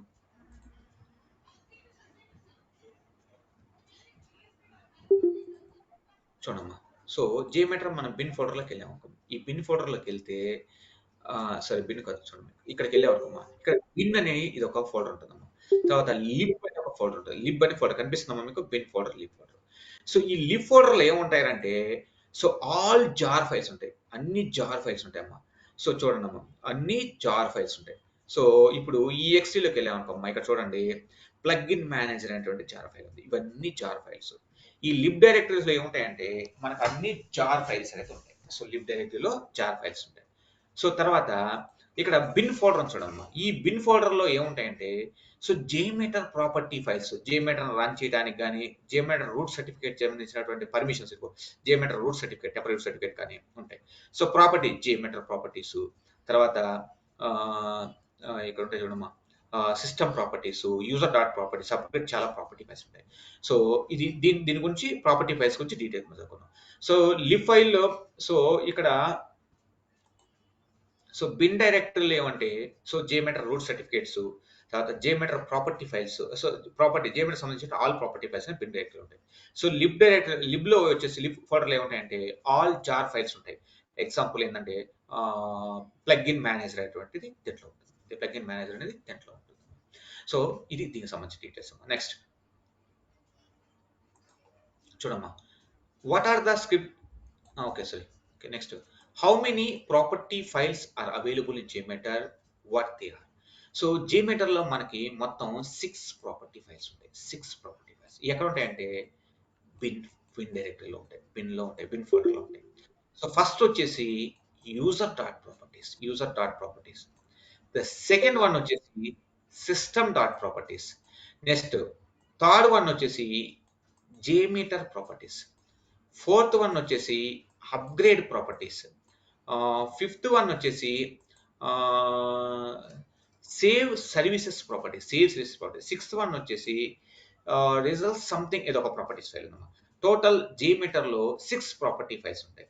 ఈ 6 ప్రాపర్టీ ఫైల్స్ లో ఇవేం వాడం మనము user property files, JMeter property files మాత్రమే మనం వర్క్ చేస్తాం. సో ఈ రిమైనింగ్ ఉన్నటువంటి ప్రాపర్టీ ఫైల్స్ తో మనం ఏం చూడమ్మా. So user dot properties, JMeter properties చూస్తాం. సో ఇవి ఎక్కడ ఉన్నాయని ఒకసారి చూపిస్తాను చూడండి.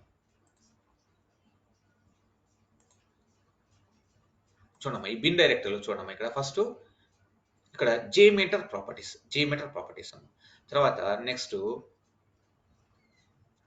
ఇదిగో report generator properties, save services properties, తర్వాత సిస్టమ్ ప్రాపర్టీస్, అప్గ్రేడ్ ప్రాపర్టీస్, తర్వాత యూజర్ డాట్ ప్రాపర్టీస్ ఉంటుంది, అది యూజర్ డాట్ ప్రాపర్టీస్. సో ఇలా 6 ప్రాపర్టీ ఫైల్స్ ఉంటాయి. ఈ 6 ప్రాపర్టీ ఫైల్స్ లో మనకి యూజర్ డాట్ ప్రాపర్టీ ఫైల్ అనేది చాలా ఇంపార్టెంట్. తర్వాత నెక్స్ట్ సెకండ్ JMeter ప్రాపర్టీస్ కొంచెం ముందు ఇక్కడ చూడమ్మా. సో ఈ JMeter ప్రాపర్టీ ఫైల్స్ ఇంపార్టెంట్ అమ్మా. సో ఈ JMeter ప్రాపర్టీ ఫైల్స్ లో ఏముంటుందంటే థౌజండ్స్ ఆఫ్ లైన్స్ కోడ్ ఉంటుందమ్మా. సో వేల కొద్ది లైన్స్ కోడ్ ఉంటుంది. సో ఈ JMeter ప్రాపర్టీ ఫైల్లో ఉన్నటువంటి కోడ్ అంతా ఏం చేస్తుందంటే మనల్ని మన JMeter యొక్క ఫీచర్స్ ని కంట్రోల్ చేస్తుంది. JMeter యొక్క ఫీచర్స్ ని కంట్రోల్ చేస్తుంది. సో తర్వాత ఇక్కడ యూజర్ డాట్ ప్రాపర్టీ ఫైల్స్ అంటే ఇక్కడ మనకి తక్కువ కోడ్ ఉంటుంది. ఇక్కడ ఏం చేస్తామంటే యూజర్ డాట్ ప్రాపర్టీస్ అంటే యూజర్ సంబంధించింది కాదు. ఎవరైతే JMeter యూజ్ చేస్తున్నాడో వాడు ఏమేమి చేంజెస్ అయితే చేస్తున్నాడో అవన్నీ యూజర్ డాట్ ప్రాపర్టీ ఫైల్స్ లో మెన్షన్ చేస్తారు. సో ఎలా మెన్షన్ చేస్తారు అనేది ఇప్పుడు మళ్ళీ చూద్దాం. సో ఎన్ని ప్రాపర్టీ ఫైల్స్ ఉన్నాయి కాబట్టి సో 6 ప్రాపర్టీ ఫైల్స్ వాటి గురించి చెప్పాను. నెక్స్ట్ చూడమ్మా. సో చూడమ్మా. Next how can you enable and read option in JMeter. So JMeter ను మనం డౌన్లోడ్ చేసుకోగానే అండు రీడు అనే ఆప్షన్ ఉంటుంది. అండు రీడు అనేటువంటి ఆప్షన్ ఉండదు. సో నేను చూపిస్తాను చూడమ్మా మీకు ఒకసారి. ఇక్కడ చూడండి 1 సెకండ్.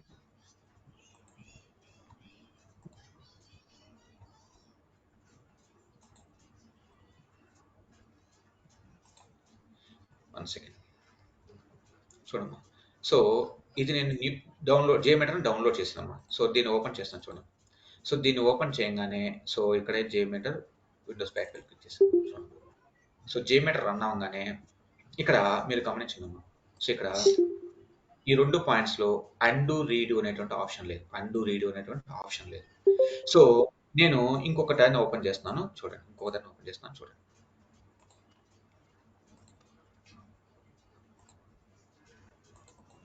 నేను already and read option enable చేసిన దాన్ని ఓపెన్ చేస్తాను చూడండి.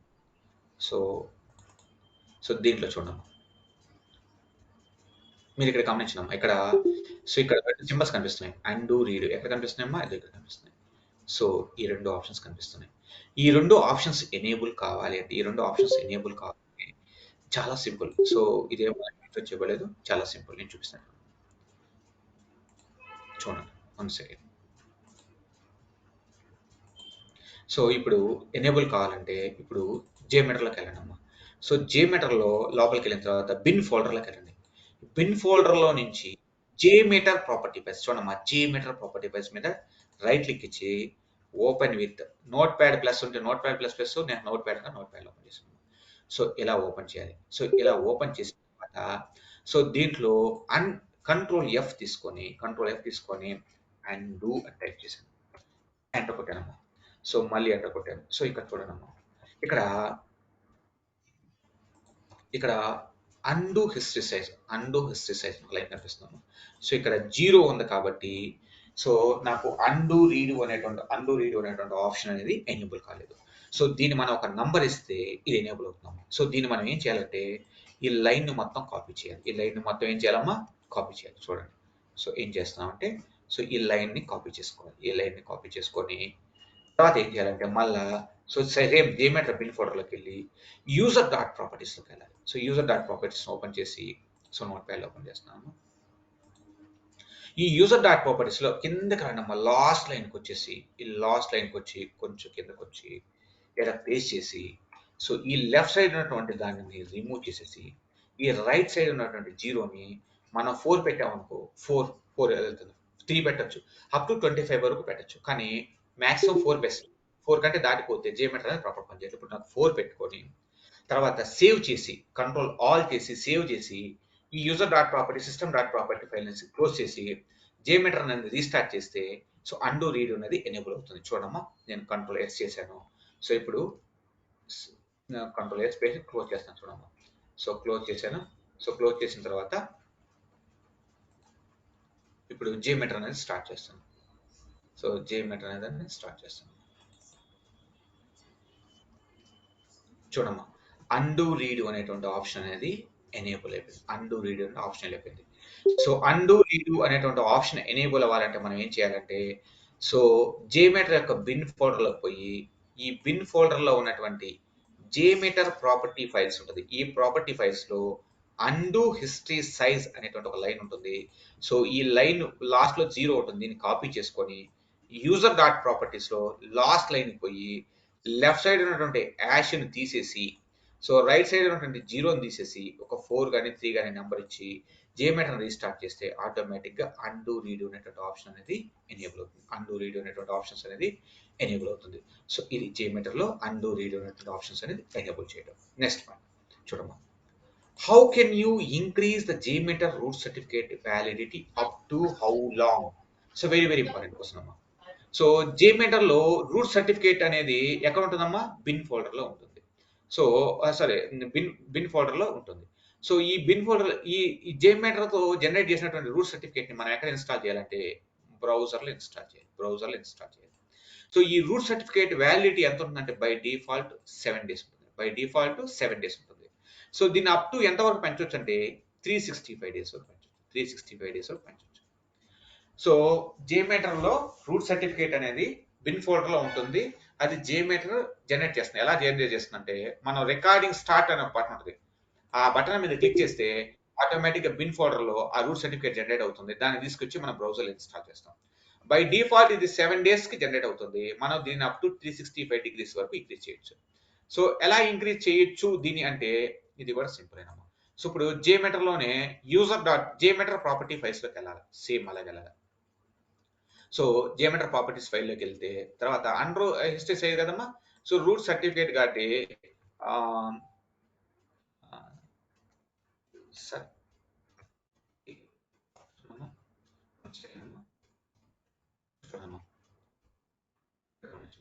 ప్రాక్సీ సర్టిఫికేట్ వ్యాలిడిటీ అనేటువంటి లైన్ కనిపిస్తుంది. ఇది ఏంటమ్మా 7 ఉంది. సో దీన్ని కూడా సేమ్ అంతే. ఈ లైన్ ని కాపీ చేసుకోవడం, యూజర్ డాట్ ప్రాపర్టీ ఫైల్స్ లోకి వెళ్తాం, లాస్ట్ లైన్ లో పేస్ట్ చేయడం, లెఫ్ట్ సైడ్ ఉన్నటువంటి ఈ యాక్షన్ రిమూవ్ చేసి ఇక్కడ 7 ప్లేస్ లో 365 డిగ్రీస్ పెట్టి రీస్టార్ట్ కొడితే JMeter అనేది 365 డేస్ యొక్క రూట్ సర్టిఫికేట్ ని జనరేట్ చేస్తుంది. సో దాన్ని మనం బ్రౌజర్ లో ఇన్స్టాల్ చేసుకోవచ్చు. దాన్ని మనం ఏం చేసుకోవచ్చు? బ్రౌజర్ అనేది ఇన్స్టాల్ చేసుకోవచ్చు. సో ఇలా చేసుకోవచ్చు. Next point. how can you increase line limitations the line limitation in view registry? అమ్మా JMeter లో ఉన్నటువంటి వ్యూ రిజిస్ట్రీ అనేది line limitation by default 500 lines ఉంటుంది. బై డిఫాల్ట్ ఎన్ని ఉంటుంది? 500 లైన్స్ ఉంటుంది. సో దీన్ని మాక్సిమం లైన్స్ అన్లిమిటెడ్ గా చేసుకోవాలంటే దీన్ని 0 పెడితే అన్లిమిటెడ్ అయిపోతుంది. సో దీన్ని ఇంక్రీజ్ ఎలా చేసుకుంటామంటే దీనికి సేమ్ ప్రాసెసెస్. JMeter ప్రాపర్టీ ఫైల్లోకి వెళ్తాం. సో ప్రాపర్టీ ఫైల్లో ఒక లైన్ ఉంటుంది. సో అది ఎలా అనేది చూపిస్తానమ్మా. సో క్లాస్లో అయితే బాగుంటుంది. సో ఇది తక్కువ టైం కాబట్టి సో చూపిస్తాను. చూడమ్మా.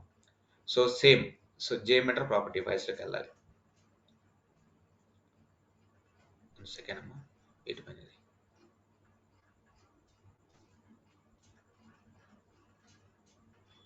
వన్ సెకండ్ అమ్మా.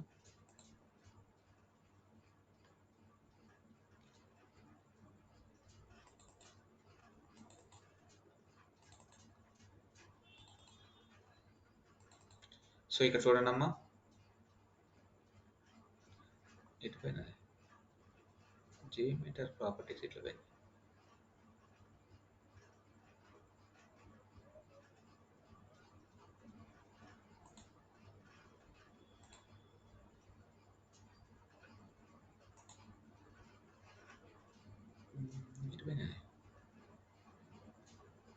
వన్ సెకండ్ అమ్మా.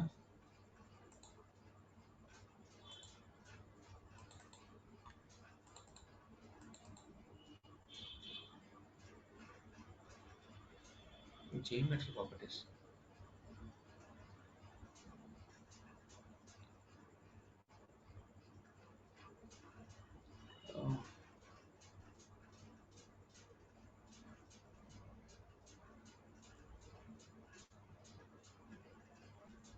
ఏదోమ్మా చూడండి అక్కడ సారీ. ఈ JMeter ప్రాపర్టీ ఫైల్లో పోవాలమ్మా.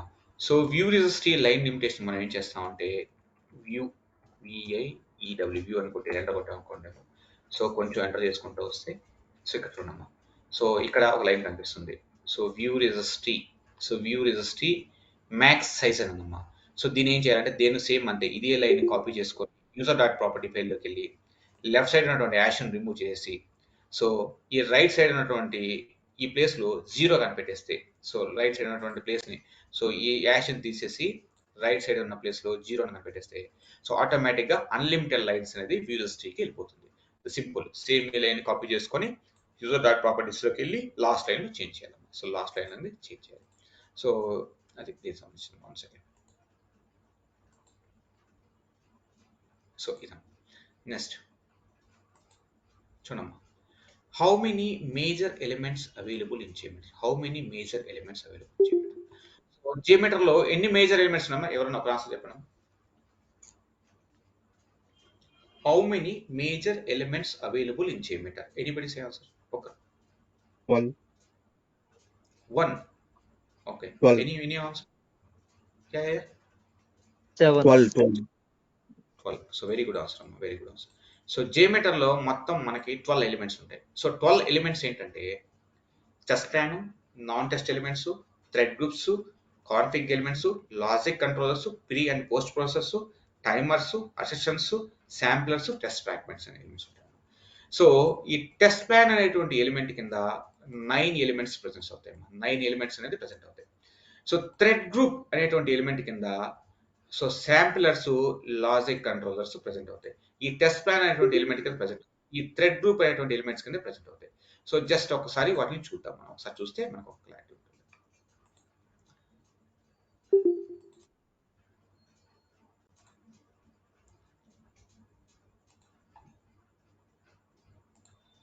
ఒక 10 minutes లో సెషన్ అనేది క్లోజ్ చేస్తున్నామా? 10 minutes ఓపి పెట్టుకోండి. చూడమ్మా. సో టెస్ట్ ప్లాన్ కింద రైట్ క్లిక్ ఇచ్చినామా? చూడమ్మా. Thread group, config elements, listeners, timers, pre and post process, అసెషన్స్, test fragment, non test element. So ఇవి 9 ప్రెజెంట్ అయ్యాయి. సో టెస్ట్ ప్లాన్ కింద ఎన్ని ప్రెజెంట్ అవుతున్నాయి? 9 ప్రెజెంట్ అవుతున్నాయి. ఇక్కడ శాంప్లర్స్ కానీ లాజిక్ కంట్రోలర్స్ కానీ ప్రెజెంట్ అవ్వమ్మా. సో నేను ఒక థ్రెడ్ గ్రూప్ సెలెక్ట్ చేసుకున్నాకమ్మా. థ్రెడ్ గ్రూప్ కింద చూడండి, ఇక్కడ శాంప్లర్స్, లాజిక్ కంట్రోలర్స్ ప్రెజెంట్ అవుతాయి. ఈ శాంప్లర్స్, లాజిక్ కంట్రోలర్స్ అనేది థ్రెడ్ గ్రూప్ కింద మాత్రమే ప్రెజెంట్ అవుతాయి, టెస్ట్ ప్లాన్ కింద ప్రెజెంట్ అవ్వవు. సో JMeter లో మొత్తం 12 ఎలిమెంట్స్ ఉంటాయి మేజరు. టెస్ట్ ప్లాన్ అనేది main element. So remaining all test plan కింద ఉన్నటువంటి చైల్డ్ ఎలిమెంట్స్, సబ్ ఎలిమెంట్స్ అని చెప్పవచ్చు. సబ్ ఎలిమెంట్స్ అని చెప్పుకోవచ్చు. Next, what is the elements execution? So what is the element execution flow in JMeter? So element execution flow అంటే so first మనకి sampler, logic controllers కంటే ముందు ఏం ఎగ్జిక్యూట్ అవుతాయంటే ప్రీ ప్రాసెసర్స్, తర్వాత first config elements, pre process, timers, తర్వాత post processors, తర్వాత అసెషన్స్, listeners అనేది execute అవుతాయి. సో ఇది ఎలిమెంట్ ఎగ్జిక్యూషన్ ఫ్లో అనేది ఎలా ఉంటుంది అనేది నేను చూపిస్తాను. సో చూడమ్మా, ఇది ఎలిమెంట్ ఎగ్జిక్యూషన్. ఇక్కడ శాంప్లర్స్ అండ్ లాజిక్ కంట్రోలర్స్ కంటే ముందుగా, శాంప్లర్ అంటే ఏంది? రిక్వెస్ట్. లాజిక్ కంట్రోలర్స్ అంటే మనకు మొత్తం 18 కంట్రోలర్స్ ఉన్నాయి, ఇవన్నీ తెలుసుకున్న తర్వాత. సో వీటికంటే ముందు ఫస్ట్ కాన్ఫిగ్ ఎలిమెంట్స్ అనేది ఎగ్జిక్యూట్ అవుతాయి. కాన్ఫిగ్ ఎలిమెంట్స్ ఎగ్జిక్యూట్ అవుతాయి. తర్వాత ప్రీ ప్రాసెసర్స్ ఎగ్జిక్యూట్ అవుతాయి. తర్వాత టైమర్స్ ఎగ్జిక్యూట్ అవుతాయి. తర్వాత ఈ శాంప్లర్స్, ఈ లాజిక్ కంట్రోలర్స్, తర్వాత పోస్ట్ ప్రాసెస్, తర్వాత అసెషన్స్, తర్వాత లిజనర్స్ అనేది ఎగ్జిక్యూట్ అవుతాయి.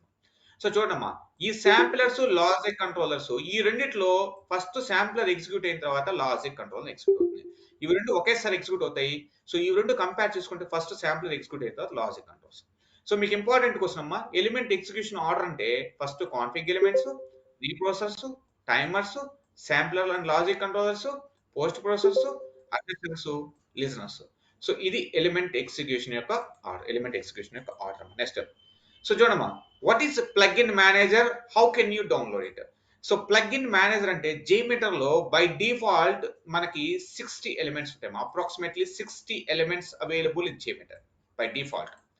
So 100 approximately 100 elements 100 plugins available. 100 plugins available. So ఇవి ఈ ప్లగ్ఇన్స్ అనేది ఎవరు డెవలప్ చేస్తారంటే JMeter వాడు, బ్లేజ్ మెటర్ వాడు డెవలప్ చేస్తాడు. సో JMeter అంటే అపాచీ సాఫ్ట్వేర్ ఫౌండేషన్ వాడు బ్లేజ్ మెటర్ డౌన్లోడ్ చేస్తామా.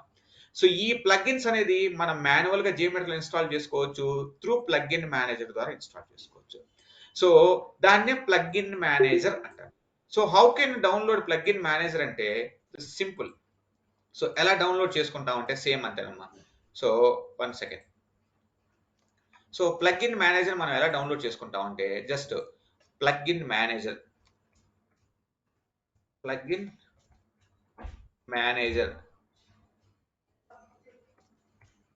డౌన్లోడ్ అని కొట్టినాము. సో ఇలా కొడితే మీకు ఇలా ఓపెన్ అవుతుంది. ఇక్కడ JMeter ప్లగ్ఇన్ మేనేజర్ ఉందమ్మా, దీని మీద క్లిక్ చేయండి. సో క్లిక్ చేయగానే ఇక్కడ మీకు ఇక్కడ జార్ ఫైల్, ఇక్కడ జార్ అని కనిపిస్తుందమ్మా, దీని మీద క్లిక్ చేస్తే ప్లగ్ఇన్ మేనేజర్ అనేది డౌన్లోడ్ అయిపోతుంది. జార్ ఫైల్ మీద క్లిక్ చేస్తారు.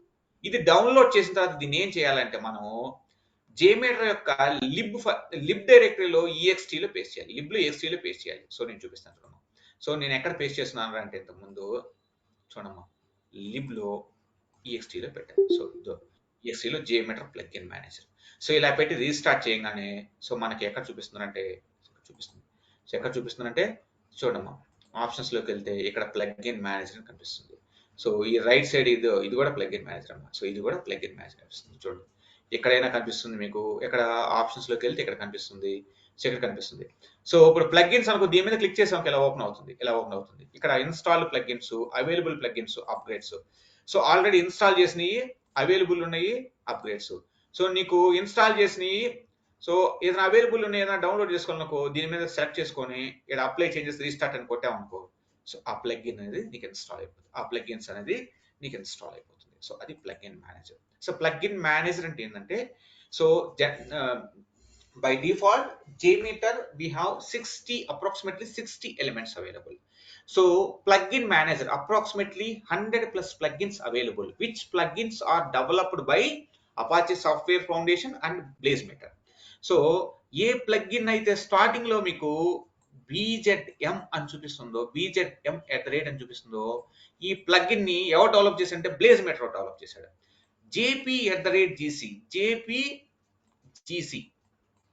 JPGC అని కనిపిస్తే సో దీన్ని ఎవరు డెవలప్ చేశాడు అంటే JMeter డెవలప్ చేశాడమ్మా. సో ఎక్కడ ఉందని చూపిస్తాను మీకు, అది చూడండి, అది కూడా మీకు క్లియర్ చూడమ్మా.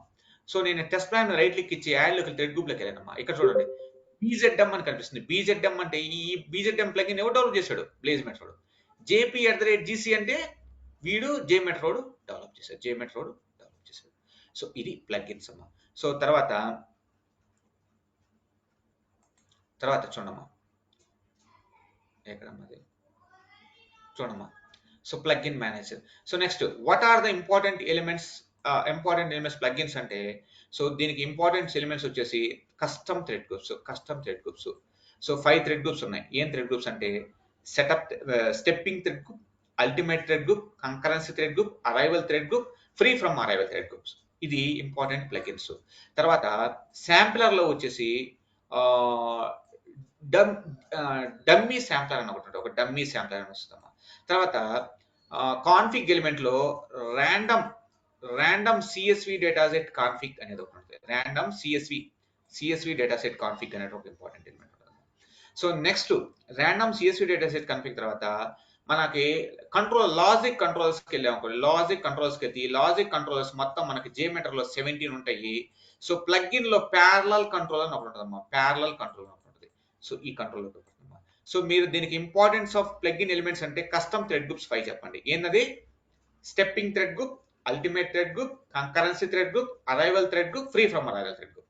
తర్వాత శాంప్లర్స్ లో నుంచి డమ్మీ శాంప్లర్ ఒకటి చెప్పండి అమ్మా. తర్వాత random CSV data sets config element లోంచి ర్యాండమ్ CSV డేటా పారామీటరైజేషన్ వాడతారు.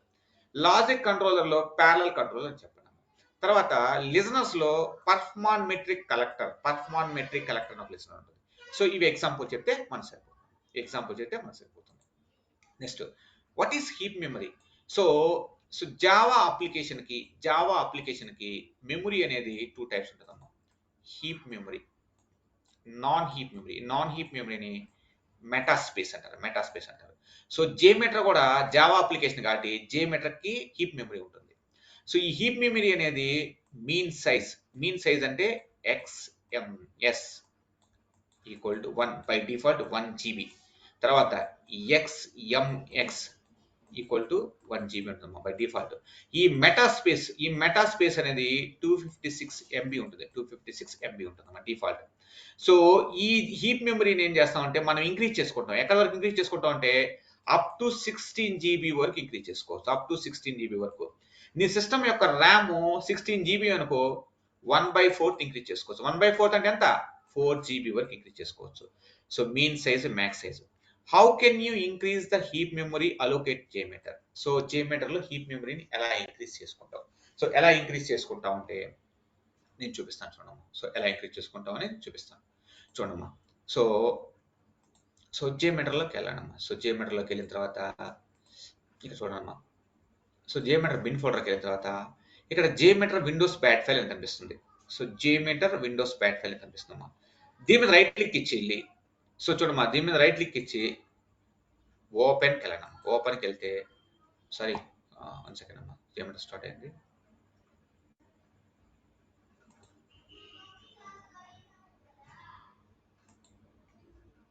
చూడమ్మా, రైట్ క్లిక్ ఇచ్చి వెళ్ళి ఎడిట్ అని ఉంటుంది. ఓపెన్ కాదు, షో మోర్ ఆప్షన్స్, ఎడిట్లోకి వెళ్ళండి. సో ఎడిట్లోకి వెళ్ళిన తర్వాత ఇక్కడ సో సర్చ్లోకి వెళ్ళండి. సర్చ్లోకి వెళ్ళి హీప్ అని కొట్టండి, ఎంటర్ కొట్టండి.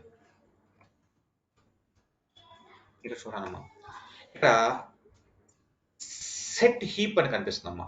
ఈ సెట్ హీప్ XMS అనేదేమో మీన్ సైజు, XMX అనేదేమో నిజమ్మా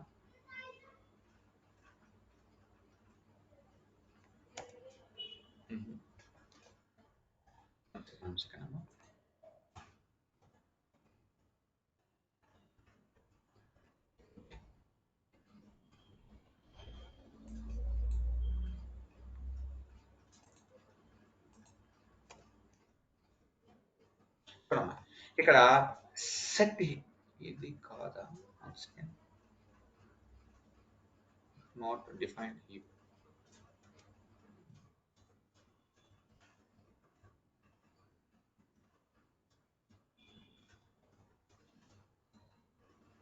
మా సెట్ ఉంటుంది. 1 సెకండ్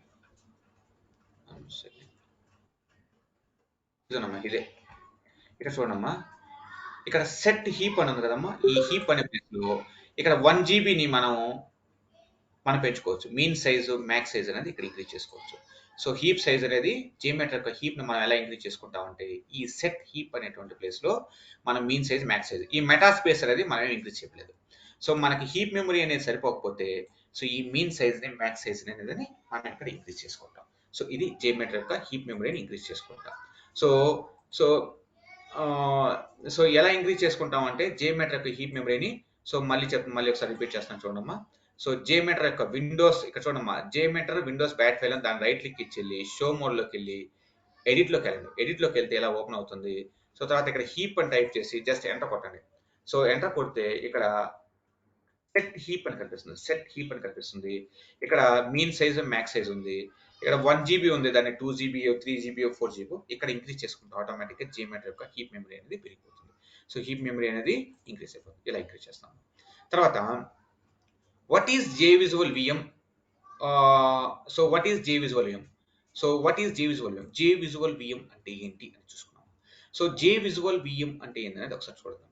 సో ఈ JVisual VM అనేది ఏంటంటే ఇప్పుడు జావా యొక్క బిన్ ఫోల్డర్లో, JDK యొక్క బిన్ ఫోల్డర్లో ఉంటుందమ్మా. సో దీన్ని ఉపయోగించి మనం ఏం చేస్తామంటే మనం ఏదైనా JMeter, సో ఏదైనా సరే జావా అప్లికేషన్ని మానిటరింగ్ చేయొచ్చు అమ్మా. సో ఏం చేయొచ్చు అంటే దానికి CPU యూటిలైజేషన్ని, దాని మెమరీ యూటిలైజేషన్ని, దాని గార్బేజ్ కలెక్షన్ యాక్టివిటీని, తర్వాత దాని యొక్క థ్రెడ్ యొక్క అనాలిసిస్ని చూడొచ్చు.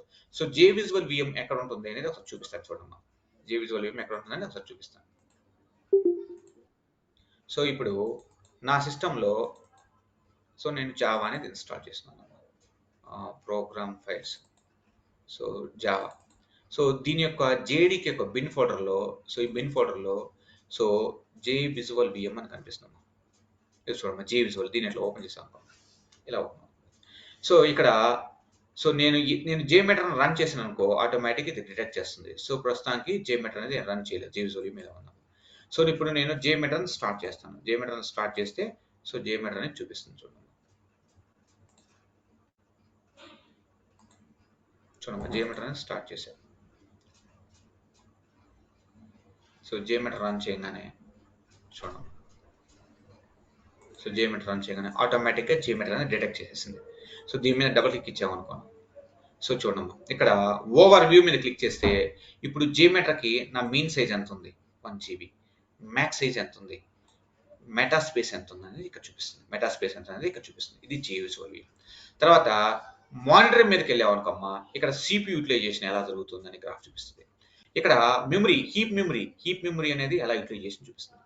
తర్వాత ఇక్కడ థ్రెడ్స్ మీదకి వెళ్ళామనుకో, సో థ్రెడ్స్ ఏ పొజిషన్లో ఉన్నాయి, రన్నింగ్ పొజిషన్లో ఉన్నాయా, స్లీపింగ్ పొజిషన్లో ఉన్నాయా, వెయిటింగ్ పొజిషన్లో ఉన్నాయా, పార్కింగ్ పొజిషన్లో ఉన్నాయని ఇక్కడ చూపిస్తుంది. తర్వాత విజువల్ జీసీకి వెళ్ళామనుకో, గార్బేజ్ కలెక్షన్ యాక్టివిటీ అమ్మా.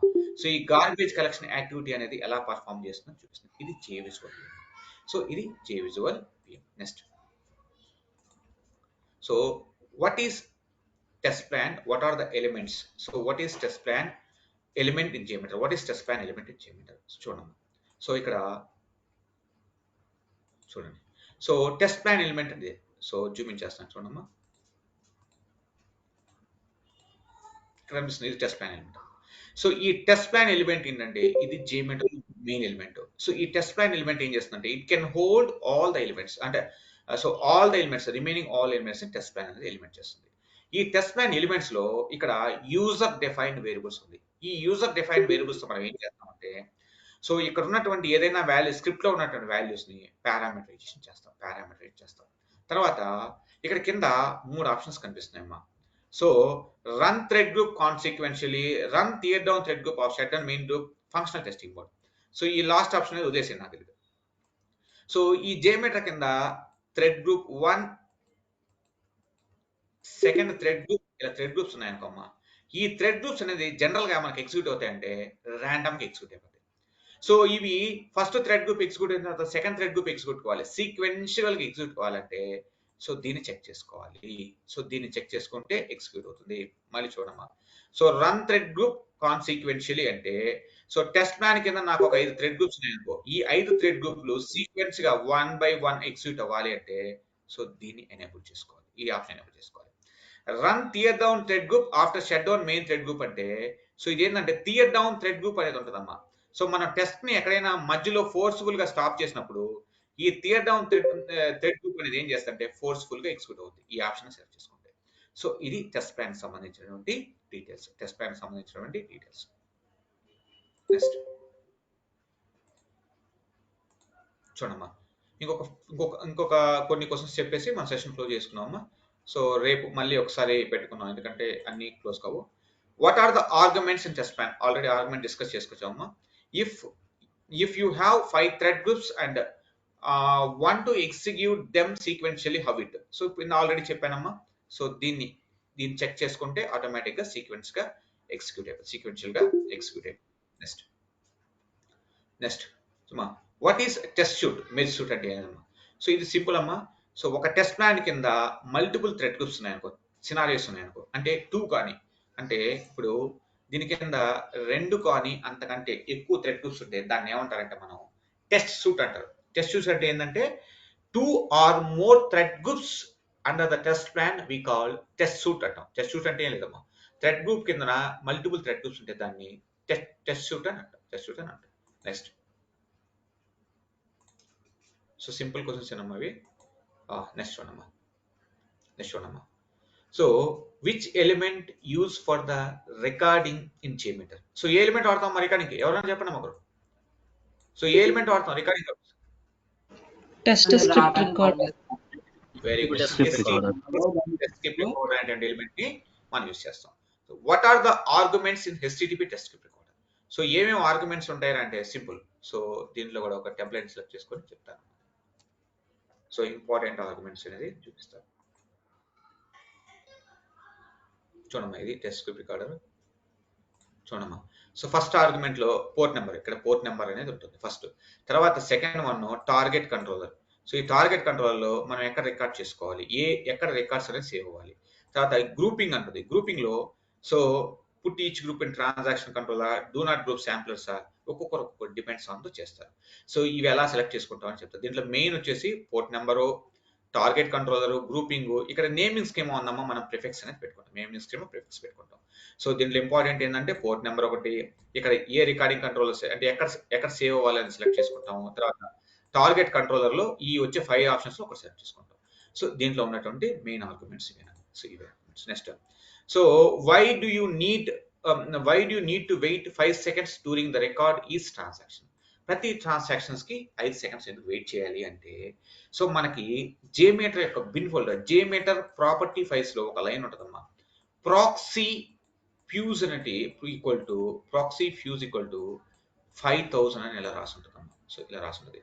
సో 5000 seconds అంటే 5 seconds.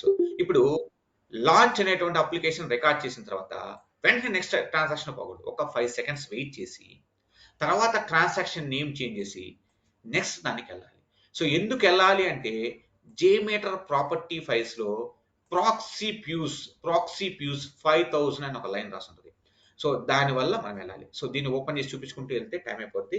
సో జస్ట్ సింపుల్ కాబట్టి ఇది చూసుకోండి. ప్రాక్సీ ప్యూస్ అనేది రాసి ఉంటుంది. Next point. What is the concept of the thread groups? అమ్మా. థ్రెడ్ అంటే ఏందమ్మా? థ్రెడ్ అంటే సింపుల్ అమ్మా. థ్రెడ్ అంటే యూజర్. థ్రెడ్స్ అంటే యూజర్స్. థ్రెడ్ గ్రూప్ అంటే ఏంది? ఒక సినారియో. సో నేను ఆల్రెడీ చూపించాను కదమ్మా. సో ఇది థ్రెడ్ గ్రూప్. ఈ థ్రెడ్ గ్రూప్ ఏంది? ఇది ఒక scenario. The thread group is nothing but it's a scenario. The thread group contain all the transactions in the scenario.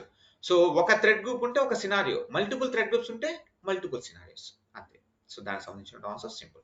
So how many thread groups are available in JMeter? So JMeter లో ఎన్ని thread groups ఉన్నాయంటే 4 thread groups ఉన్నాయమ్మా. 4 thread groups ఉంటాయి.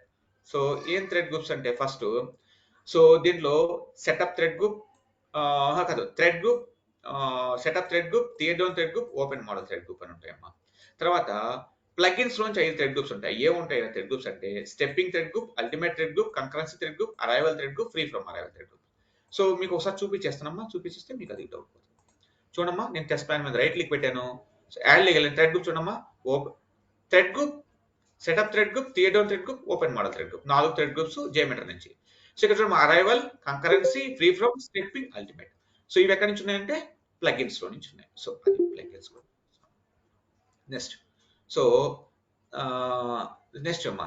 So what is the difference between thread group? చూడమ్మా, thread group, setup thread group, tear down thread group. చూడమ్మా, so ఇది చాలా important question. So what is the difference between thread group, setup thread group, tear down thread group? ఇక్కడ ఏం లేదమ్మా, simple. ఈ thread group అనేది ఇది నార్మల్ థ్రెడ్ గ్రూప్. సో ఇది ఎలా అవుతుంది? సెటప్ థ్రెడ్ గ్రూప్ అనేది అన్ని థ్రెడ్ గ్రూప్స్ కంటే ఫస్ట్ ఎగ్జిక్యూట్ అవుతుంది. సో అన్ని థ్రెడ్ గ్రూప్స్ కంటే ఫస్ట్ ఎగ్జిక్యూట్ అవుతుంది. టియర్ డౌన్ థ్రెడ్ గ్రూప్ అనేది అన్ని థ్రెడ్ గ్రూప్స్ కంటే లాస్ట్ లో ఎగ్జిక్యూట్ అవుతుంది. సింపుల్ డిఫరెన్స్ అమ్మా. సో ఈ థ్రెడ్ గ్రూప్ లో ఉన్నటువంటి ఈ 3 థ్రెడ్ గ్రూప్స్, దీంట్లో ఉన్నటువంటి ఫీచర్స్ అన్ని సేమ్ అమ్మా. బట్ ఈ సెటప్ థ్రెడ్ గ్రూప్ అనేది ఫస్ట్ ఎగ్జిక్యూట్ అవుతుంది, అన్ని థ్రెడ్ గ్రూప్స్ కంటే ముందు ఎగ్జిక్యూట్ అవుతాయి. టియర్ డౌన్ థ్రెడ్ గ్రూప్ అనేది లాస్ట్ లో ఎగ్జిక్యూట్ అవుతుంది. సో ఇది దీంట్లో ఇంత డిఫరెన్స్, దీంట్లో ఇంతకు మించి డిఫరెన్స్ చేయలేదు. తర్వాత నెక్స్ట్ చూడమ్మా, what is ramp up, what is ramp down, what is elapse time, what is loop count, what is transactions చూడమ్మా. సో ఇప్పుడు మనం ఒక సినారియోని డిజైన్ చేస్తున్నామమ్మా. సో యూజర్స్ అనేవాళ్ళు స్లోగా ఇలా ర్యాంప్ అప్ చేసుకుంటూ పోతారు. అంటే ఇప్పుడు ఇది 100 యూజర్స్ లోడ్ అనుకోమా, జస్ట్ 100 మెంబర్స్. సో ఇలా యూజర్స్ అనేవాళ్ళు 1 by 1 ఇలా సినారియోలోకి, అంటే స్క్రిప్ట్ లోకి, సారీ అప్లికేషన్ లోకి ఎగ్జిక్యూట్ అవడాన్ని ర్యాంప్ అప్ అంటారు. So ramp up is nothing but gradually, slowly increase the load on the scenario.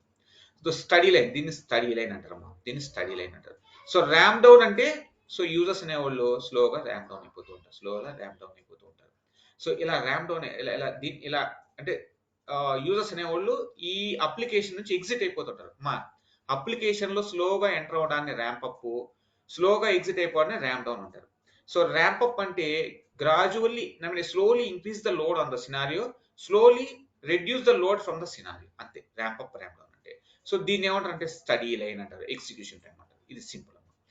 Elapse time అంటే ఏంటంటే, సో ఇప్పుడు ఈ లోడ్ టెస్ట్ 1 అవర్ అనుకోమ్మా. సో ఈ ఎగ్జిక్యూషన్ టైం 1 అవర్ అనుకో. సో ర్యాంప్ అప్ ఒక 5 మినిట్స్ అనుకో, ర్యాంప్ డౌన్ కి ఒక 5 మినిట్స్ తీసుకుంది అనుకో. సో అప్పుడు మనం ఏం చేస్తామంటే ఎలాప్స్ టైం అంటే ఈ test execution time 1 hour plus ramp up plus ramp down, total ఎంతమ్మా 1 అవర్ 10 మినిట్స్. ఇది ఎలాప్స్ టైం.